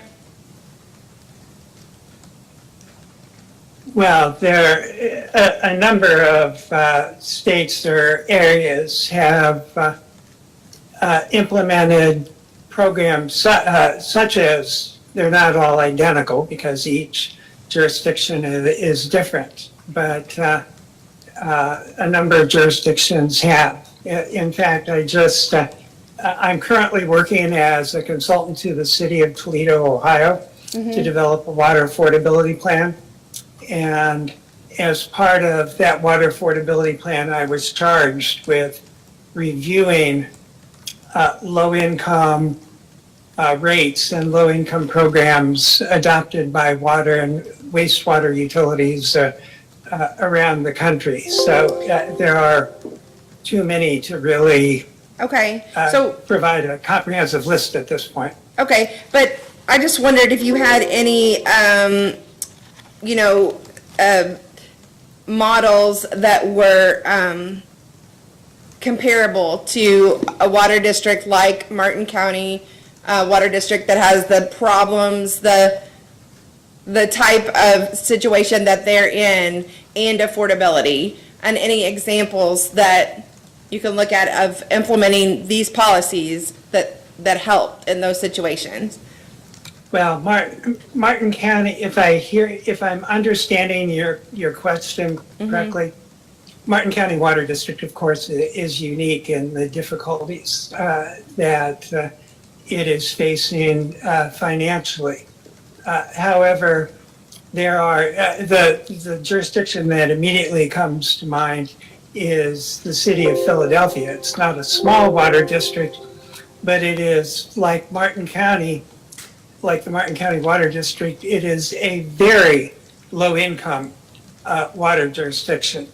And as a water utility, and when I say water, I mean to include water and wastewater. So as a water provider with a very low-income customer base, it faced significant collection difficulties. And in response to those collection difficulties, it adopted a low-income rate that was actually much more aggressive than the one I proposed for Martin County, and found that its collections improved accordingly, dramatically. And was that recent? Within the last, the Philadelphia City Council unanimously approved the water affordability program in December of 2018. It went into effect the following July, and the first set of data about improved collections was just reviewed in the spring of 2021. So yeah, the answer to your question is yes. And the city of Philadelphia,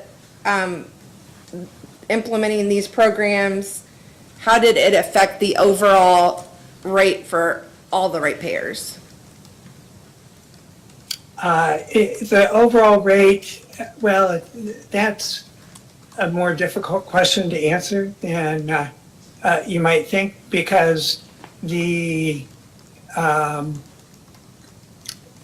city of Philadelphia adopted a rate rider to recover its lost revenues. It calculated its lost revenues by subtracting the discounted rate from the bills, or from the rates, from the standard rates, from the residential bills at standard rates, and define that to be the lost revenue. When I say it's more difficult to respond to than one might think, is that even PWD, the Philadelphia Water Department, conceded that it wasn't collecting all of the bills that it was sending to its low-income customers. And so the improved collections of revenue went into the determination of revenue requirement and the determination of rates that were necessary to cover the revenue requirement, but there was no explicit offset between the improved collections and the calculation of lost revenue. Okay, and so in your determination from the suggestions that you've made for Martin County Water District, did you take into effect how implementing the programs you suggested would affect the rates for the other customers that were not low use, low income? There's no question about that. We know a variety of things about Martin County Water District. We know that, or we've heard today, that they are running a revenue shortfall. But we know, for example, based on the exhibit that was attached to my report, that in the 3 years from 2018 through 2021, Martin County disconnected over 1,000 customers and only reconnected 700 of those. So they lost 300 customers and the revenue associated with those customers to disconnections. We know that the Martin County Water District only collects 80% of the dollars that it bills. And that was based on a response that the Martin County Water District provided in response to Discovery. We know that from a response to Discovery that was provided, that 50% of the accounts of Martin County Water, of the residential accounts of Martin County Water District are in arrears. And we know also that a good part of that inability to collect is because people simply can't afford to pay their bills, that an inability to pay translates into an inability to collect. So you can't simply look at the difference between well, I don't even offer in this case a low income rate, but you need to look at the impact on collections. And all of the literature says that when you make bills more affordable, your collections will improve. You will have fewer disconnects. You will have more people making payments. They will be making more of their payments than they will be less in arrears.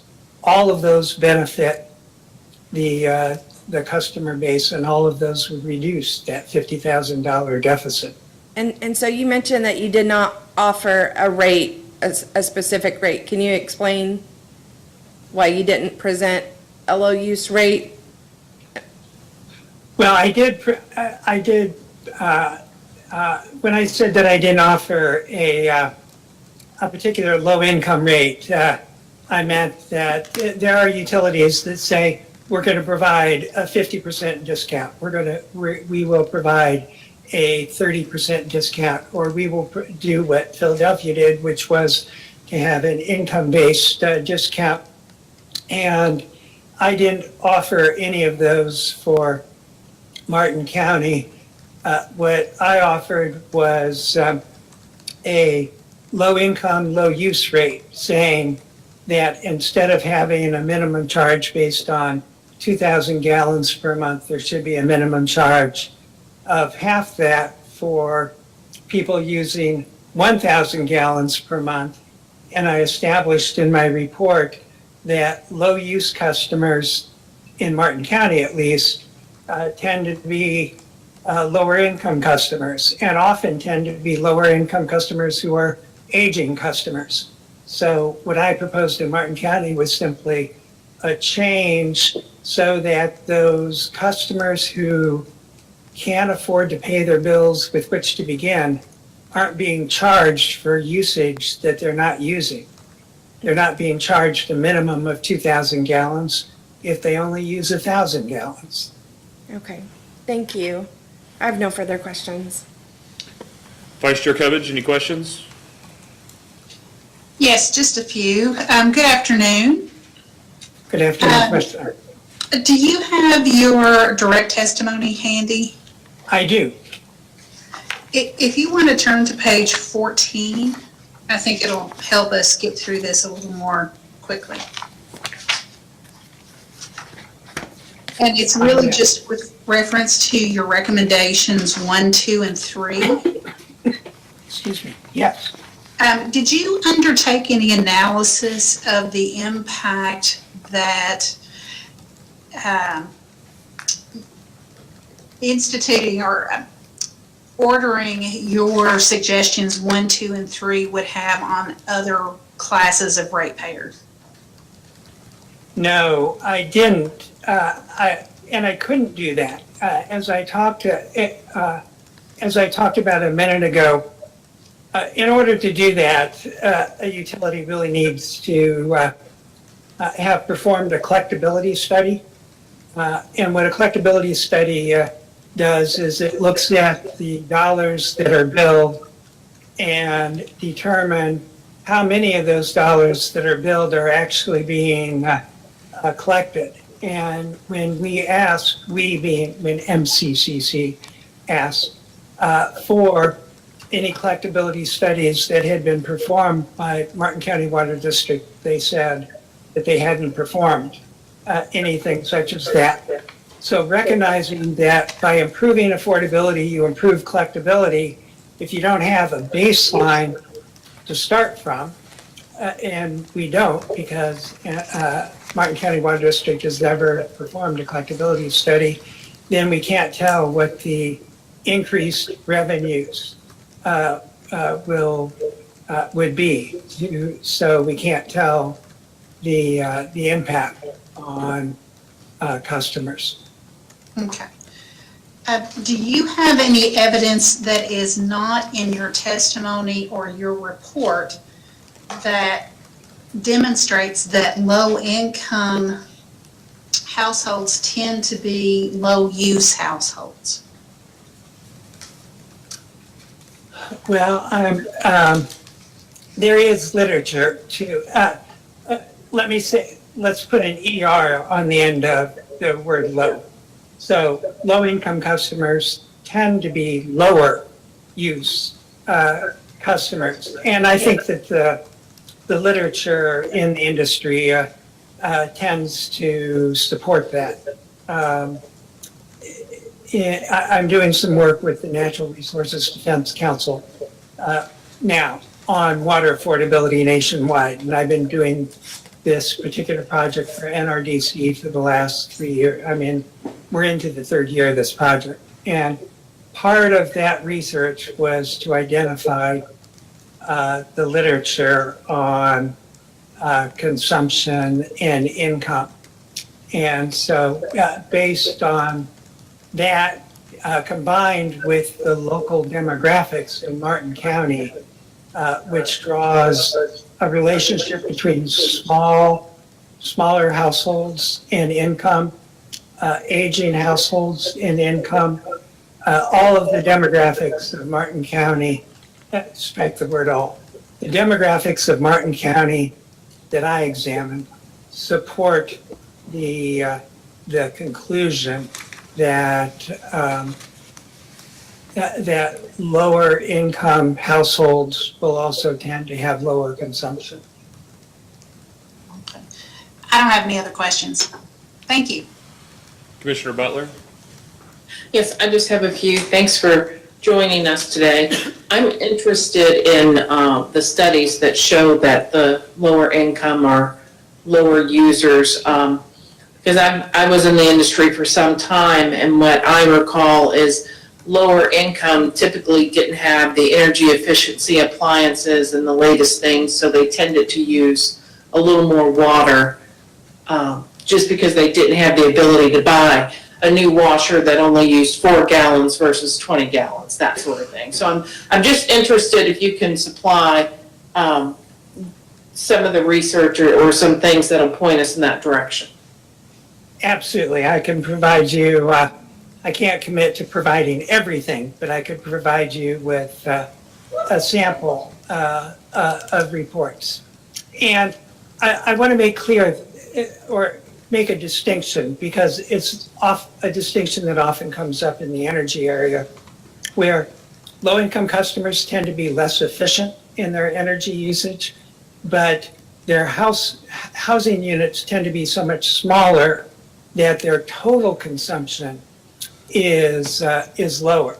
And the same is true in the water industry. The usage may be less efficient usage, but because they are smaller households, their total consumption tends to be somewhat lower. So there's a distinction between the efficiency and the efficiency of usage and the total consumption. Thank you. Good afternoon, Mr. Colton.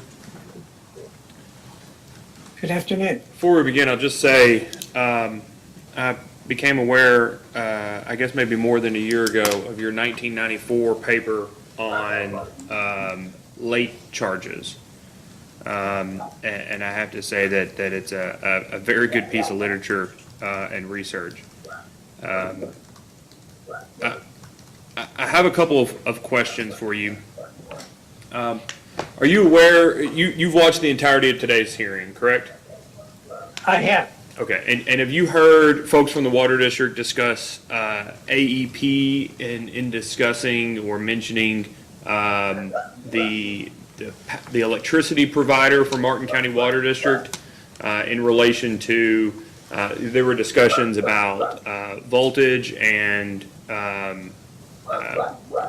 power system, power, I guess I'd say power quality issues as it related to some of the pumps that Martin County District uses. Do you remember that? I remember that conversation. Okay. And so the testimony today, and the record will reflect it, the testimony today was specifically, Martin County Water District was referring to AEP, or American Electric Power. You aware at least at a national level of American Electric Power? I'm aware. Okay. Yeah, I'm aware of AEP. That's about the extent of my knowledge of AEP. That's okay. And do you have any reason to believe that AEP doesn't own a subsidiary named Kentucky Power that operates in the far eastern Kentucky counties of the state? No, I have no reason to dispute that. So it's been my I have no reason experience. to think one way or the other. So, sorry, it's been my experience the last few years. It's AEP Kentucky Power is one of the few investor-owned utilities, electric utilities that Kentucky has. We have PPL subsidiaries, LG&E and KU, Louisville Gas and Electric and Kentucky Utilities. We have Duke subsidiary, Duke Energy Kentucky, and then we have AEP subsidiary, Kentucky Power Company. In addition to 19 electric distribution cooperatives that re-regulate, a couple dozen municipal utilities, and then I'd say a few electric distribution cooperatives that receive their power from the Tennessee Valley Authority and in which their rates are regulated by the TVA. It's been my experience, Mr. Colton, that Martin County Water District, Martin County sits in Kentucky Power's territory. And that the average, it's a fairly homogeneous service territory. There are a couple larger cities in Kentucky Power's territory, but as you can imagine, as many fairly small service territories are, the residential customers are pretty homogeneous. The average Kentucky Power residential customer uses significantly more electricity than those of the other investor-owned electric utilities across the state. Both LG&E and Duke customers use, I think, maybe something less than 1,000. Kentucky Utilities' average residential customer uses close to 1,000 kilowatt hours a month, and the average Kentucky Power customer uses, I think the number is something in the neighborhood of 1,264 kilowatt hours a month. I know you've done some things in the electric sphere. I can only assume you can appreciate how much electricity 1,264 kilowatt hours are each month. But I'm just curious, given your discussion about small housing and the use of less of energy or water, given that that's the case, that data point, and not necessarily have anything specific that says that those customers in Eastern Kentucky or in Martin County specifically, the smaller the homes, the less income, one, that there's that there's necessarily that one follows the other with respect to income and home size in that particular community. But second, that income, home size, and the use of water, or less water on average, are connected. I'm just curious if you can speak to those.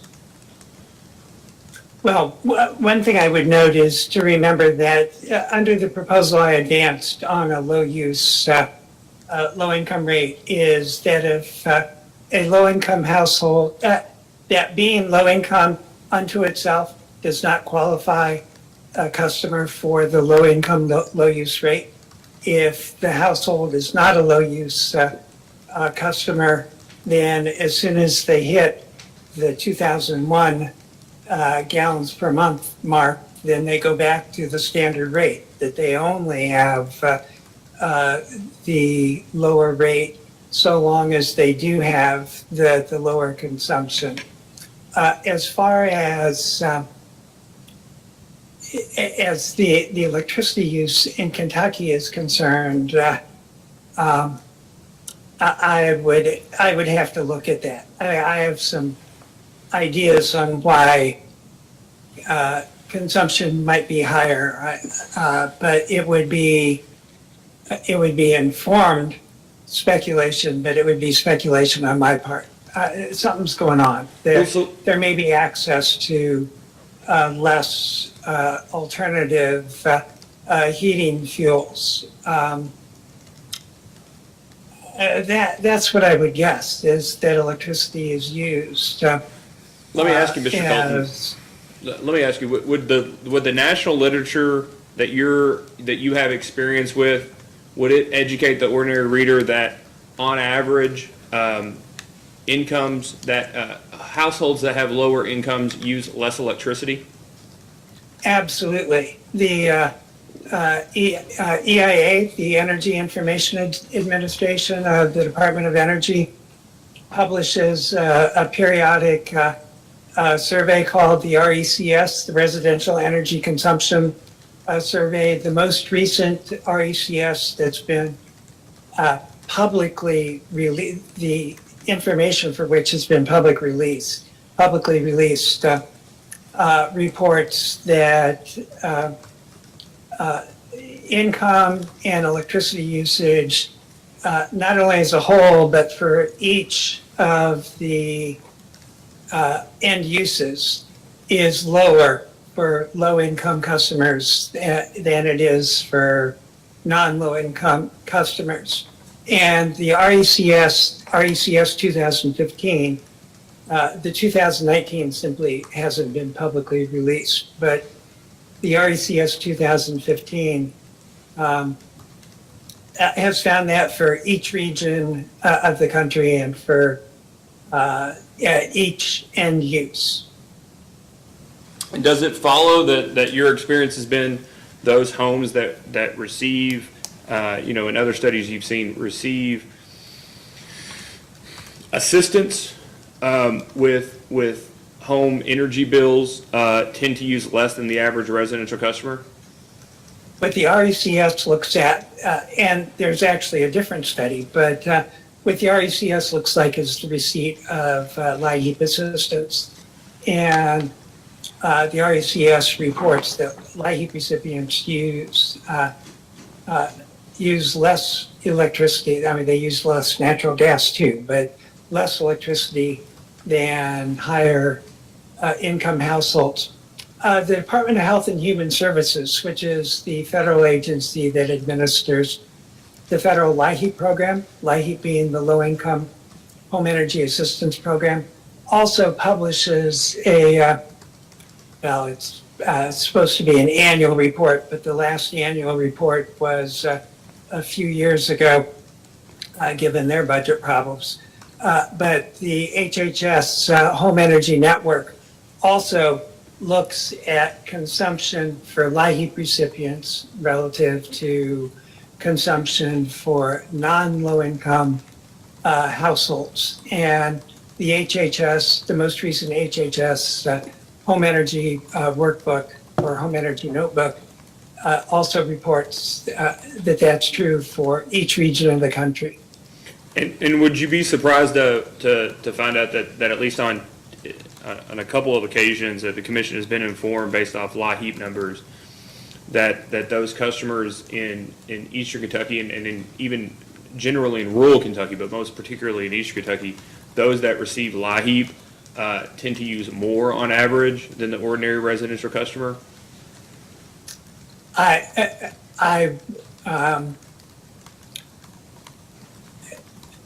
think that that's contrary to the literature that's been done at the federal level. On the other hand, over the last 20 or 30 years, I've testified in a couple hundred rate cases, and whenever a utility seeks a higher customer charge, they tend to present evidence or at least testimony which says, and our higher customer charge benefits low-income people because they are high-use customers. So I don't mean to be, to dismiss that or to be making fun of it, but to that extent, I wouldn't be surprised that Kentucky utilities come up with those same sorts of studies. Well, I guess it's not necessarily a study when we're just looking at the average for a residential customer and the average for those that receive LIHEAP in a given year. For whatever arguments they propose, you have no reason to not believe that the evidence that shows the average usage for a LIHEAP customer and the average usage for a residential customer, that at least on a couple of instances in eastern Kentucky, it would indicate that LIHEAP customers, based on that evidence, do use more electricity than the residential customer. Actually, that wouldn't surprise me. Yeah, for this reason, LIHEAP is by statute not a home energy assistance program. LIHEAP by federal statute is designed by statute to be provided in support of home heating and cooling costs. And so to the extent that there are electric customers receiving LIHEAP, what that means is that those electric customers would tend to be electric heating customers. So to that extent, unless that's controlled for, to that extent, LIHEAP electric customers would probably have higher consumption than customers as a whole, because you're not comparing apples to apples. And that's helpful, and I guess the reason I ask is because you said the national literature indicated that LIHEAP customers on average use less than an average customer, but at least in Eastern Kentucky, that doesn't seem to necessarily be the case on our experience. And the reason I ask is because it's the mere presumption I take from your testimony that lower income homes are smaller and that smaller homes use less water, and therefore this proposed rate will benefit low income customers. And it seems that follow-on is informed by broader studies that seem to be draw conclusions from a very great number of, I would assume, data points, but may not necessarily be particular to the area that we're discussing within Martin County itself. And so I just want to make sure that I understand that inference, that follow-on between one to another and their proposal is not necessarily dependent or based upon specific knowledge of the amount of use of water, the household size, or the household income as it specifically relates to Martin County. That's correct. And we've sort of mushed two things together here. I was speaking with Commissioner Butler about electricity, where it's the size of the housing unit that has been found to be associated with consumption. in Martin County, what I'm suggesting is two things. One, it's the size of the household, not the size of the housing unit. That smaller households tend to have lower consumption, and that I showed in my report that lower income households in Martin County tend to be the 1 and 2 person households. And then again, as I stated before, to the extent that a low-income household is not a low-use customer, then they don't qualify for the low-use rate that I propose. The low-use rate is not only income qualified, but it is usage qualified as well. So if you have a low-income household that is a higher, or even an average use customer, but a higher use customer, that customer, notwithstanding their low income status, is on the standard rate. Okay. So I have, one of the items you mentioned in your testimony is this, and I think you were really not, I don't think you brought it up to raise a point necessarily, but more than educating the reader or the attorney asking you the questions, but was that unpaid monthly bills are approximately 85, the portion of bills that are paid is about 85%, or 85 out of every 100 bills is paid. Do you remember that? Yeah, there were two things I stated. One is that Martin County receives 85 payments for every 100 bills that it issues. And secondly is that Martin County Water District, that is.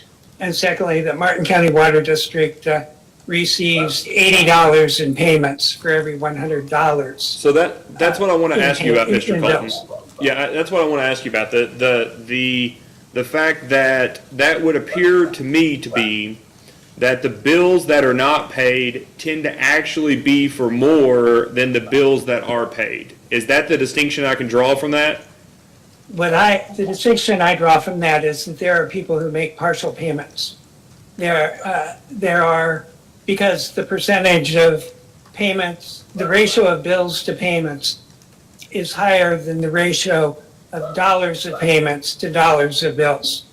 And what that means is that there are people who are making partial payments. Well, now, how does that necessarily follow? Why is it not that the bills that were, because every bill is not created equal. We don't have a set price per month, right?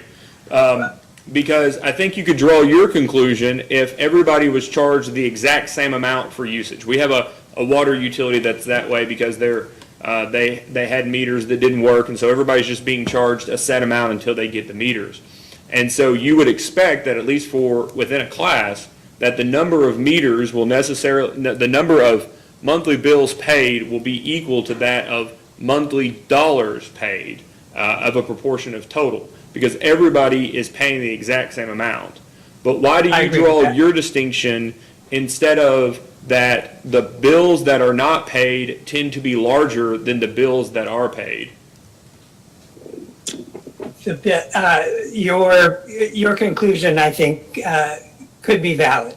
I agree with that. That would be one reasonable conclusion to draw. And so,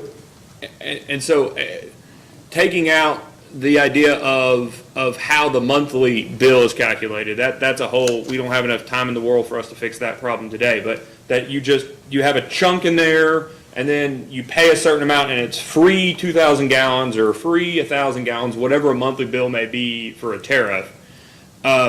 Taking that out, after that, you're charged a certain dollar sum per consumption. And so if we're talking about the higher bills being unpaid, we're effectively talking about the people who use the most water not paying.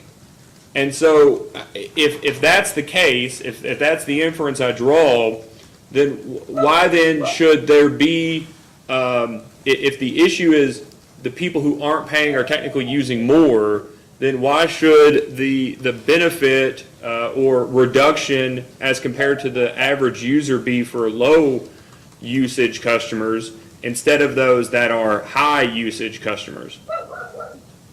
Because if you have a minimum bill tied to 2,000 gallons per month, and you have somebody who only uses 1,000 gallons per month, that minimum bill is charging the low-use customer for water that they haven't used. But those aren't And when you, but those necessarily, I don't know that I've seen evidence that those are necessarily the bills that aren't being paid today.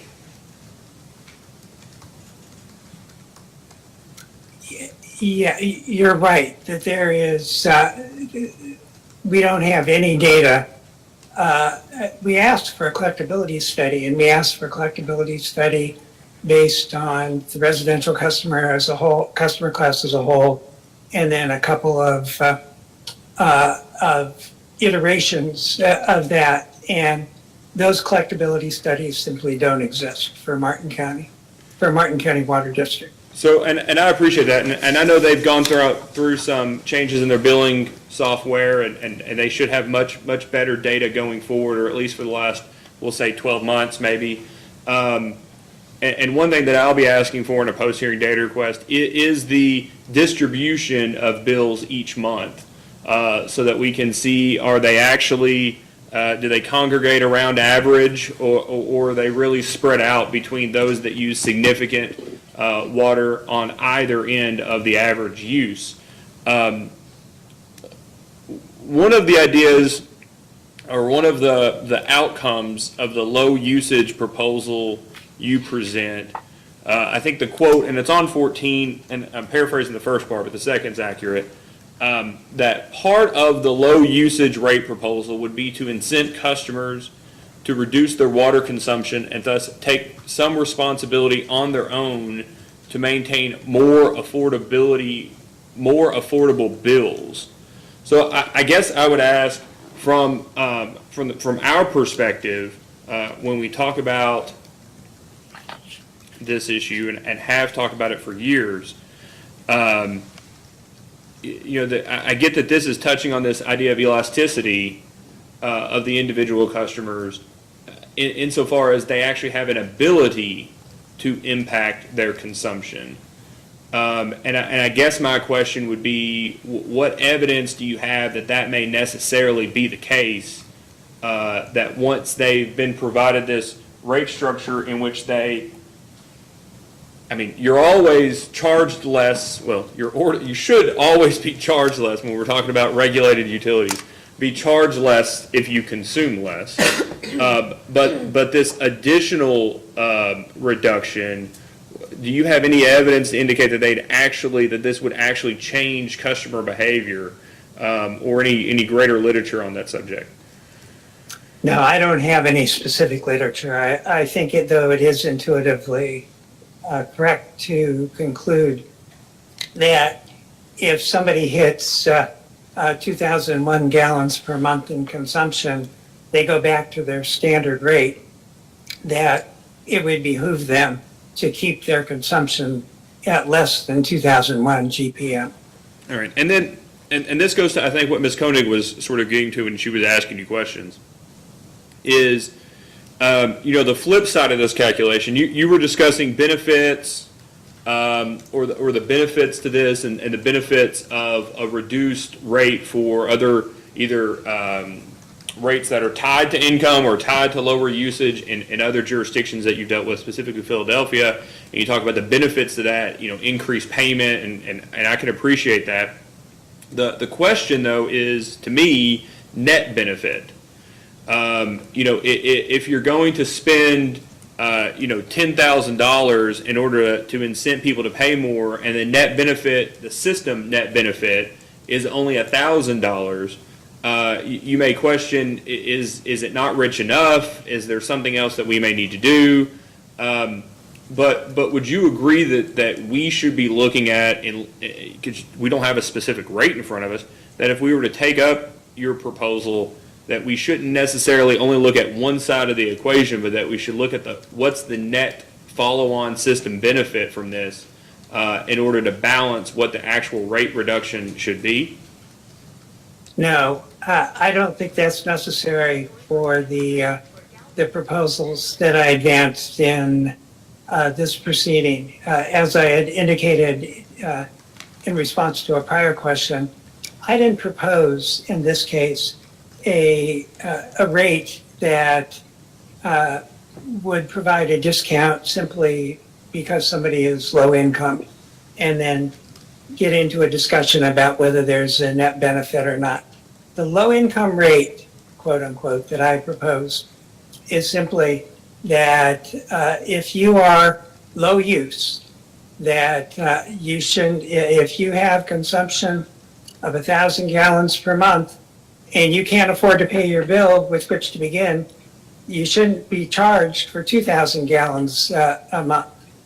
And the argument there is not whether there is a net benefit or not. The argument is simply when somebody can't afford to pay their bills, why should we be charging them for water usage that they're not consuming? And so I worked real hard in this case, and that's irrelevant, but the specific proposal that I advanced in this case is not an across-the-board low-income rate posing the question of what's the net benefit or not. I would simply say that as in this case is we keep hearing about this revenue shortfall and that, Mr. Sneed this morning said with respect to the management company fees that it's not simply fees but there are increased efficiencies and offsetting cost savings that arise from paying those management company fees. And the exact same thing would be accurate for the low-income proposals that I advanced in this proceeding. That there aren't simply costs, that there are offsets in terms of increased revenue and decreased costs.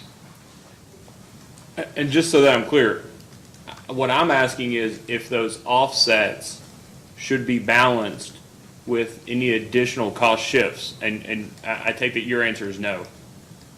My answer is no, because the question is not, are we providing a low-income rate simply because somebody is low income, which I think would pose the question that you're posing. The question is, if somebody can't afford to pay their bill to begin with, why should we be charging them for a minimum of 2,000 gallons of consumption a month if they're only using 1,000 gallons per month? And that presents an entirely different question. With that being the case, Mr. Colton, would you then support a rate design that looks more like what electricity customers have, which is a fixed amount of bill? Let's just make up a scenario. Most states have a fixed amount of bill with direct, not even overhead, but just the direct customer-related costs, billing, things like that as a fixed charge, and then everything else be variable? Well, if I heard what you just said correctly, if I'm not just projecting what I think onto your question, I think in the long term, any utility would be beneficially served by having a fixed customer charge that is based on the cost of having a person on the system, the marginal costs imposed on the system by having an additional customer, and then having a variable volumetric rate that has an increasing tier. I think that those serve that type of rate structure, which is not at issue in this case. That type of rate structure would be beneficial.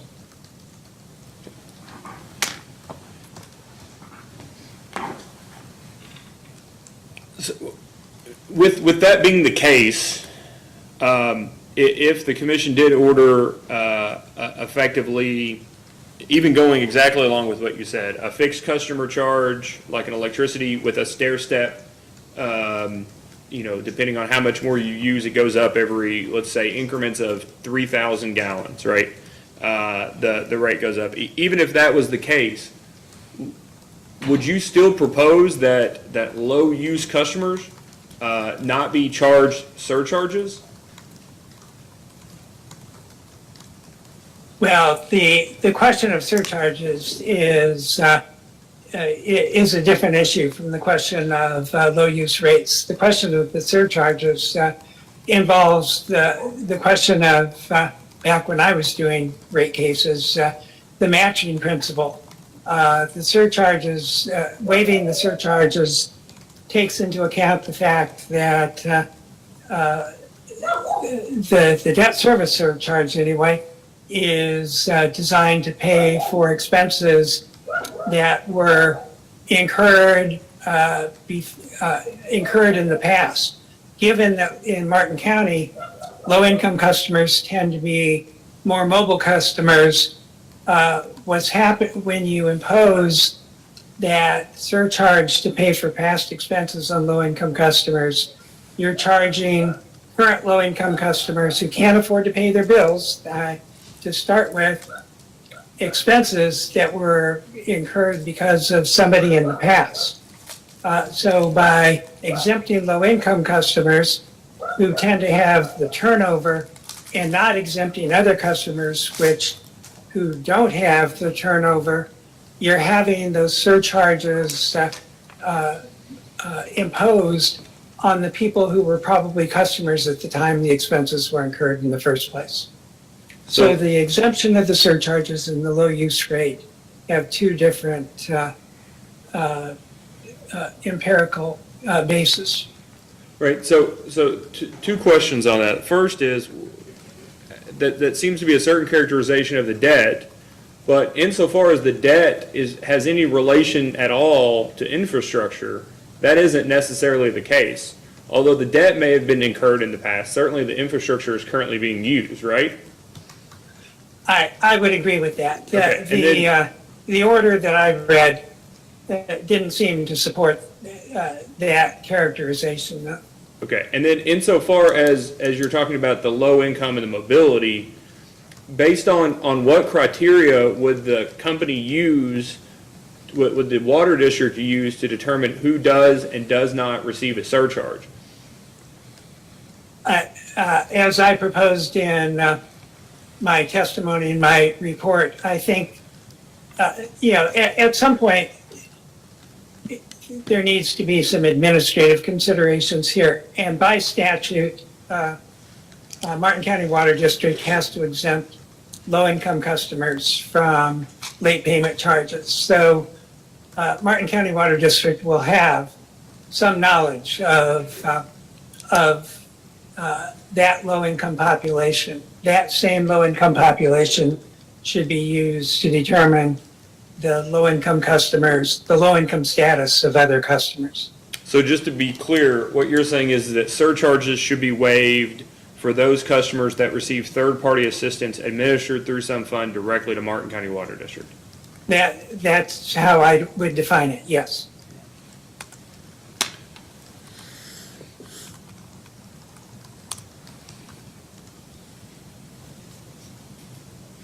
And then one thing that stuck out to me with the data set that you had, Mr. Colton, was your takeaway that, and I'm going to get one of the terms wrong, but it was that I think the depth and the breadth, were those the two terms that you used? Yes. Okay, so the The depth. depth and breadth of unaffordability. The depth and the breadth, but then your rate proposal was not necessarily related explicitly on income or poverty, but was specific to usage, taking us back to the first part of the conversation that you drew the parallel there, or the carry-on that low usage ordinarily relates to lower income. But if the depth and the breadth is so wide, what consideration to your proposal did you give to the fact that those customers that do pay the remaining costs that those low usage customers wouldn't pay may necessarily be in just a grade of issue, that may be in the same position as those customers that are paying now these lowered bills because they're lower usage, may be in the exact same place in terms of income or in terms of energy burden or affordability, and that effectively their rates and bills will be higher than they would be otherwise if you didn't have this rate structure. Sure, that's a question that every time I've worked with a utility or a utility commission or an attorney general's office, we have to deal with. The question is not only the low-income customers that aren't participating, but wherever you draw the line, defining low income, somebody is $1 over the line.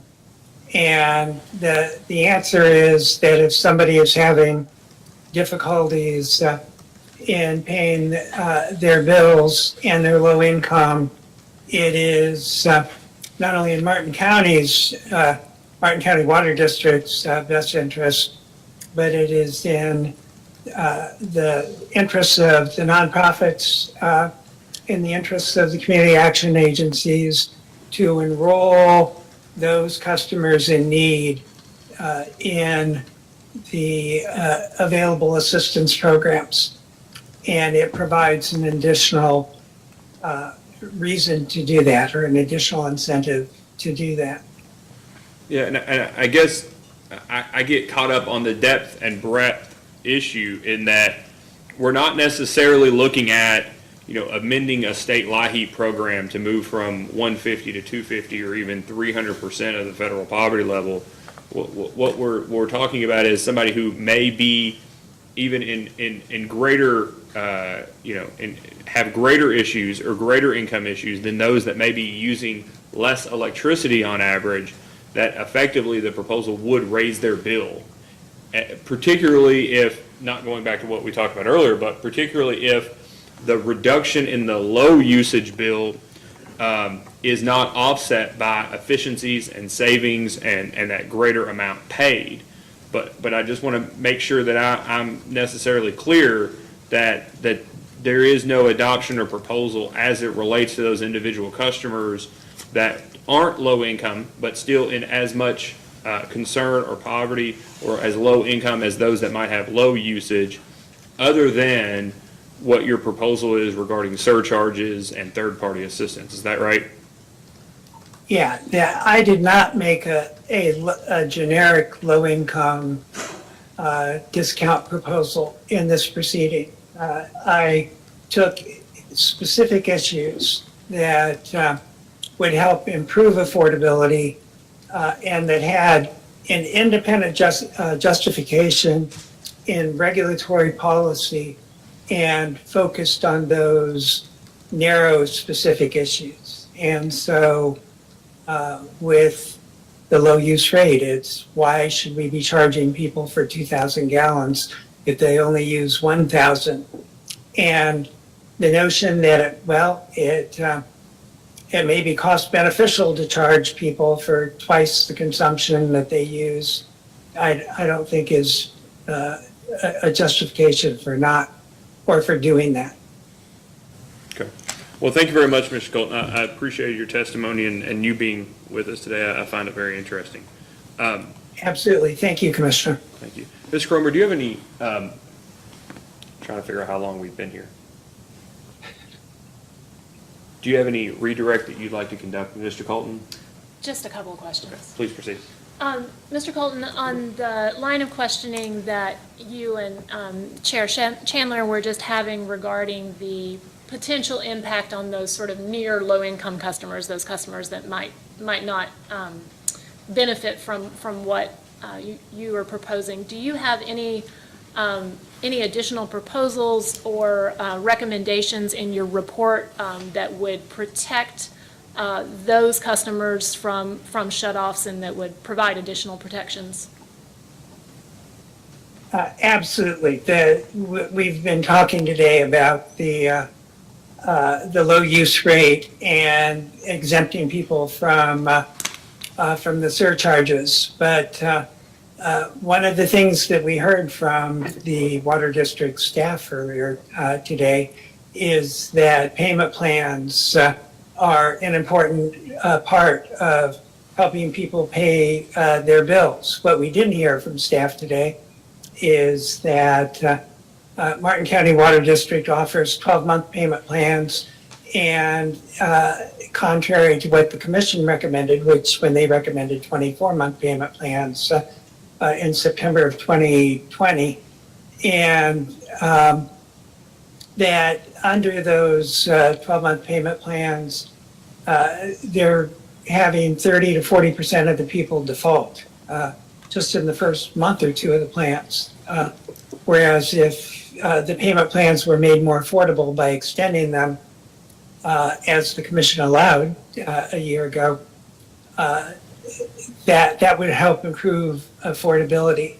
And I offered other proposals. The proposal to exempt low-income customers from the non-recurring charges. We know that the commission has previously held in prior orders that non-recurring charges, for example, shouldn't have labor costs in them. Well, Martin County's does. It shouldn't, and the same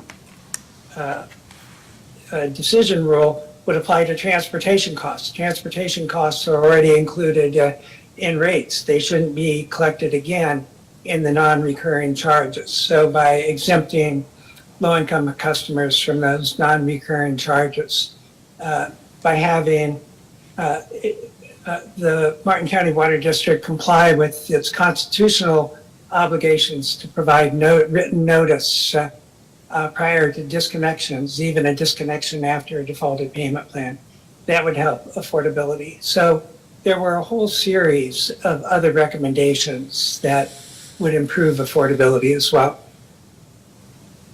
Thank you. And just one more question. With regard to the low-income, low-use opt-in rate and the waiver of surcharges for low-income customers, if those two proposals were implemented as you have recommended in your report, how long would it take to have the data that would be necessary to do an analysis as to whether or not those are effective at both protecting those customers and increasing overall revenues? And what would that analysis look like, just kind of broadly? Well, I would want one complete year of billing and collection data. 2 complete years would be even better, but 1 complete year of billing and collection data would be critical. And there are a whole set of metrics. When I do evaluations for public utilities of low-income programs, you look at the frequency of payment, you look at the timeliness of payment, you look at the completeness of payment, you look at the regularity of payment.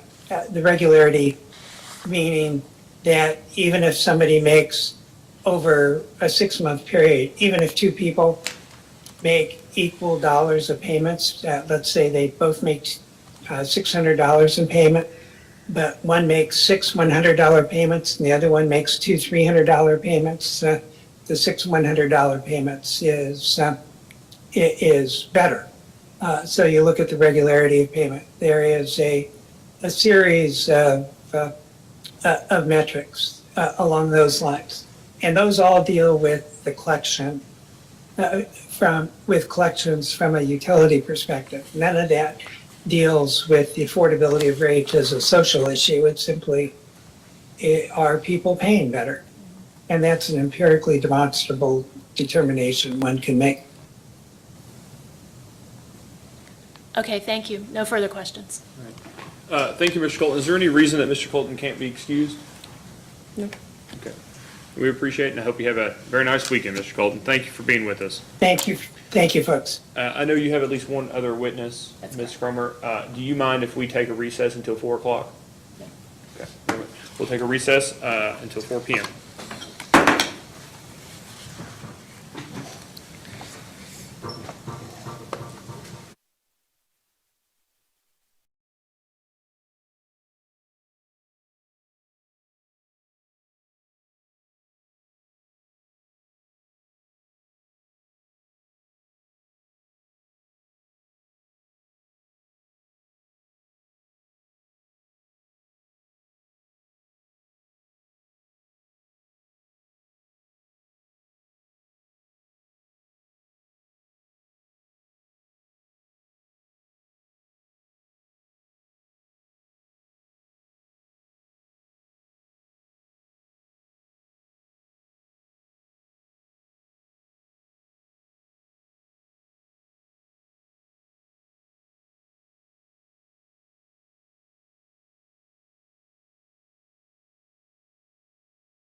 testimony. Should I just go ahead and pass them out now? Yeah, hold on one second. Let me, Vice Chair Kevich, can you hear us?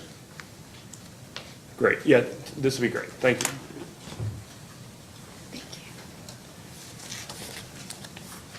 I appreciate it.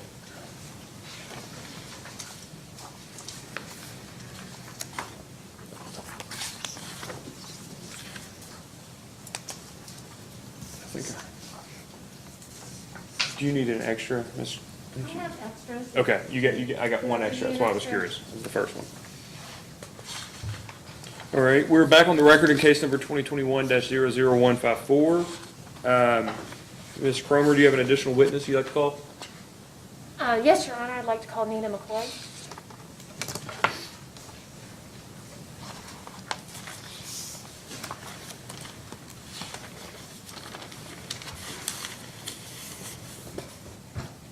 All right, Ms. McCoy, please raise your right hand. Do you swear or affirm that the testimony you're about to give is true and accurate under the penalty of perjury? I do. Please be seated, and state your name and address for the record. Nina McCoy, P.O. Box 922-3245 Cassidy Avenue, Inez, Kentucky. Thank you very much. Ms. Cromer, you may ask. Thank you. Nina, could you tell us what your position is with Martin County Concerned Citizens? I'm a chairperson. And have you had a chance to review the testimony that you provided on May 27th in this matter? I have. And when you testified there, we were considering a possibility of a 12% emergency increase, and now, based on the staff report, we're looking at the possibility of an even larger increase. Can you talk a little bit about what the additional increase might mean? Yeah, so that would be like doubling the amount that has been asked for.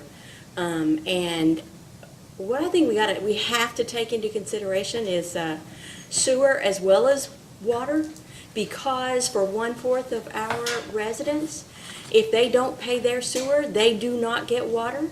So you can't just say, well, that's just not our problem. It is, because if they can't pay both of those and have a problem with that, then the whole system is going to be in trouble. And basically, if this goes into effect, which would be the 24%, that's what I'm talking about, and the sewer rate has doubled since 2018, then basically everybody's rate is going to be totally doubled for what they're going to be having to pay. So it's a 100% rate increase. You know, when they say things like, well, you know, we asked for a 49% and that's all we're getting now. No, not if you take the surcharges into account. And then, of course, it's just the whole idea of somebody having to pay almost $90 a month for the minimum for water and sewer. I mean, we see things on Facebook about, you know, why don't we just sue that water district? Well, that's ridiculous, because you can't draw blood out of a turnip. Well, the same thing is true. It's just absurd to say, well, let's just charge these people more, because when you're in a poor county, it's just, it's going to be very tough on people. And during the last hearing, we had presented evidence. We had gotten the data from the PSC on water utility rates, and we had presented evidence that compared Martin County's minimum rates to the other utilities, and found that, you know, if the interim rate increase that they were asking for went into effect, that Martin County would have the highest minimum rate of the regulated water utilities in Kentucky. Have we learned anything new that might change that analysis? From what I understand it, and I do remember Commissioner Schmidt saying something about another utility that was being asked for a 90-some% rate increase. So from what I understand, there may be some more. It's hard for me to know where that area is or how much, what's the average income of the people who live there. But from what I understand, there may be some that might be higher for the minimum. Thank you.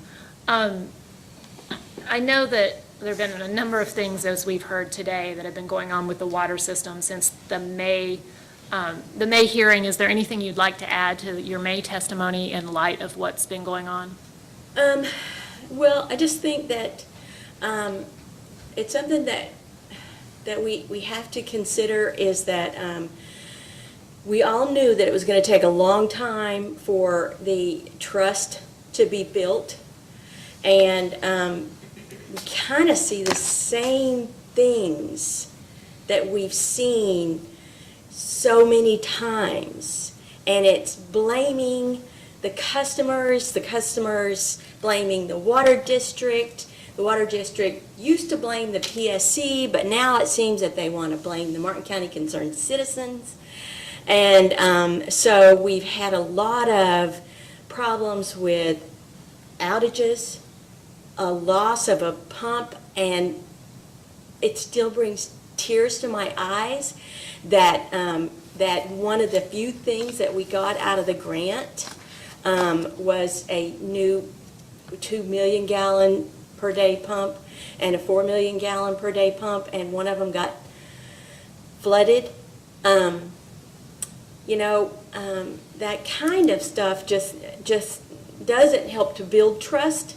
It helps to scare us all because we're kind of like an abused child who, if you come at them a little bit, they're gonna flinch, and so we've seen a lot of problems.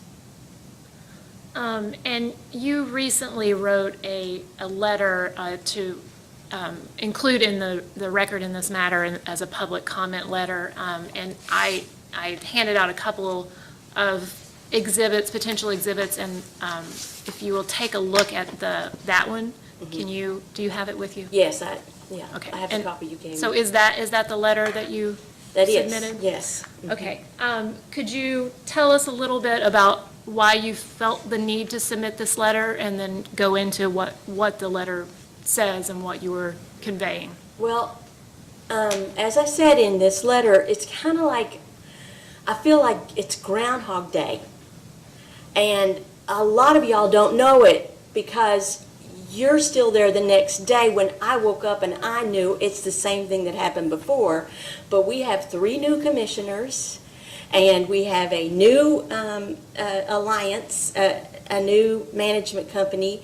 And I think a lot of times, I just wanted to remind people that we are going through what we went through before. The type of things that we were told before, when as Alliance has testified to before, that this district was in a lot of problems, and we tried to tell everybody that, but we were told to, you're just being silly. And we're seeing the same kind of thing. So when they had the water shutoffs, and you were between 12 midnight and 4, I don't know that Alliance's team understood what that brought back to us. In 2016, 2017, the schools were being shut down because they had to turn off the water at night. And we never really found out what was going on. And so when we got notices, there were 3 different things put on by the district. And the first one was just kind of, it's on September 8th.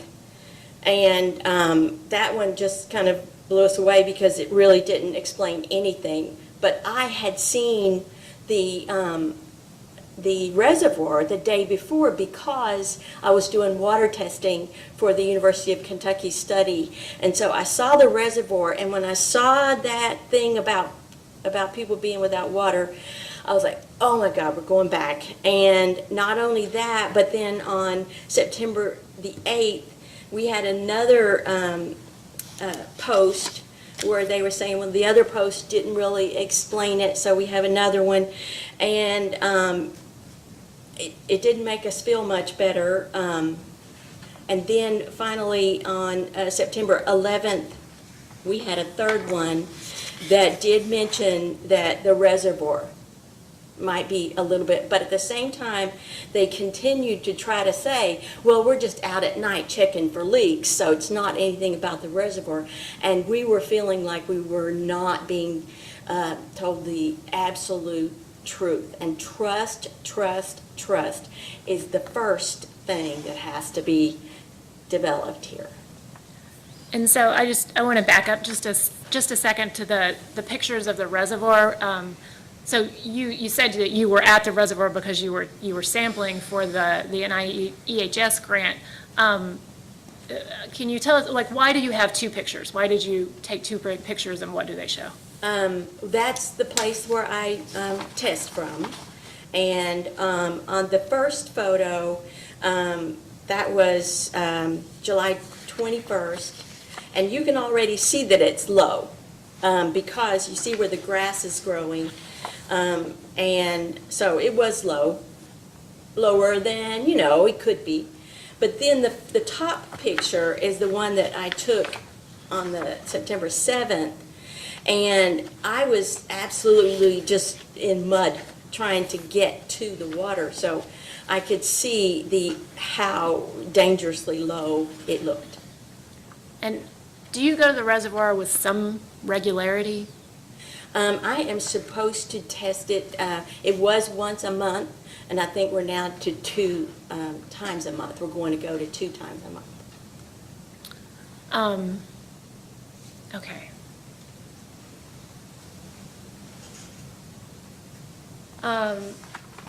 So I want to talk just a little bit about customer service. And one of the things we talked about last time was our efforts, and I talked to Tony today about it, Mr. Sneed, about our efforts to get to have some input in the customer service protocols that the Water District is developing, and especially around being able to track complaints. And so, can you talk about, are there recent things that you've heard from the community or that have happened that sort of show why that's important? Yes, and this is something that I've tried to say at board meetings.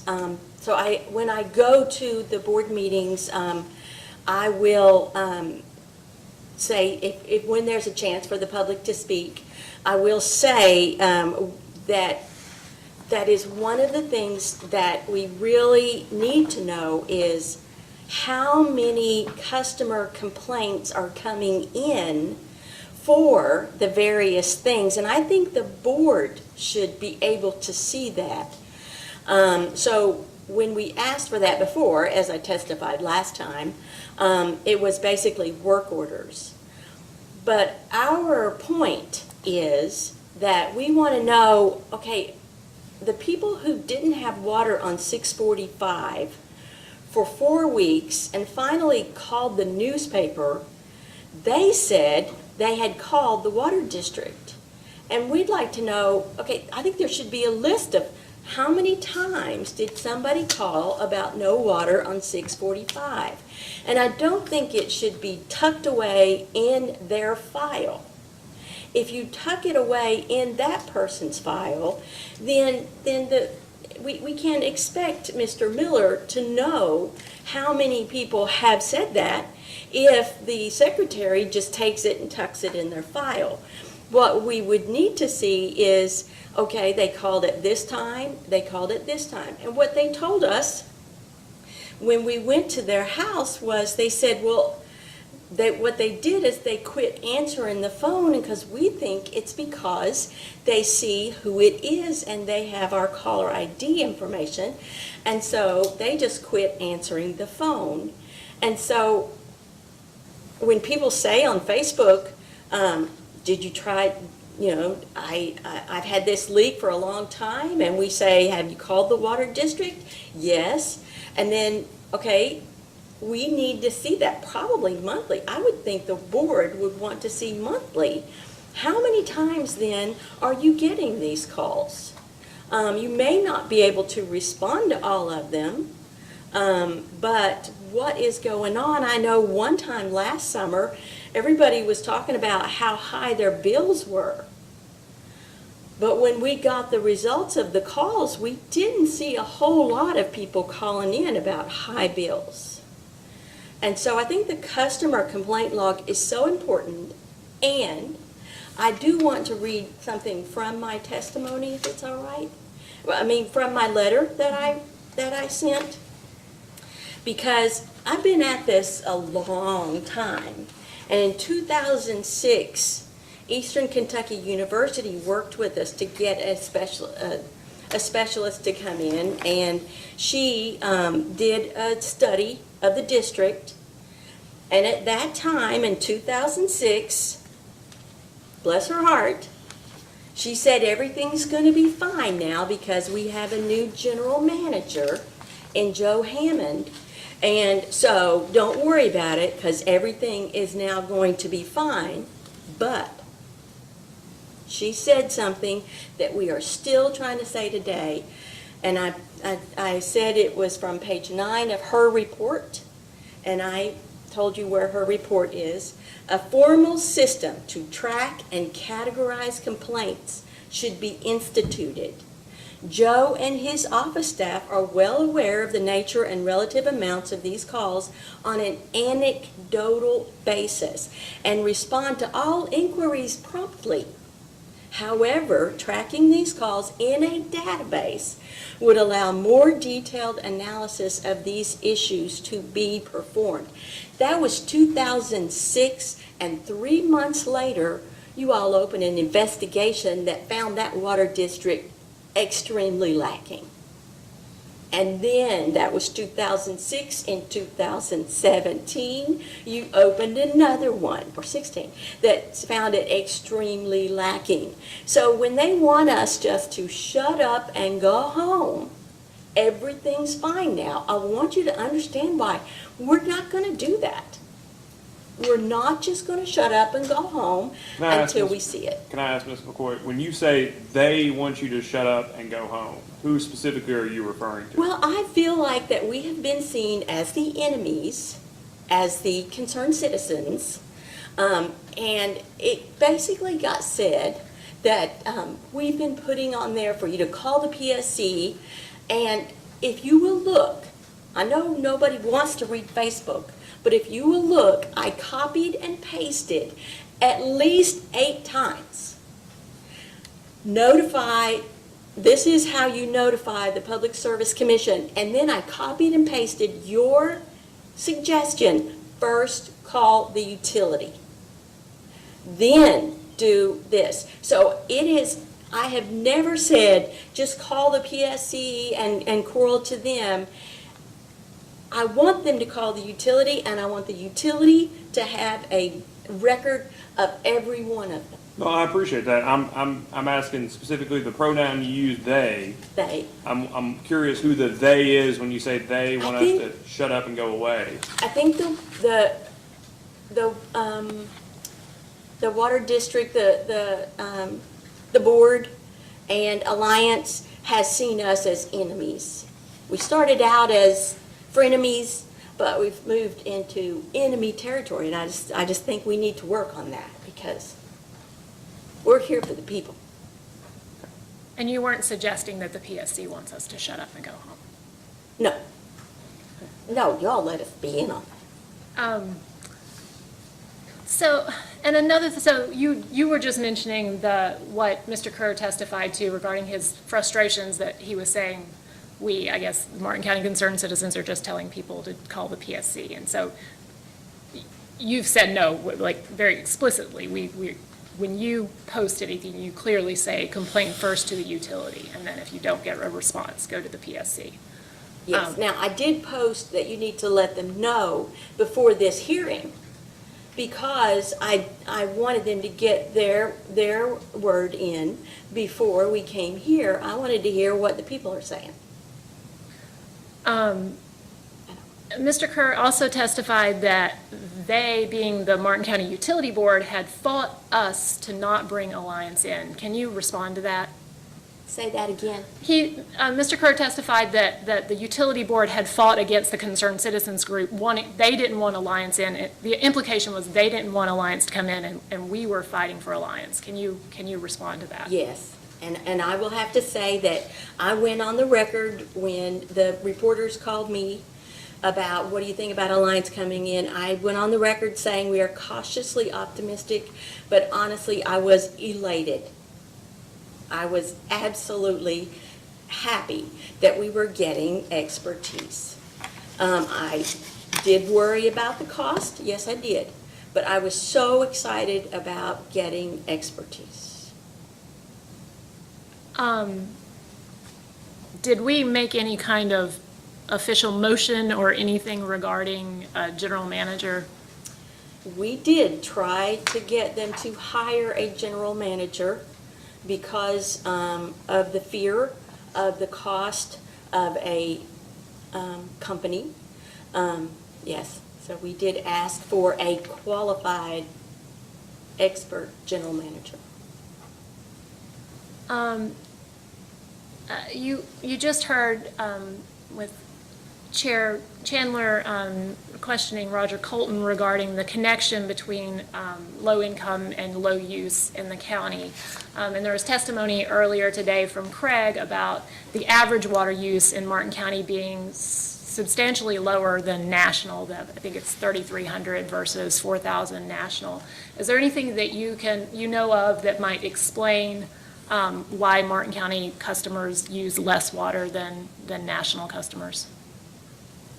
I have to wonder about the fact that our study over the year 2019, and I don't see that changing a lot, showed that 88% of the customers didn't drink the water, and 45% didn't use the water for cooking. And so that kind of lowers the amount of water when you're buying bottled water for cooking and for drinking. That might lower the amount. Thank you. One of the things that's highlighted in Mr. Colton's report is the fact that the district doesn't include meter read dates on its bills. Could you describe, from your experience and from the experience of people why that's important? Yes, I think that it's kind of self-explanatory that if you're being charged for 2,000 gallons as your minimum, if it is red, because maybe there was a leak and the guys couldn't get out to read the meters on the date they usually do, so instead of reading it on the 3rd, they've waited until the 10th, then you are actually possibly going to go over your 2,000 gallons for that period of time, which should be considered the same period of time as what you did last month. But if you're having to wait to go out there, then you might actually have more time and you're going over your minimum usage.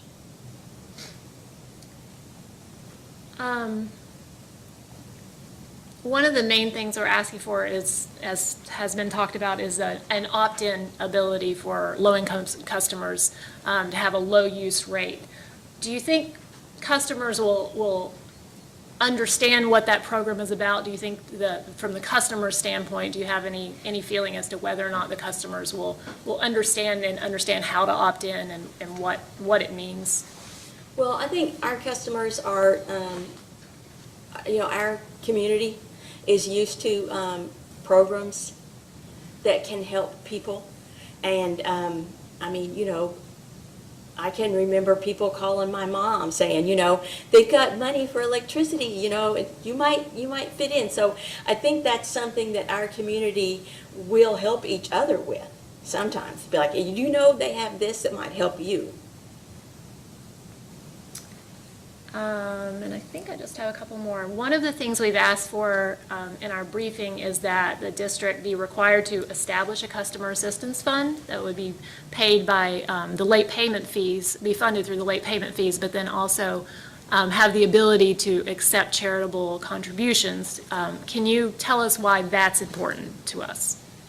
Yes, we have seen a lot of people, because Martin County ends up on the news a lot, and, with this rate increase, might end up on the news again. A lot of times what people want to do is they want to send us bottled water, and that ends up being a difficult thing to deal with, because I know there's been times of of, how do you decide who gets the water? How do you decide, there are people who show up multiple times to get these free bottled water, and that's been a problem. But if there was something that we could say in order to make sure that these people have water, running water, and this community can maintain the system, you can help that by helping the poorest people pay for that system.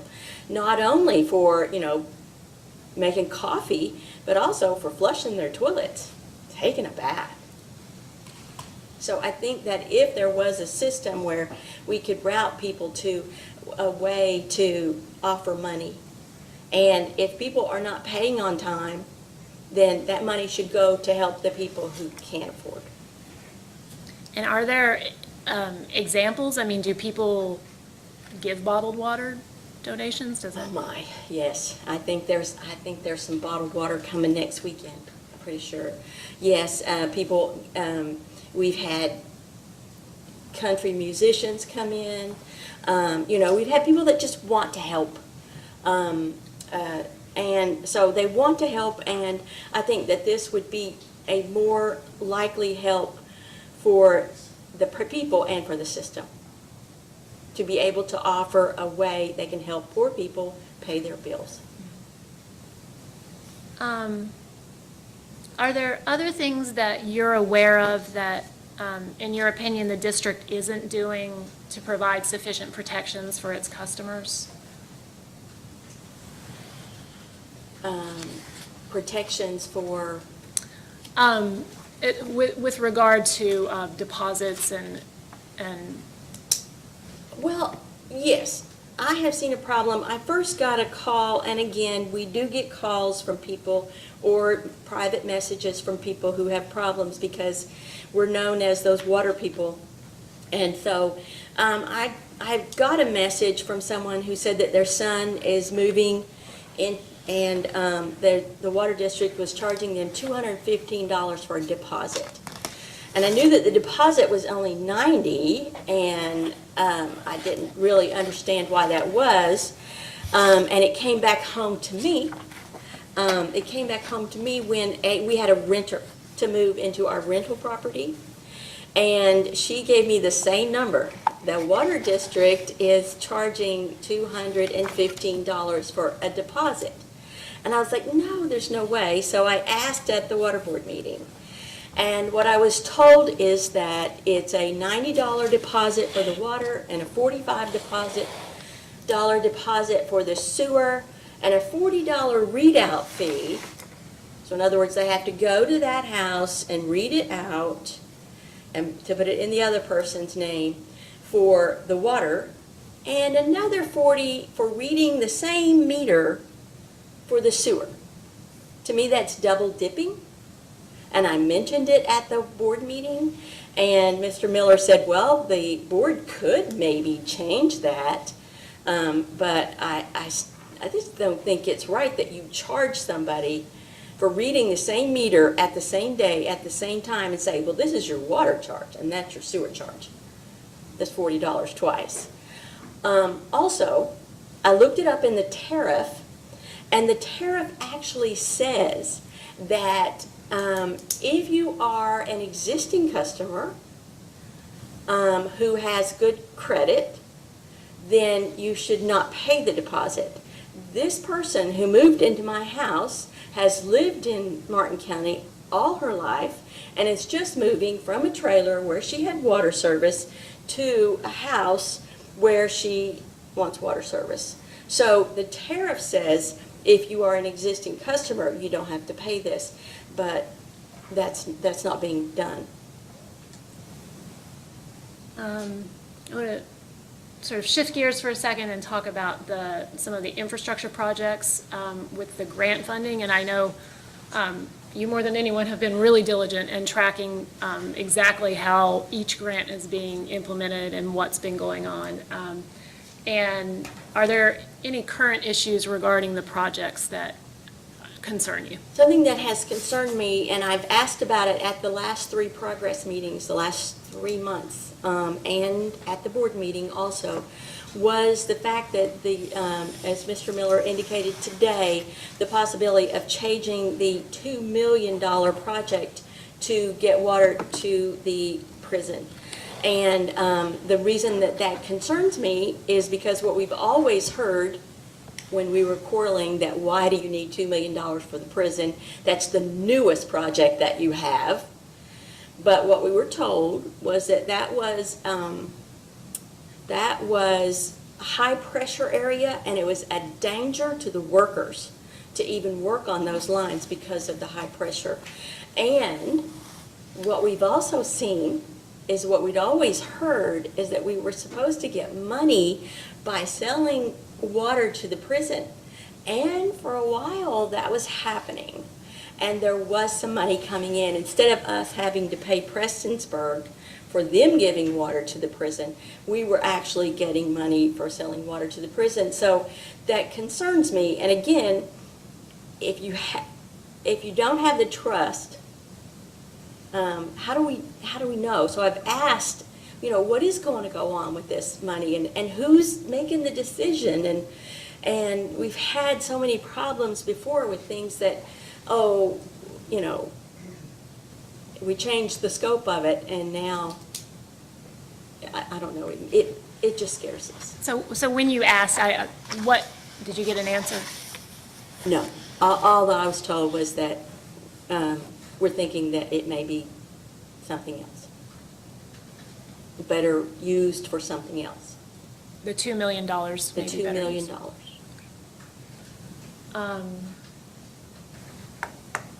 And I asked Bell Engineering did they know?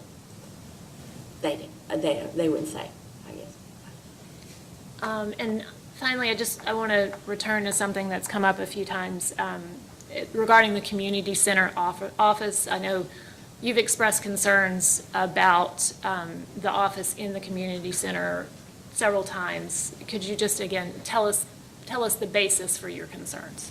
And this is a bone of contention for the community, and it was especially sort of a slap in the face when the report from the PSC said that they didn't have two offices, and we all know where the two offices are. But anyway, it's Ms. McCoy, because can I ask, if you're talking about a commission order, can you, again, you use a lot of pronouns.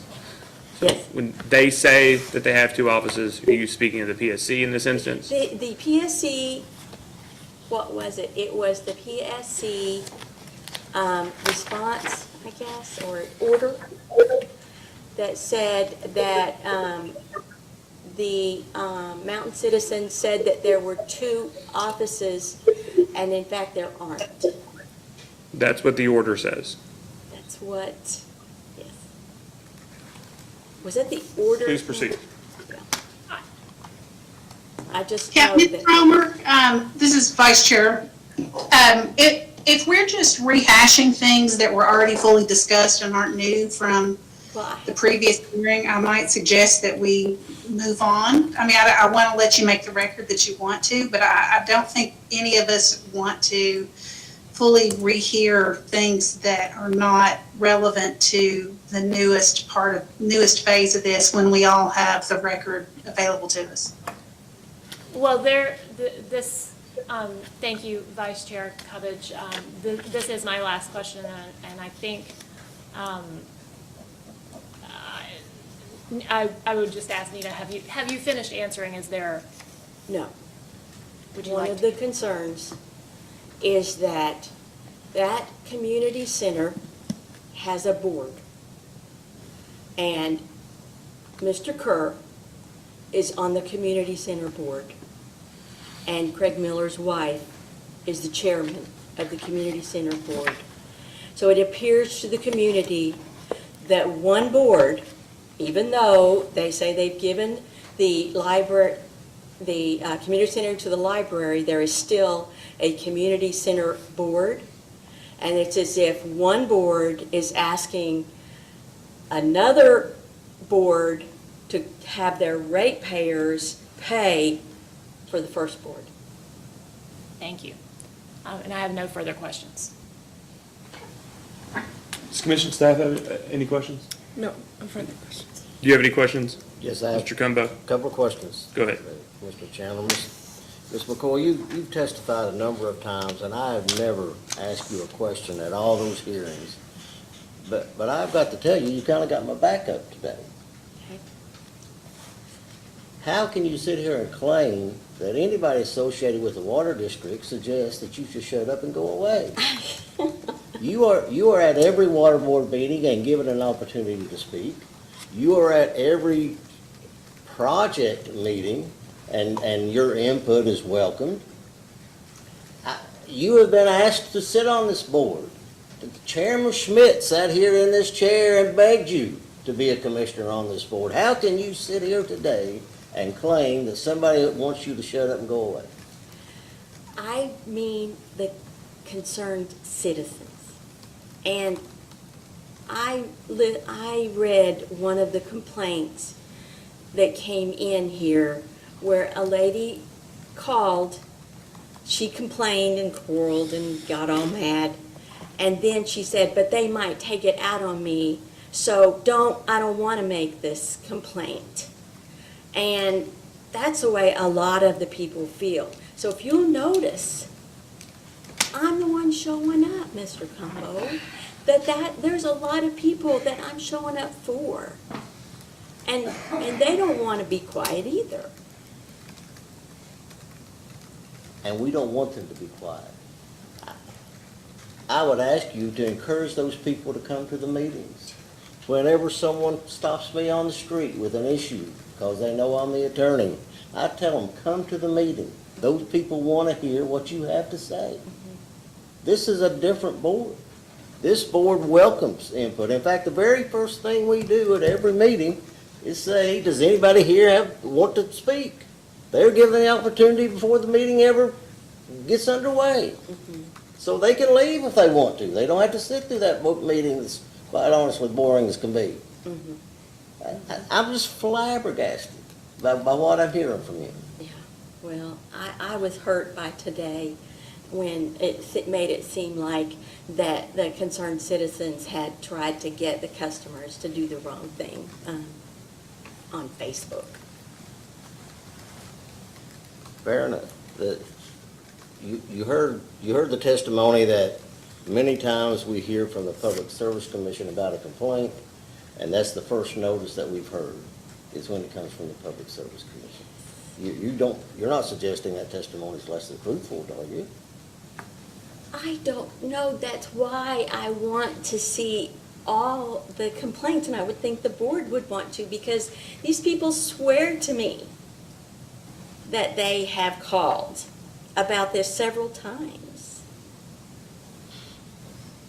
Fair enough. I will stop, but let me just get up on my soapbox for a second here and say, Hold on, Mr. Is it going to finish with a question mark? Because if it's not, I think we probably need to move on. let's move on. Okay. Vice Chair Cubbage, do you have any questions? No questions. Commissioner Butler? No questions. So Ms. McCoy, the reason I asked the last question that I did is because I have here in front of me the order that this commission entered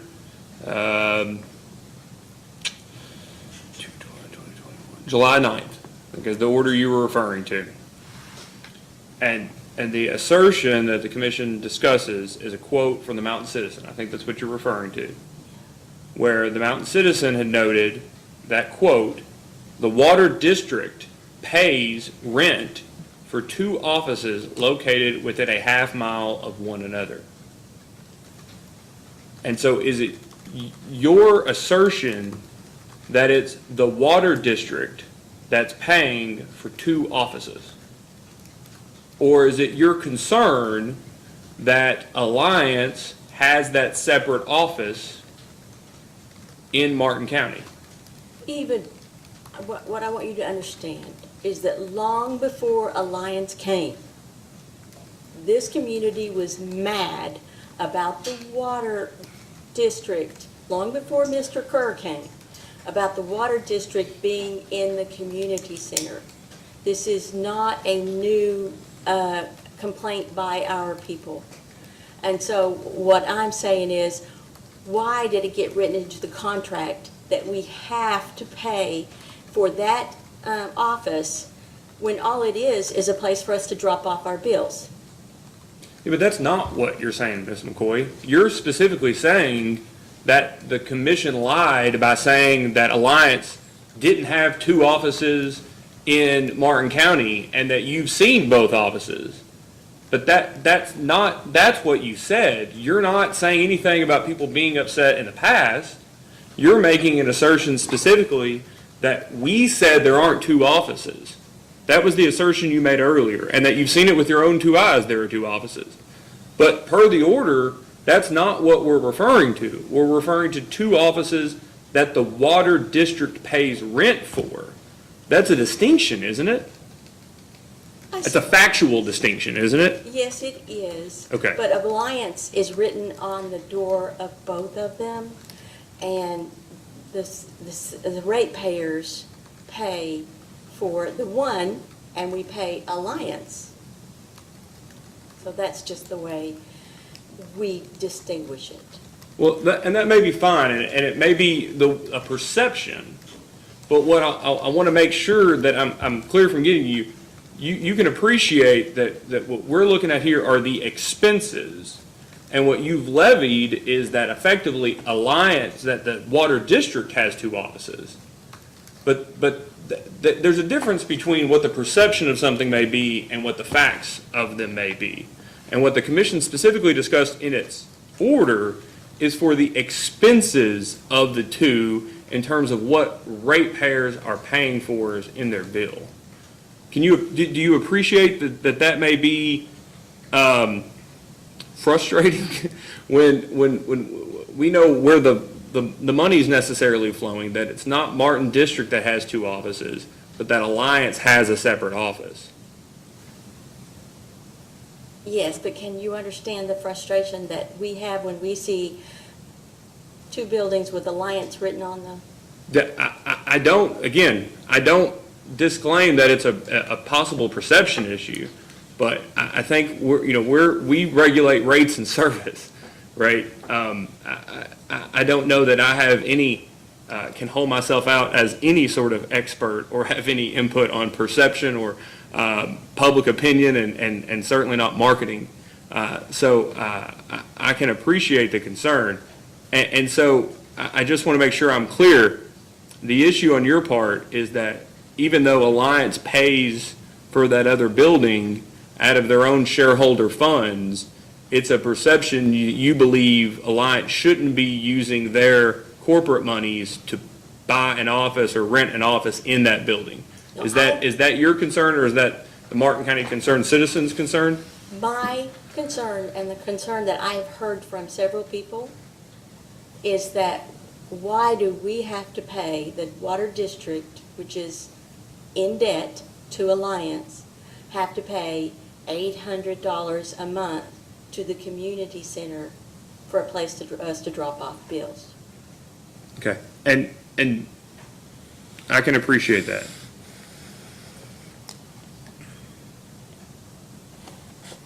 So when you saw the reservoir, I want to take a step back. When you took the picture in July, did you take the picture in July because you had a concern about the level of the reservoir? I always take a picture so that I know when I hit deep water. Okay, so at that level, did you have a concern about the level of the reservoir In July, in July? I knew that it was lower than than what it was supposed to be, but I had seen it that low. Okay, and so you saw the reservoir in July, then you saw it again in September, then you saw the initial or the first or second post on Facebook, then you saw the third post on September the 11th. Yeah. Okay, so at any time between when you took water out and you saw the post on September 11th, did you call Martin County Water District or any of its agents or board members to ask anything about the low level of the reservoir? No, I saw that. Then there were posts about how water was being shut off. And so that's when it all started, on the 7th of the different things going back and forth. So no, I didn't call the water district. I assumed they knew what their reservoir looked like. Well, but you seem to infer that the low reservoir and the water being shut off at night in certain areas were directly related. That's just what, yeah, that's what I assumed. Based on that they were both occurring at the same time? Well, I just saw the low reservoir. I was just collecting the water. And then when I saw that they were doing shut-offs, that's what clicked in my mind. I know that it had gotten low before, and there were problems, and so that's what I put together. That was not said in the post until later, a few days later. Okay, so let me take a step back. So you saw them, you saw the post, and so I'm looking at a post here, and I don't know the date. I guess it's September the 8th. Let's And see. then later, there's a September 11th post here that says, we would like to let you know that we're struggling to keep levels in tanks. We're pumping 2.4 million to the reservoir from the river and 1.8, I assume those are gallons, 1.8 million from the reservoir to the plant. We have crews out fixing leaks, and we are trying to move water around as much as possible. Some people are going to experience intermittent outages while we get ahead of the situation. We are pumping, we are just playing catch up. We appreciate your continued patience. So you take from that they were, what, just cutting people's water off at night in order to save water? Yes, that's what I thought. I thought that's what we all knew. That's what I assumed. Well, but that was my final question. Have you confirmed that with the water utility anyway? Like, when you read that post, where they simultaneously talked about fixing leaks and about the low reservoir, did you or that, to your knowledge, anyone on behalf of the Martin County Concerned Citizens email, mail, letter to, call anyone at Martin County Water District? Any communication to just say, hey, we've had people out, they're curious why they're out. Is it because you're trying to save water from the reservoir? No, I didn't. Okay. And the reason I ask is, to be frank, I don't know how much water you would save cutting people's water off from 12 to 4. I assume that's when people use the least amount of water. So I guess I'm trying to necessarily understand why you drew that conclusion, but haven't necessarily followed up to make sure it's the case, especially before sending the letter to us.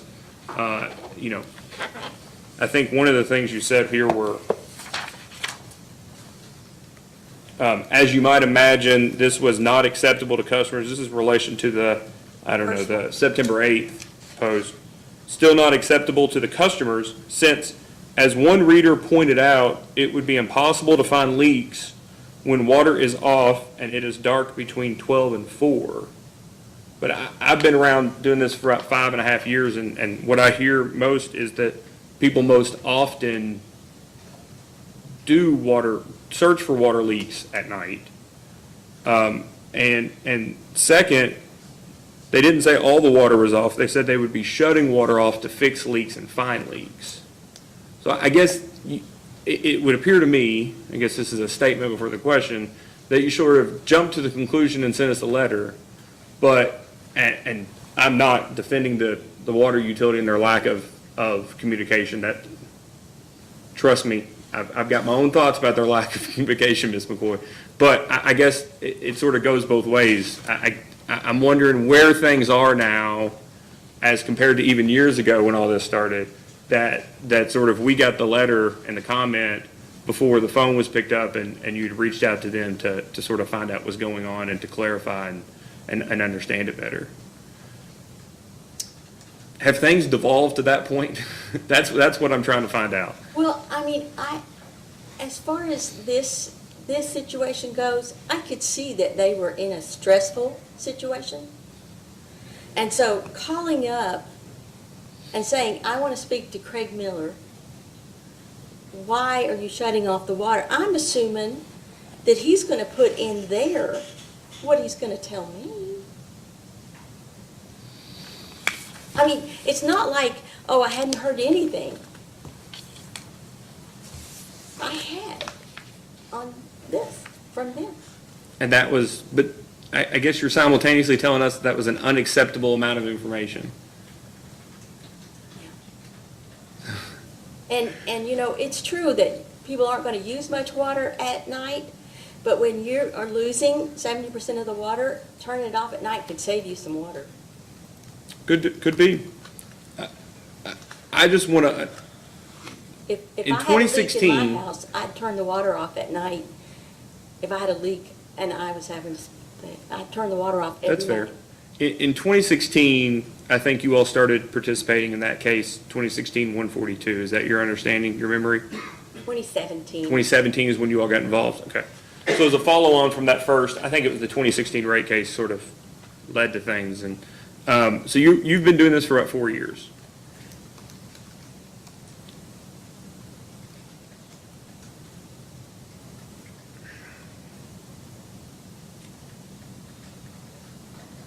Is it, I hear your concerns. And I also know you've lived in this community for years, and this isn't something that you've been offended by in the last week and you're bringing it to our attention. I can appreciate that it's a cumulative education. In terms of communication to the customers broadly, do you have a specific proposal or any particular actions that the utility can take or that you would prefer the utility see take in terms of active communication? And I ask this from this perspective. I would say that based on my experience, Martin County has more active problems per customer than most of the utilities that we deal with. But we have a lot of utilities that probably, I guarantee, I know for a fact, don't have any social media, or the ones that do have social media post maybe once a week, right? That they occasionally use, and this is not under our jurisdiction, the least intrusive means to inform customers of full water advisories, right? They may, I think, putting it on the radio is an acceptable form, and how many people may actually hear that, right? That I think far more people are going to find out about it if it's on Facebook, frankly. Do you have anything specific? Because, at least from my perspective, it seems that Martin County is, whether they're good at it or not, I think is a subjective perspective. But they are probably communicating outwardly to customers more than most utilities we regulate, especially the 150 water districts and water associations. But in terms of the person or one of the people that is supposed to be a receptor of these messages, do you have any recommendations that could make it better? I will say that in Martin County, because we have so many elderly people, and we asked this question in our survey, and a lot of them said they want it on television, boil water advisories, because a lot of older people aren't on Facebook. Okay. As like a rolling banner at the bottom, kind of like school's closed because of snow? We hear boil water advisories in other places on TV, so. Okay. Do you all get TV from Ashland, from Huntington? Huntington. Yeah. And we also, I think it's a good idea, I noticed, I can't remember if it was Mr. Miller or Mr. Sneed who said that they also are going to use the 911, they're going to try to use the 911, and for a while, we did get that. They would use it before Alliance came in. It's really important that the county work with the water district, and the water district work with the county, because that was a good way for us to get rural water advisories. We would get a call when it was on and another call when it was off. Okay. I want to ask about, again, you've lived in Martin County longer, Mr. Miller certainly. About the flushing, well, not the flushing, about the usage of water by the fire departments. Have you been aware of that issue, that the fire departments use water but do not report any of the used water to the district? It's been a little bit of a bone of contention with the people, yeah. Can you speak about that? When you say bone of contention?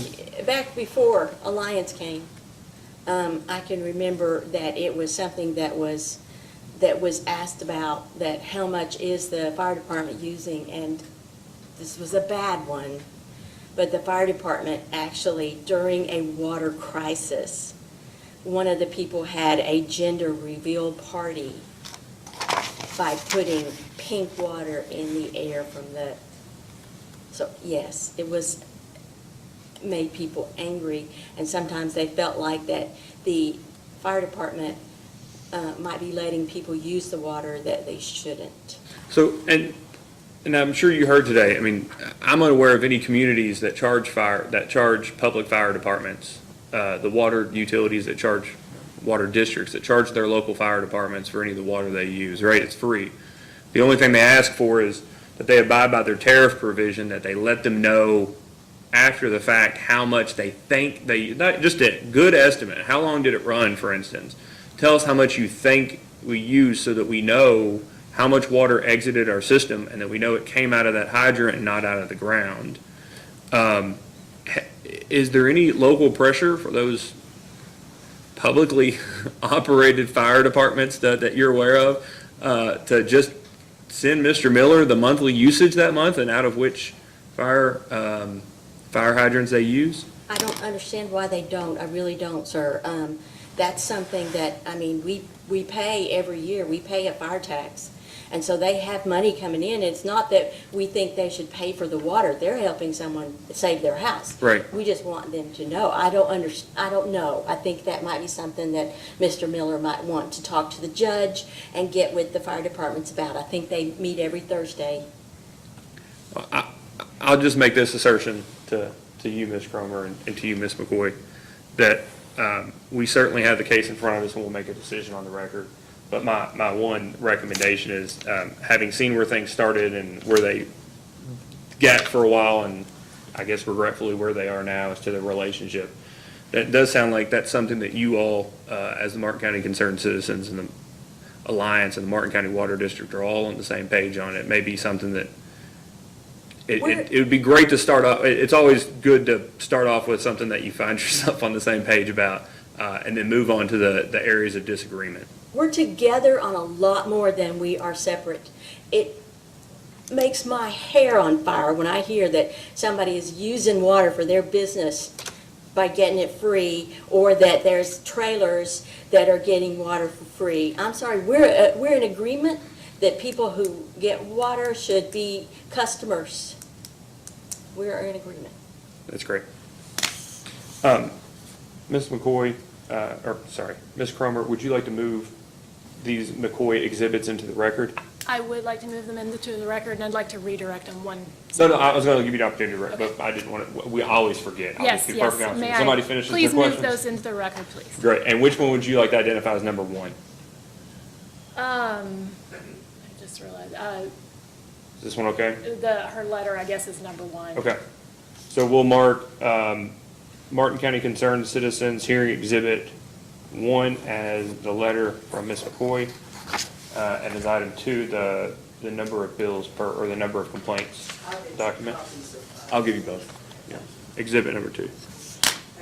All right, Ms. Cromer, you may, you want to And redirect? just really quickly redirect on the questions that Chair Chandler had for you, Nina, about whether you contacted the Water District before sending this letter. I just want to ask, maybe not about you directly contacting the Water District, but were you perhaps copied on an email the morning of September 8th? I think the Facebook post had gone up at about 1:35 a.m. And the next morning, Can you tell us, was there an email to Tony and Craig Yes. about that? Yes, there was an email concerning that short and unexplainable post, and could they do more to explain it? And then another post showed up. And who was the email from? It was from you, Mary Cromer. And who was it to? It was to Mr. Sneed, Mr. Miller, me, Mr. Kerr. And did we mention your photos of the reservoir? Yes, we did.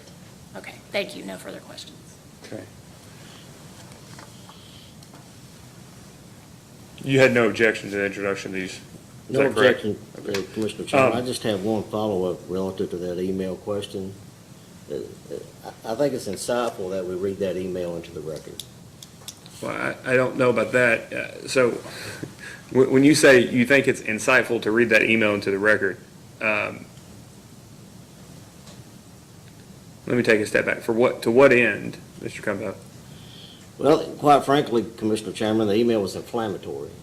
Okay. Well, I don't know that that's necessarily pertinent to the case in front of us. The question I just asked was, had there been any communication prior to the letter? And I can appreciate your interest in representing your client, but I don't know if it's necessarily pertinent to the questions in front of us, but I appreciate it. We have in this case the unique and novel item of having the interim rates placed into effect. I wish this was lower. There we go. Interim rates into effect, subject to refund, with what otherwise would have been a suspension date of October the 8th. With that being said, I think that the commission would have otherwise tried to push towards October 8th, but we did push back the hearing. I'm glad we did for the opportunity to have your witness here, Ms. Cromer, Mr. Colton. But I would like to have first an opportunity. We have a handful of post-hearing data request responses. I think, Ms. Cromer, you indicated you will have one or two. You asked some questions earlier. I know staff has some and the commissioners have a few. And so we'll need time to ask and answer those post-hearing data requests, and you should be given enough time to do that.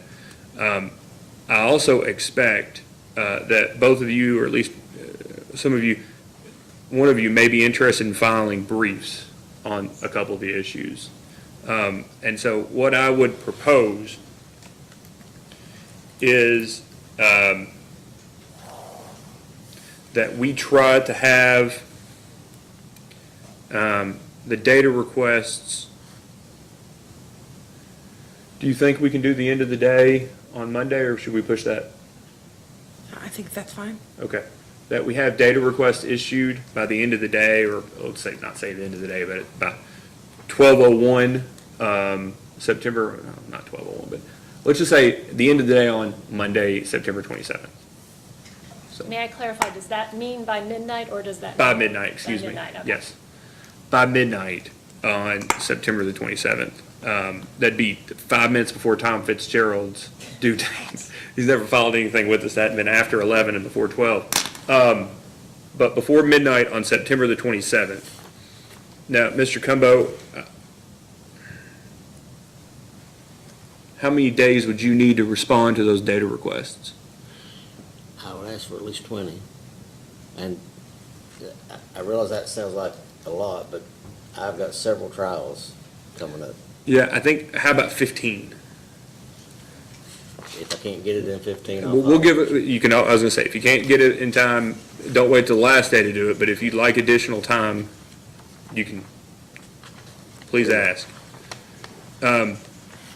So 14 days would be,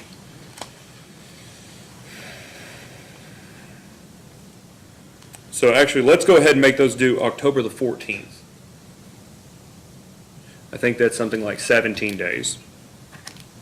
So the questions, the post-hearing data requests need to be issued by midnight on September the 27th, to be responded to October the 14th by midnight. So that'll be the close of evidence in this case. I'd propose, especially since Martin County Concerned Citizens do have proposed a new rate design, effectively have a burden of proof on that issue, I'd propose we have simultaneous briefs with the opportunity for simultaneous response briefs. Do you all have any objection to that? No. Okay. Given the amount of time that will pass before the data request responses are filed, would you all be able to have those initial briefs filed by October the 21st? By October the 21st, by the end of the day? So that's a week after the data request. Yes. Okay. Given the breadth of what I expect them to be, I think that's a Thursday. If we could file response briefs by the following Friday, October the 29th. Any objection to that? Nope.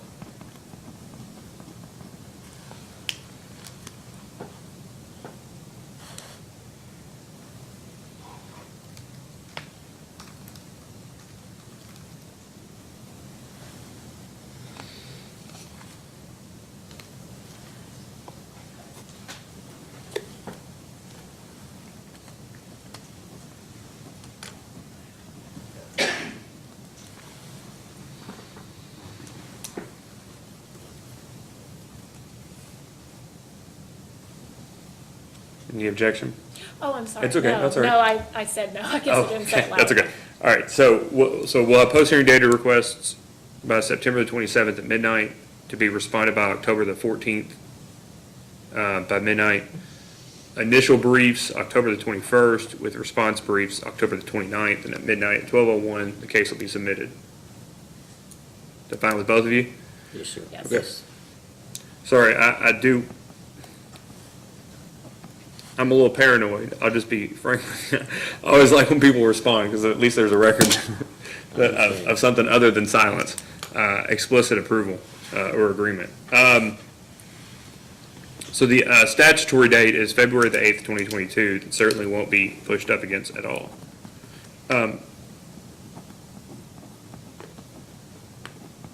Ms. Cromer, I just would ask one thing with regards to your brief. One of the proposals is regarding this fund that I think, at least a portion of the proposal would that be, it'd be funded by late payment charges. But another that Ms. McCoy mentioned today would be the opportunity for people to provide donations to the fund that would then be administered by the utility.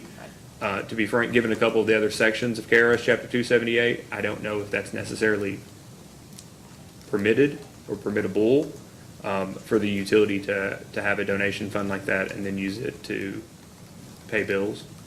And so that I just would appreciate if that continues to be one of the proposals, that you can maybe address the legality under Chapter 278 of a proposal like that, whether it's explicitly or implicitly allowed.